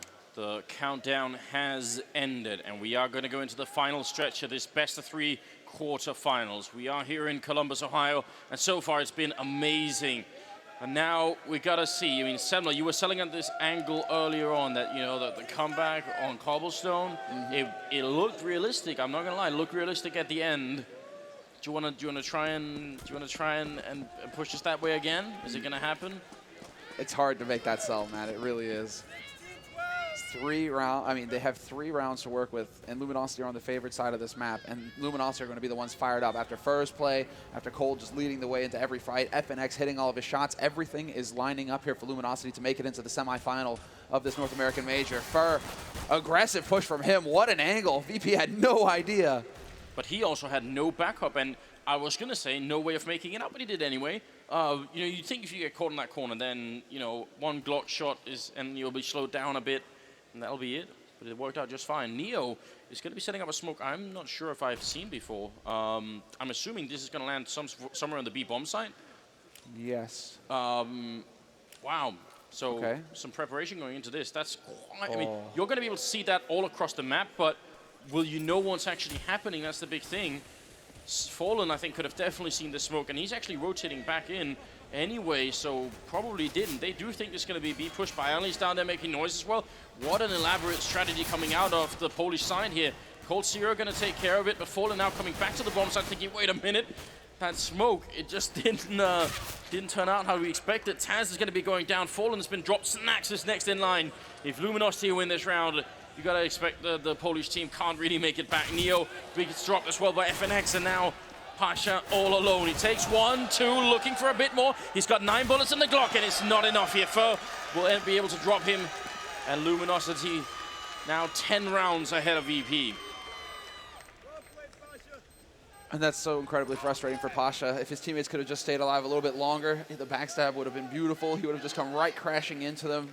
Luminosity would have been focused on a different part of the map, and it would have been just, VP walking away with the round.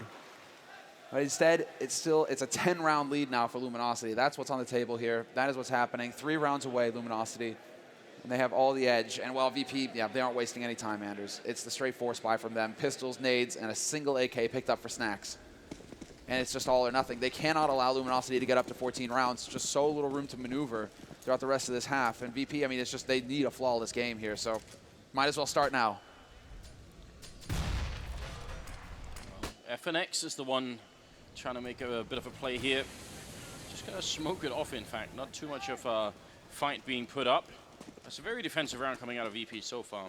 I do want to say, because we just saw the camera shot there, I've actually met a lot of people already who are bringing their kids here, where the parents come into the stadium and watch. That's super cool. So I mean, I'm happy that the parents are also getting a bit involved. It's a nice way to introduce someone to a cool game here. Snacks is going to be going down early on. That was Fallen to pick up the kill. Not the best start for Virtus Pro. That is under a tremendous amount of pressure here, as LG are just 3 rounds away from making it to the semis. And there's Bialy. He brings it back, catches FNX out of position. Not the best gun. Bialy with the second headshot on the Tech 9. He's looking for the next one. He's down to 10 HP, and Fur, he's got to give it up because Neo's flanking him from long, and Neo through the smoke will hunt him down. 2-man lead now for VP going onto this site. Cold, it's time to show up, and he's not going to do it. Taz and Neo working together will find the kill, and it's all on Taco now, and he gets a huge spray. Taz dropped down to 16 HP. Neo getting that bomb down. Pasha there to watch their backs, and they have all the utility as well. It's still a smoke on Pasha to buy even more time here to make life difficult for Taco. I don't think he's thinking about winning the round, but I mean, again, all the damage that could be done here is still going to make a big difference. People cheering Taco now. They're on board with this. They want to see how far the South Americans can push it here, but Taz is going to be able to shut it down, and it will be a 4th round for the Polish side. This is I feel like this is an even harder comeback than what they were presented with on Cobblestone. Things have got even worse. Whoa, whoa, whoa. And they're going for the force by Luminosity. Yes, granted, they'd be in a double eco scenario, but they are really going to commit. They're going to go crashing right into Virtus Pro. What do they actually decide to do with this force? That's the question. VP, they should be aware that this is a risk. They should be playing fairly passively here. But to run head first into mid, this could be a catastrophe for VP. And instead, it's going to be Luminosity trying to set up a little bit of a trap in connector. There has been movement there so far, so why not? And in the meantime, looks like it's just Fallen who's holding in restrooms in mid, trying to watch his teammates' backs, basically. Because if his teammates were able to pick somebody off down there, anybody in mid would try and go in and try and get the refrag. Fallen would then be there in position to actually stop that from happening. And you can see how all the pieces kind of fall into place. But now this is going to get a little tricky for Luminosity because Virtus Pro, they're closing in. Neo with that same smoke that he put up from earlier. Always enjoy seeing something new. See if they have more tricks that can actually bring them through here. Gun barrel showing, Fallen picking up one. If he'd had more of a gun then than just a pistol, that could have been interesting here, but Pasha going to be able to trade very favorably. He finally goes down to Cold Syrup, and it's still a 2-on-2, even though Cold is a click away from death, and Pasha's going to be the one to, Taz going to be the one to deliver it there. And Taco on the bomb site, still 45 seconds, and they should wait for each other here. There's no reason to fight Taco one at a time. Down to 4 HP, Bialy going to hit the headshot in the end. Can't take it. Way too close. It's getting really scary. And what a round. Luminosity, they were just like never ending coming out of the connector there. Virtus Pro, like, okay, now we killed that guy. That's got to be it. Nope, wait. Still Cold there to wreck our day to make it close. Luckily for Pasha, he hits the headshot on Cold. Otherwise, Taz, if Cold might not have gone out for that super aggressive kind of face if he had a little bit more HP to work with. He could have taken a little bit more of a drawn-out fight with Taz and maybe come out ahead. I wonder what would have happened if Fallen had got the first kill and then just fallen back, because then the other people would have come out of the stairwell, and then suddenly they would have had 3 members there to sort of crossfire the rest of VP. But you know, hindsight, it's always easier to play Counter-Strike, you know, reverse when you know what's happening. It's just always easier. 19th round is where we're at. This is, again, the 3rd map. If you are just joining in, if you're just tuning into the broadcast here, well, now is a pretty good time. It's the last quarterfinals, but there are 2 semifinals coming up today, so if you're enjoying it so far, I can promise you it's only going to get better from here on out. Oh, yes. Fallen with a single flashbang. This is the setup that I was sort of introducing this this map with, in fact. They're trying to see if they can sort of pop a flashbang from way back here and then have the people close to the restrooms peek out.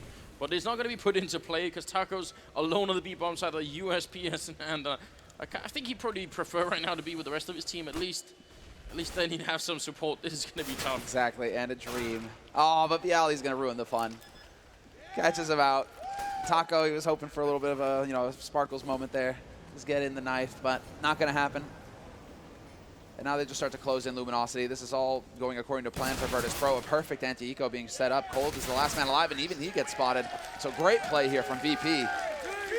Showing up now when it matters. 6 rounds on the board for them. very well-handled anti-eco round, but now life gets difficult again. Luminosity, after those rounds of pistols, they're going to be able to buy. They still have enough money for Fallen. This is one thing, you know, that Fallen always has. He always prioritizes that AWP. So even when they go into force buy his Luminosity, he's not spending as much as his teammates just to make sure that he can afford to get that 4750 sniper rifle. But the rest of them, they are just so light on nades right now. I'm curious. It does look like it's going to be action in mid again for Luminosity. FNX pushing very close. Fur, is there a trap?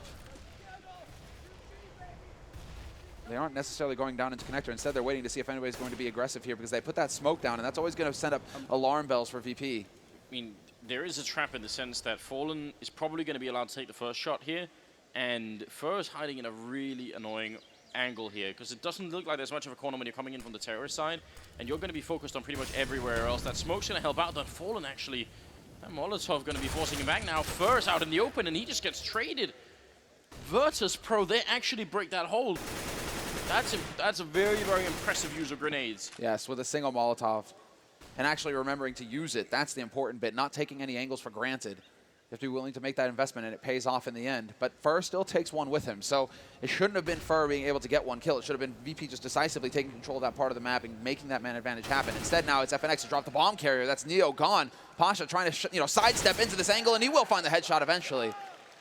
But they're bringing it back, and Fallen is now the one to make the difference. 3 versus 2 now for Luminosity, and Taco with the shoulder peek onto Long. He spots him out, so confirmation that VP, they're committed. They want to get onto this A site. There's only 35 seconds left. They don't have a flashbang to go through the smoke either, and that actually makes it a little bit tricky. And you're right, the time as well is really going to be working against them here. Let's see if they can make it through. VP, they can't give up this run back now. They need to go a lot further before they even let Luminosity pick up a round here. Taco is on the other, on the one side, Fallen on the other side, and this is looking great here. Fallen picking up a second kill, and now all on Taz, 10 seconds left. He's rotating around. He needs this kill on Taco quick, and he's trying to get the spray, but he can't do it. Taco surviving on 5 health. And that will be a 14th round for Luminosity. And look at this, FNX, Cold Zero, and Fur all tied. They all got 17 kills. This is like a full team effort here for the Brazilian side. It's full balance as well. It's like a full house because the other two have got 12 kills each. So there you go. Everybody on Luminosity hitting their shots, and then they keep coming through in those clutch situations. How many times have we seen a Luminosity member survive on 1 HP or sub 10? I mean, it's just when it gets down to the nitty-gritty, the duel, Luminosity, they're winning all of them nearly. So does that make it an open-ended streak with 11, 12, 13 on VP's side? All right. VP still have money to buy, and that's the crucial thing here. If they had been forced into an eco here, then the map would probably be over straight away. As we do see, the winners are going to be facing North American Team Liquid in the semifinals, and that is either way, this is going to be an exciting. Both the semifinals are going to be incredible. It was a good start. Snacks dropping FNX, and Fallen, he hits the light post and can't get the kill. He gets tagged down to 28. Small margins here, Semler. That's what it's all about. Fallen might just be tilting just a little bit there. That was a guaranteed shot from him. He pulled the trigger first, but it's not going to happen in the end. And now they choose to get aggressive on a different part of the map. Taco pushing all the way into T-spawn. Snacks is in position, however. Oh, he didn't see that. He misses him. Oh, no, Taco, this could all fall apart for him. And yes, he's so focused on T-spawn. Free kill there for Snacks. And now can Luminosity come back from this? Cold is still alive. Fur only has the MP9, though. Definitely not ideal. There was just the front of Snacks' foot showing as he walked in behind that wall. Cold Zero gonna win the fight against Snacks here. Still 30 seconds, and it is a 3v4. Luminosity not out of this round yet. Fur in a great corner here, but tapping away. He just did not have the right rifle for it. That SMG is not that effective at that range. Molotov as well, forcing Fallen right into Pasha and Cold. He's been playing very well, but I don't think he can pull them out of this one here. Should be a 7th round coming in from Virtus Pro. But again, damage done to the economy is still a thing. Luminosity, they're not home yet. No, they are not, because this is going to reset their money down to 1,400 again, and they don't have any bank Luminosity. So VP, they get a second chance at running it back here. Means that they're going to be running into Luminosity, who will only have pistols in the next round, unless they decide to force again, and they might. They might decide to go for it. Kevlar pistols, they have a huge lead, so why not try and take the risk? I mean, VP's economy is in a state where you do want to force to sort of, to end the game quick, but do they have the mental strength to allow VP to get back to 12 rounds? You know, that's the problem is if you start forcing now, you do allow them to get closer and closer. I almost feel like they might want to buy themselves more of a chance of knocking him out here. Well, Taco, he's only putting, I mean, for now, he's bought the CZ. Fallen invests a couple $100 in a flash.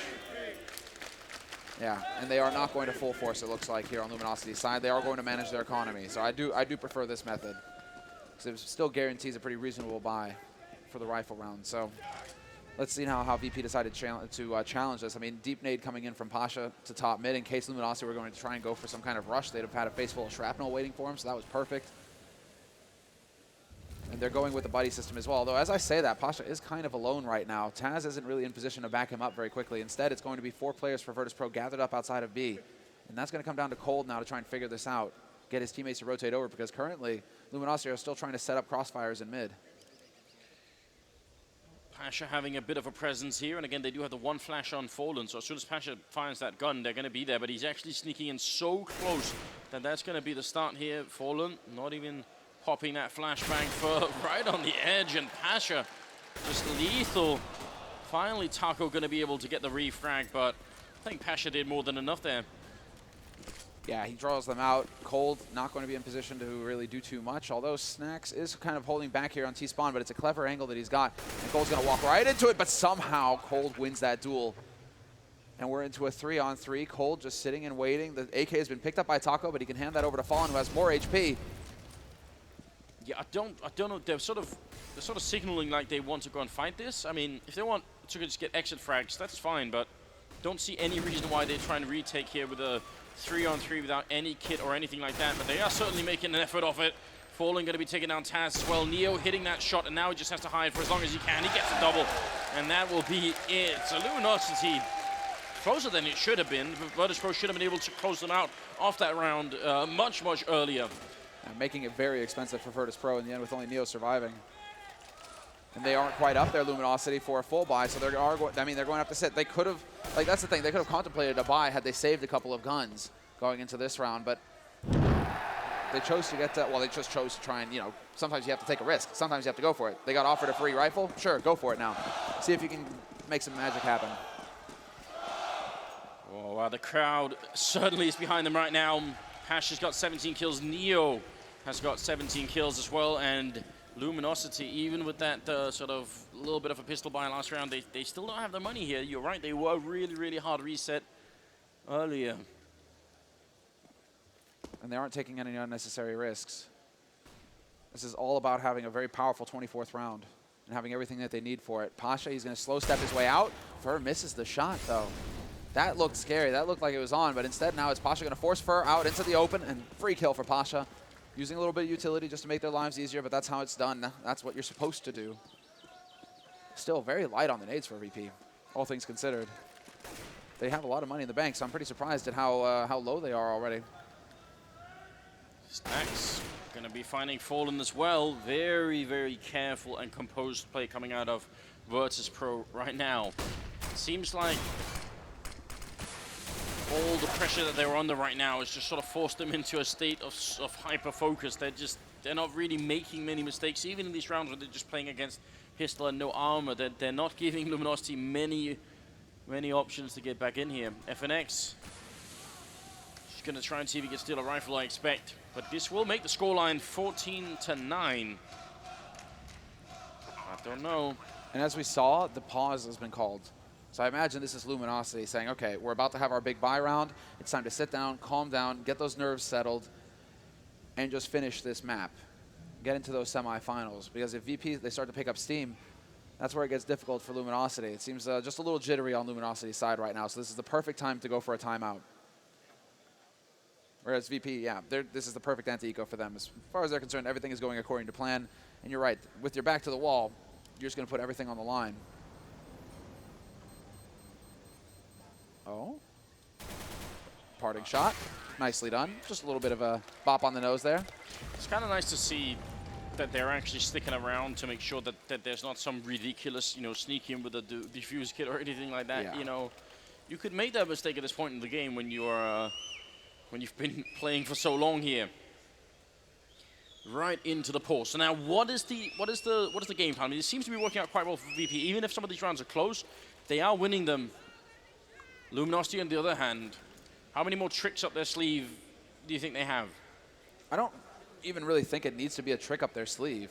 I think they just need to have a minute to just calm down a little bit and settle their nerves, because there isn't necessarily anybody on Luminosity who's just, you know, not delivering right now. They're all kind of hitting the same level. Cold is a little bit ahead, obviously, 21 kills for him. FNX is up there as well. They've kind of cooled off, though. That's the thing. But if they can get them, if they can just, you know, discuss a little bit, all right, what's been going on? Is there anything we can take advantage of here? Has this guy been repeatedly playing this position right? How can we abuse that? Those are the sorts of things that they're discussing right now amongst themselves, obviously. But if Cold or FNX Fur, I mean, if these guys just turn up and around, that's all that needs to happen here. So just, you have to appreciate it. Fallen, he knows when to get that timing and when to get that timing for the tactical timeout to just slow things down and allow for his team to think. VP, the other thing is, and this is where he turns into a bit of a game, you know, do VP change anything? Do VP say, oh, okay, what do we need to do here that's different? When everything is working, you know, VP, it's almost, you almost hear about it sometimes with teams where they're actually like, okay, don't say a word. Because if we overthink things and start changing things while it's already working, that can actually hurt us more than help us. So actually, this whole time out, you don't even say a word right now. Just zen focused. Snack's doing, I think, some talking there at least. And still got the timer going on for just a little while longer here. I don't know, it's hard to guess at what might be going on, because these type of situations, they don't happen too often, right? It's been overtime of the first map. Second map was also close. Now, Luminosity, they seem to be just a step away, but the way Virtus Pro are sort of hanging in here, it shows you why, historically as well, if you bring this back to just a bit of history, the original Golden Five lineup, why they were well known for playing so well in big tournaments. When it really mattered the most, that's always where they came out of almost nowhere and just managed to make it work.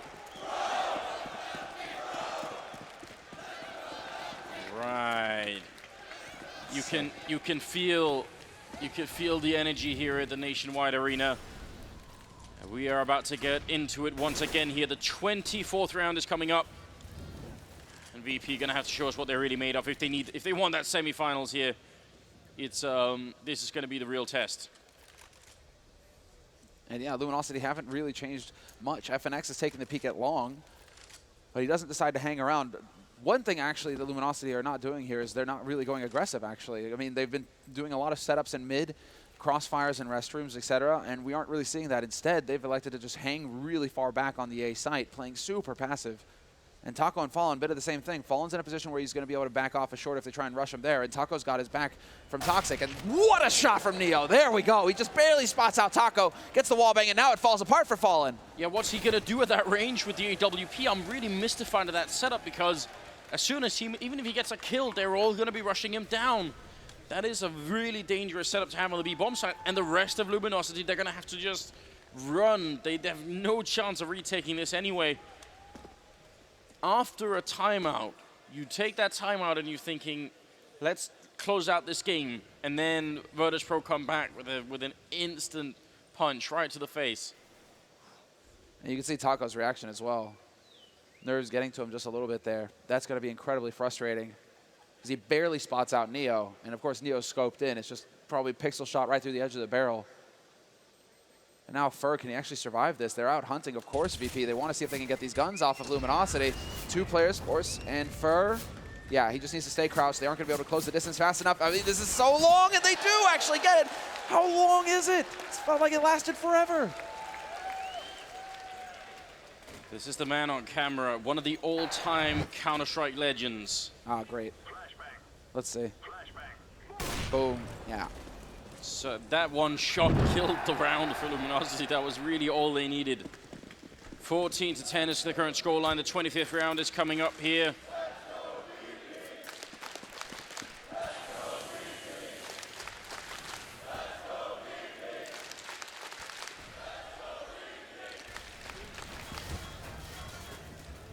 The man leading the chant is actually going to just like lose his voice, I think. Pretty soon. I think he'd probably consider it worth it at this point here. I mean, there does seem to be that 6th man effect here. I guess 7th now that we've got Cuban behind, but it's still, this is starting to get I think it must be nerve-wracking right now for the Luminosity side. Still some distance, and that's the problem here. They got to keep it cool on the VP side. And usually, and we've got to mention this, I think we haven't done that yet. Usually what happens is, actually, when you're doing these comebacks, it's first when you tie the scoreline. When you get to 14-14, suddenly you start making mistakes that you hadn't been, you know, for the previous 7 rounds. Because that's when it dawns on you, actually, we're actually doing this, you know. Yeah, we have a chance. Yeah, it's easier to play without much. Oh, is this real life? Neo taking out Taco, trying to jump up on that ledge. It's a real pleasure to see Neo playing at this level. Neo hits Fallen up in Sniper. And FNX, he's got that Soul Rifle, so really he's the one who needs to stay alive. Cold and Fur, they have a little bit of gear coming into it, and FNX will get the drop. Does anybody close enough to be able to pick that up? Maybe eventually Fur can make his way over there to pick up that rifle. But Snacks is going to be thinking the same thing. And VP, they don't really need to risk too much here going out on the hunt. They're going to buy in the next round regardless, Luminosity. And so VP, at this point, it's more about staying alive. Snacks is going to be checking some of these angles, but that is all off of Neo once again delivering the entry frag onto that B site. And what's crazy is that Virtus Pro are just being so quiet about it. This is the second time that they've just lurked their way out onto the site. In general, when the terrorist side decide to go onto the B site, they're throwing smokes in, Molotovs in, flashes in. It's just like all these flags going up saying this is going to be a B push. Instead, Virtus Pro, back-to-back rounds where they've just snuck their way in. Nothing to announce their presence, just Neo with his op. And it's the second time now that he's delivered. So Luminosity now are going to have to they're going to have to question themselves. They might have to actually use their utility earlier than they would like just to make sure that Virtus Pro aren't capable of doing that anymore. 14-11. Luminosity's lead. It is disappearing round for round here, just a 3-round difference. We're going to put up a classic smoke there, try and see if he can maybe look over it, which is definitely a good idea. There's nobody there, and if he realizes, maybe that could be some hint to Luminosity about what's happening here. You got to think right now, Virtus Pro only have to misstep once. It only takes one mistake to let the Brazilians back in the game here. Fur going to come out of the connector and see if he can actually spot out what's going on up at the birthday party. Molotov all the way back. That's a great Molotov. It didn't touch the ground. It actually explodes mid-air, which is not so easy to do.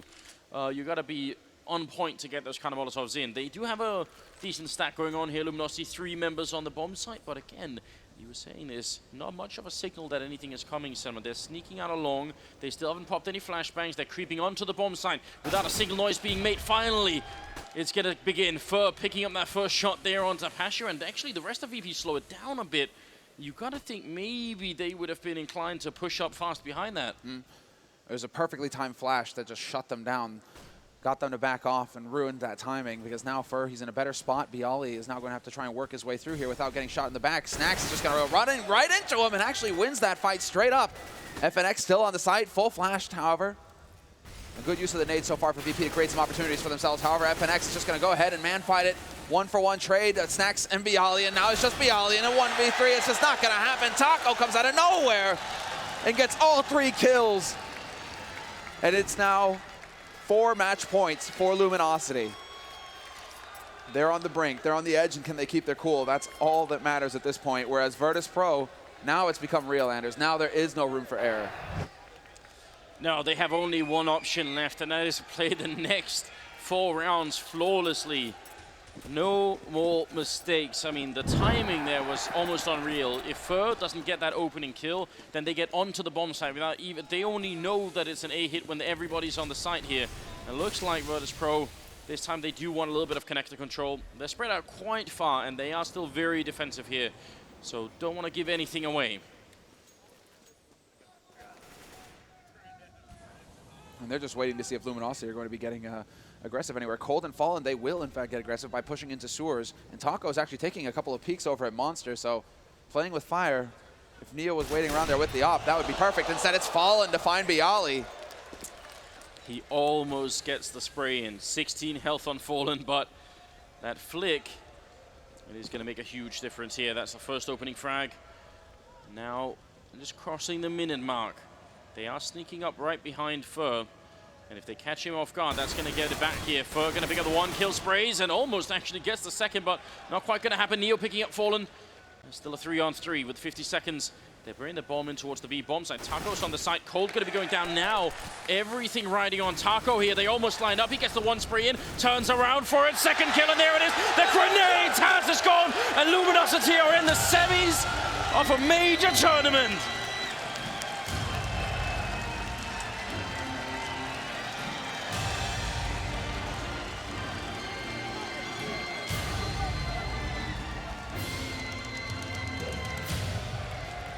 Look at that, the team huddled, the high fives going into it. Taco, he gets the double kill there, and then that grenade Taz actually runs in to catch it. Look at the reaction. Zeus is so ready for it. 16-11, ladies and gentlemen, 16-10 on Cobblestone. Overtime win on the first map for Virtus Pro. What a quarterfinals. What a way to start off the day here in Columbus. Well, what a start for Luminosity. And what, I mean, Cold and Fur, well, Cold and FNX were the ones to do the damage at the beginning. But it was Taco and Fur to close things out, to come through at the end and get the high impact frags that allowed them to make it into that semifinal match. And what a performance from both teams on both sides. And you have to give it to Luminosity as well. Horrendous start, loss in overtime on the first map, and then they come back on the next two to win it and progress in the tournament. Such an amazing match. We are going to go in and have an interview. Paul is ready up on the stage, so please take it away. Thanks very much, Anders and Sembla there with the commentary. Congratulations, first of all, Fallen. Semi-final achieved. Yeah, I'm very pleased that we achieved to do this comeback against them. First map, we have been practicing a lot of cash to improve this map on our map pool. I think we're very close to win. We had a match point on one-on-one situation, but I got the map. It's a very strong team. Virtus Pro, despite the fact that they're not playing the best game right now, they're a strong team and always a team to be feared. Always difficult to beat them, isn't it? No matter whether they're in form or not in form. So how did you approach the match then? What did you tell the guys before you went into that first map? Well, after the first map, I just told them that we lost the map that they chose, and actually it was one of our worst maps, so I just told them, let's keep our mind, let's keep focused, because we can win both maps later. They're always dangerous, even when you get to 15. Still a bit nervous, still waiting for something to happen. Luckily, Taco comes up absolutely huge. Yeah, exactly. I think Taco finished this game for us, and actually he's the guy who made the first round we made on T side, which led us to a very convincingly off. It was because of him as well, so props to Taco, he played very well this match. One look forward. Later on today, you're playing in the semi-final, 2 maps away from playing in your first ever major. How much is that on your mind right now? Yeah, it's going to be awesome. I'm going to play our first semi-finals. We have been on quarterfinals 3 times in a row in the last majors. The first time we have achieved to pass it. I'm going to play Liquid's a very strong team. We're used to play against them on North American tournaments. It's a team to be feared as well. They're doing pretty convincingly this tournament, a bit fanatic, so we're going to take a while, eat something, and come back to this game. All right, well, very best of luck. Ladies and gentlemen, Luminosity into the semi-final.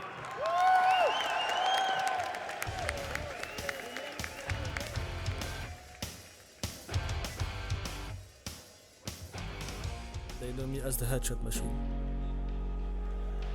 They know me from the highlights they see. They know me from the matches they watch.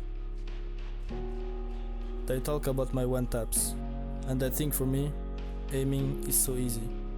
I just go into a match and that's it. But my aim, it comes from more than just the game. For me, aim, it is about precision. This part, people don't see. This part, it does not show up in highlights. When I sit down to play, everything already is a part of me. That's great. Is she? Yeah, my mom.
Well, there you have it, folks. Luminosity has done it. They have sent home the last team that has a major under their belt in this game. Virtus Pro does go home, and Luminosity moves forward, and they get to play an America's matchup. They're going to take on Team Liquid in our second semifinals tonight. So again, let's jump right into Overpass, guys.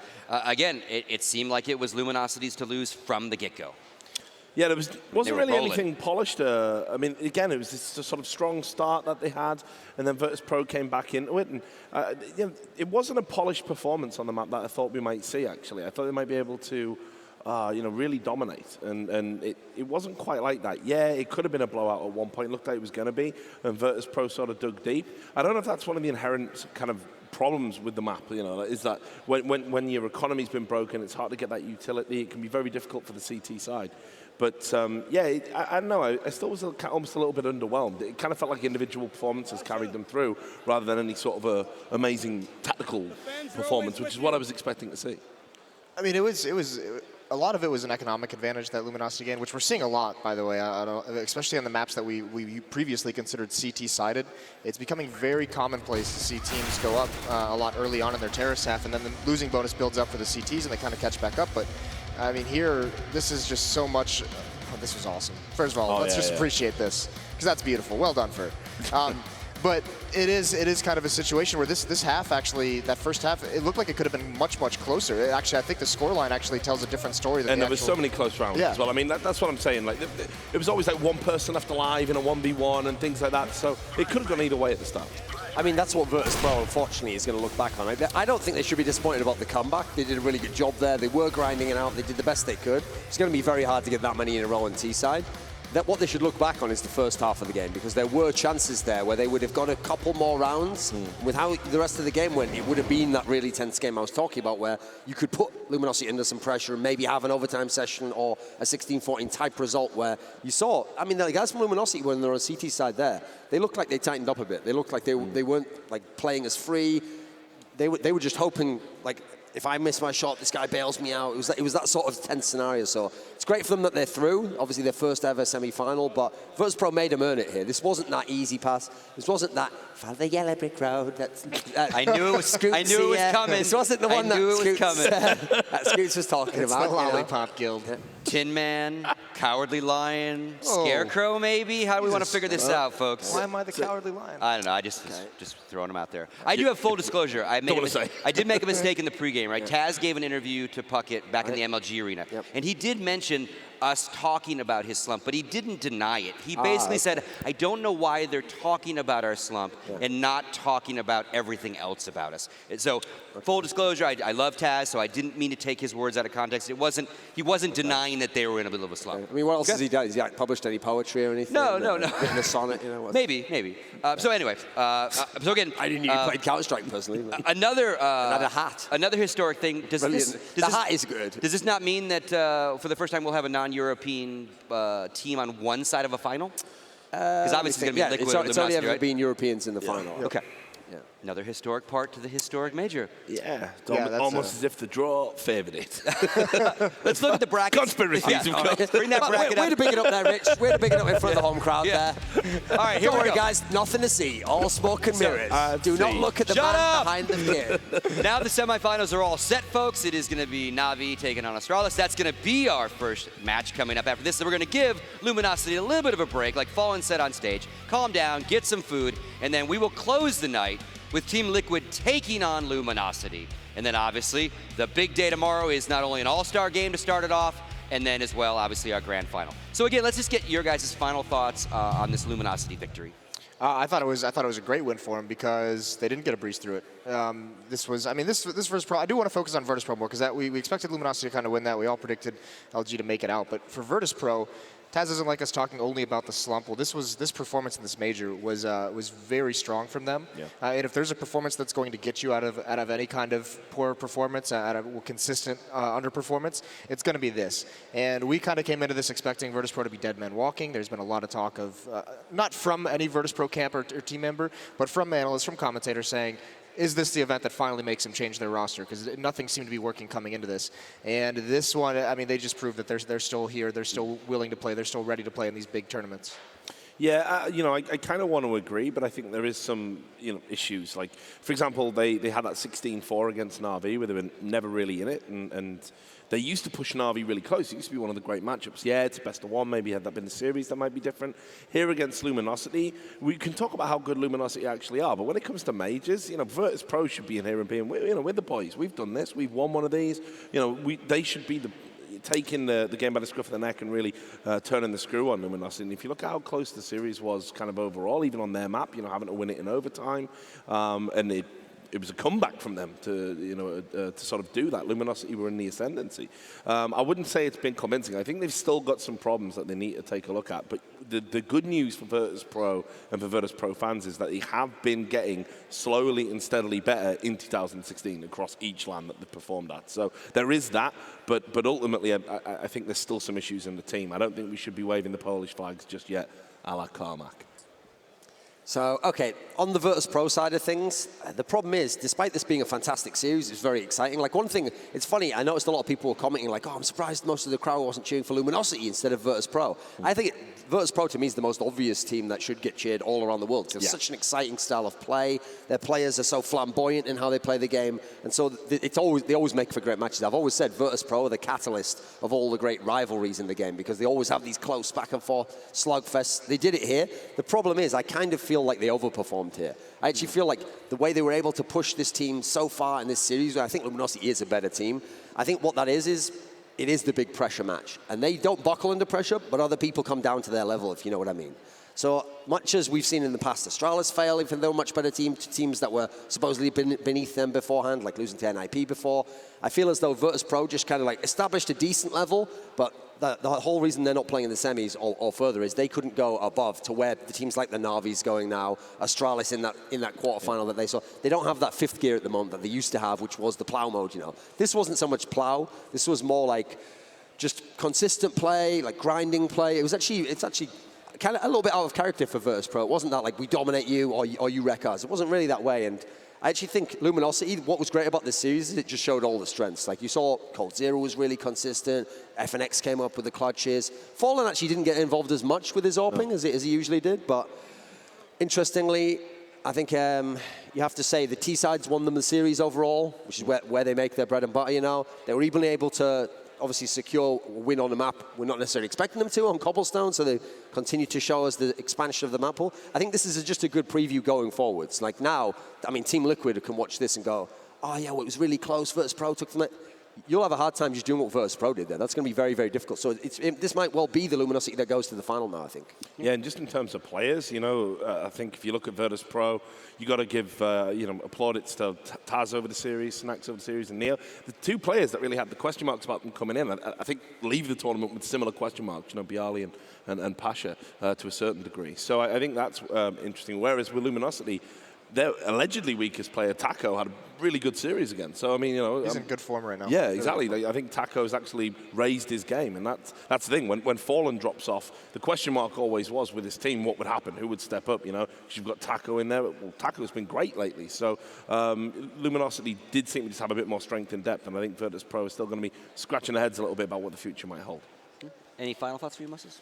No, I mean, I think you guys pretty much nailed it. Just LG, this is now, I mean, we talked about that red carpet. Now it's really there. And now it's like lined with, you know, everyone ready to see him in the finals, all the fans cheering for it, because this should be a really, unfortunately, easy path to the finals over Liquid for him. Oof. All right. Well, thank you very much, gentlemen. Nothing cowardly about that, mate. Two Moses. Traitor. Exactly, traitor. Get him out of the building. All right, folks, that's going to do it. Our last quarterfinal is in the books. Luminosity is the victor. When we come back after this break, we're going to rack it up with our first semifinal. Na'Vi taking on Astralis here at the MLG Major Championships.